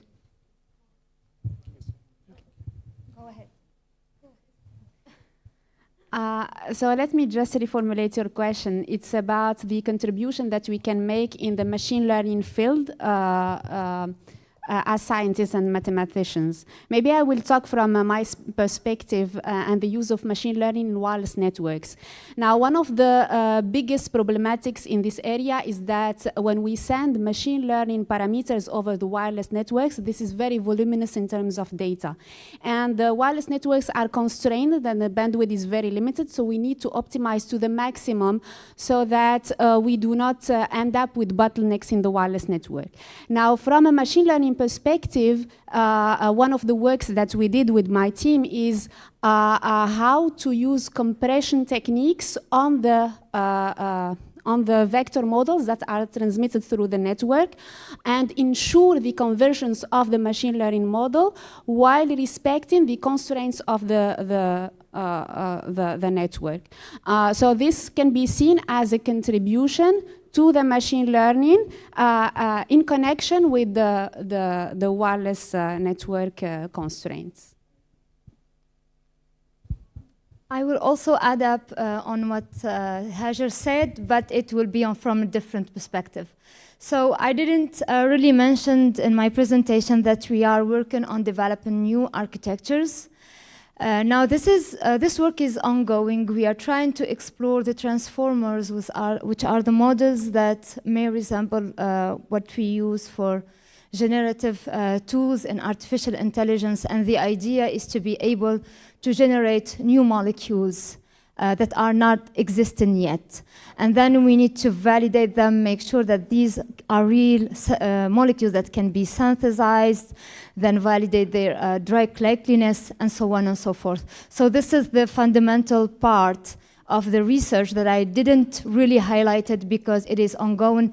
This is fundamental though, so we don't expect any outcomes very quickly out of that. So we are exploring both this type of transformers and classification aspects in terms of biological activity. So we are still working on in the framework of drug discovery, but we are also exploring generative AI in classical way. But also we have now trying to establish a connection and a collaboration with Taha from Algeria, our friend and fellow from the ARISE program, and explore how quantum machine learning can also help in having maybe more enhanced performances in generative quantum machine learning approaches in drug discovery. But there is always a but. Right? So we are lacking a lot of capacities and calculations. So fortunately in Institut Pasteur we have servers, we have some infrastructure that we can use. We are struggling to purchase a dedicated server with a good GPU that will help us implement these very high consuming technologies in order to train. So the training part, when it comes to really train from scratch, all the hyperparameters and optimizing the algorithms, it needs a lot of infrastructure, and we are in competition with giants out there in the Silicon Valley that are developing such technologies. So in the meanwhile, we use what they do in order to advance applications in the drug discovery. Thank you. That's one question there.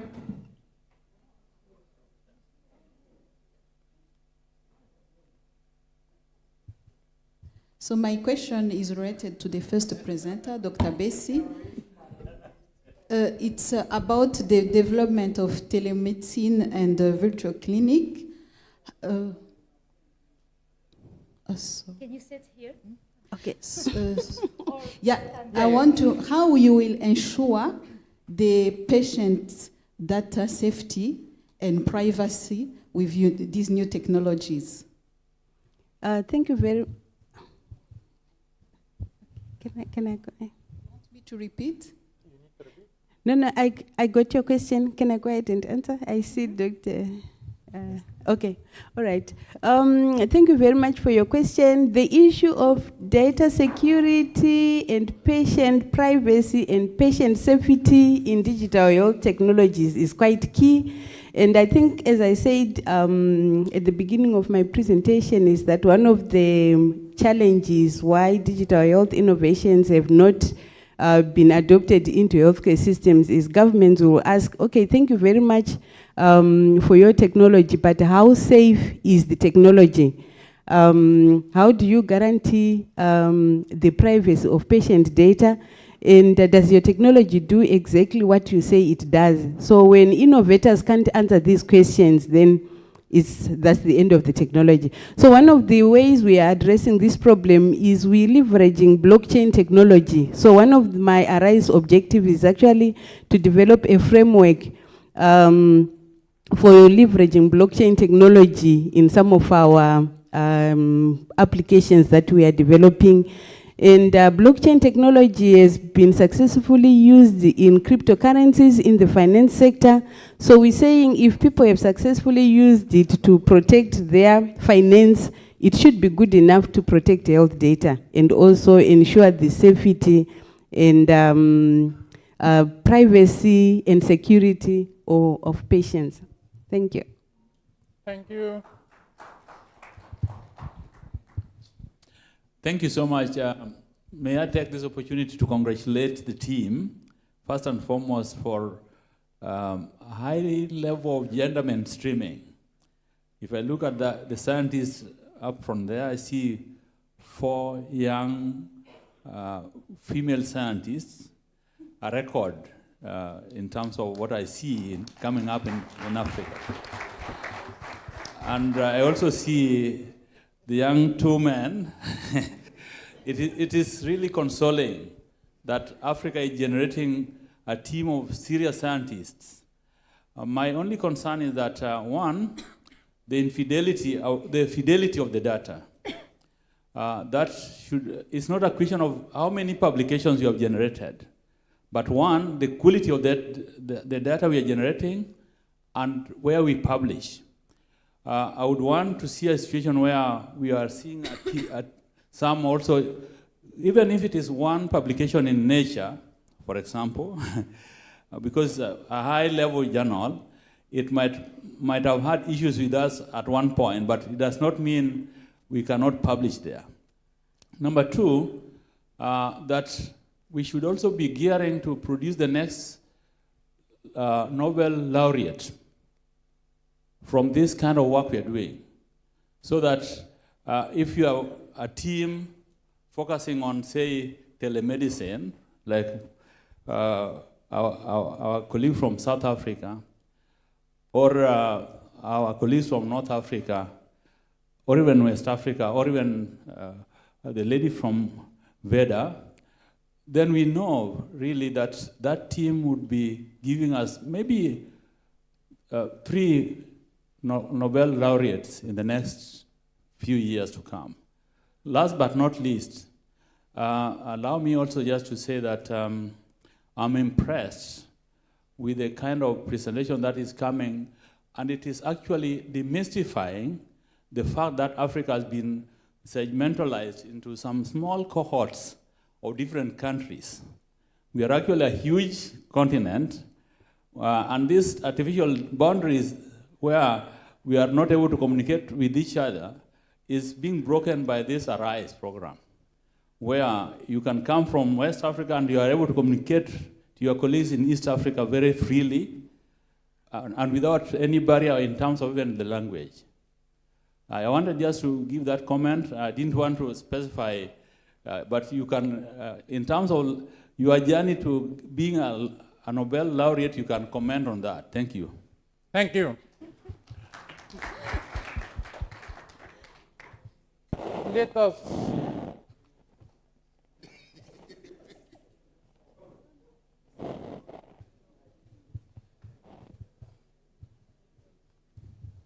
Thank you. I want to do some questions for Dr. Emma, because we work with medicine. The problem of the drugs start for the composition of the molecule, the cytotoxicity, the concentration of effective drugs, the time of use of these drugs, the interaction of the drugs in the same person and the price of the drugs in the market. Because for Africa, some drugs are no effective or the price is so high for use because that some doctor need to look for another drug with low price for give for patients. My question for you is like how your project will solve these problems because you are using EA to discover drugs and how I know that for start drugs we use camundongos. How you will pass to camundongo for human people in the time you have for this project? Thank you. Thank you for the question. Actually, we just for the last part of the question, I'm responding then and coming back to the start. We don't have any clinical trial for this project. The clinical trials hopefully will be funded through another project and another fund in the future. But we have, of course, thought about all the issues related to the length and the cost of developing drugs. I will give you the example of how we handle things for leishmaniasis, at least what we are doing right now, and the molecules that we have in hand and will probably be the first that we are looking at until the preclinical and clinical trials, I hope. So the idea is that we went through directly what we call drug repurposing. So all the molecules we're testing have already been approved. This means that part of the preclinical trials are already there and have been done. We only need to validate that for the leishmaniasis per se as an application. So these can be like, I don't know, anti-cancer molecule, but we will be using it for leishmaniasis.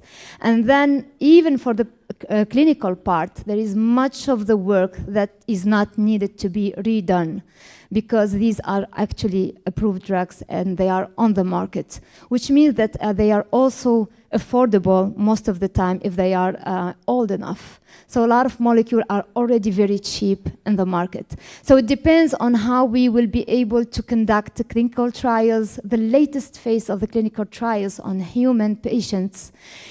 We may just use drugs that are already commercialized. So here we are really talking about delivering solutions to people in Africa and in the endemic countries. The other thing is we also for the drug repurposing, what we do, we think leishmaniasis have different manifestation, and for the clinical form, we can also think of topical applications, and these are the least drugs that can have systematic issues and side effects and so on. So this to mitigate a lot of side effects if we have high concentrations of our drugs, for example. Okay, so thank you. Just for who wasn't asked, maybe you have.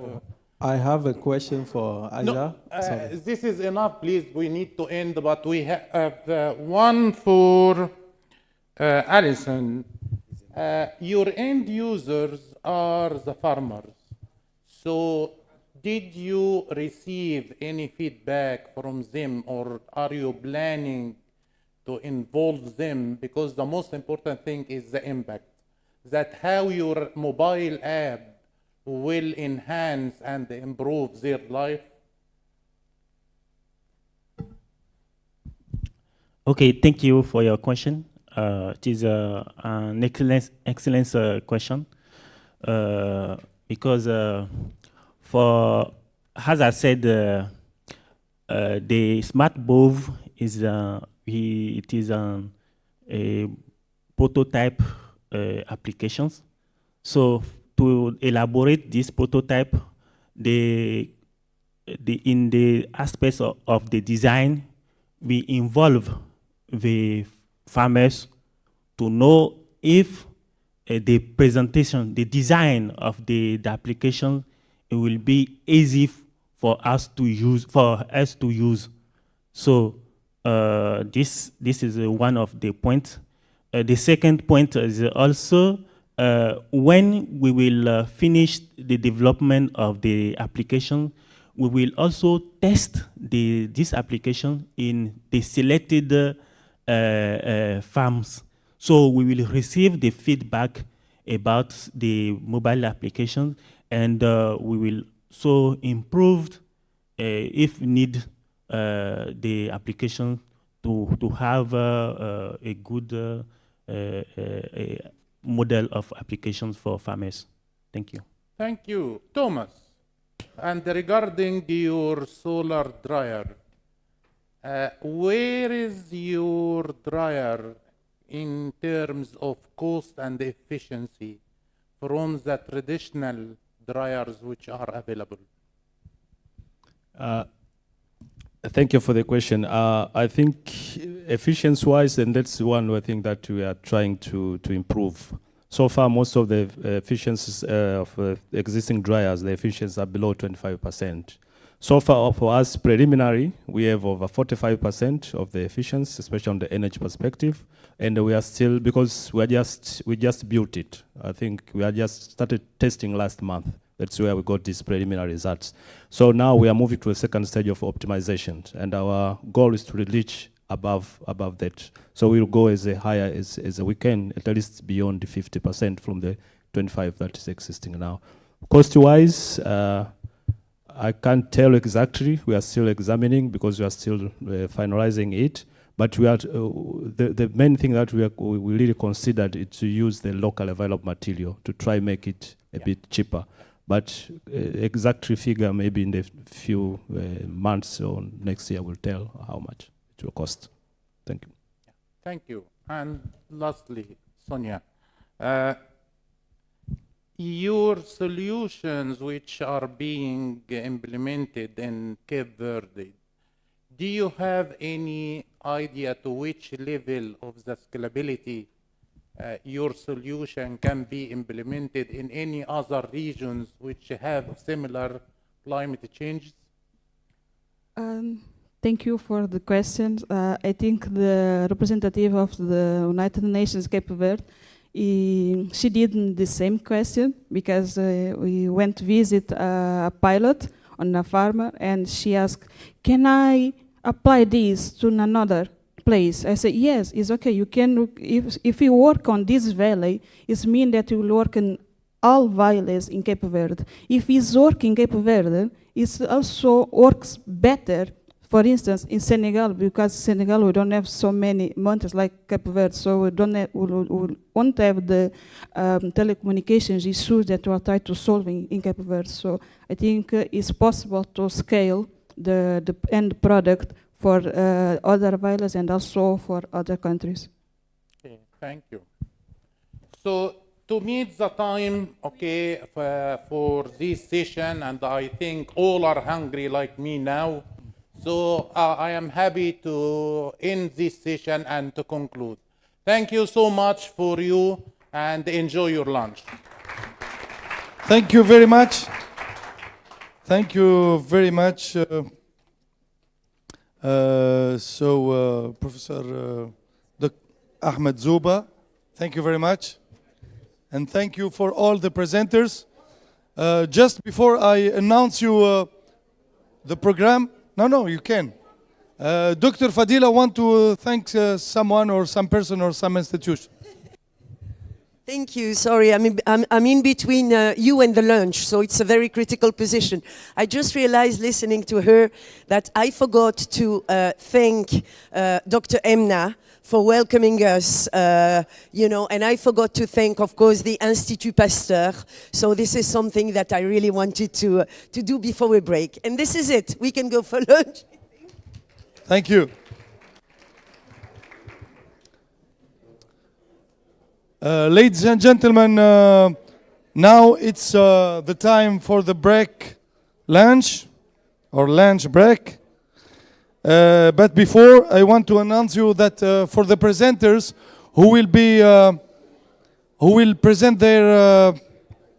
will participate to the session of the afternoon and didn't yet show their PowerPoint presentations, please contact Nicolas, can you show your, well, Nicolas is here for the presenters of this afternoon. Thank you very much.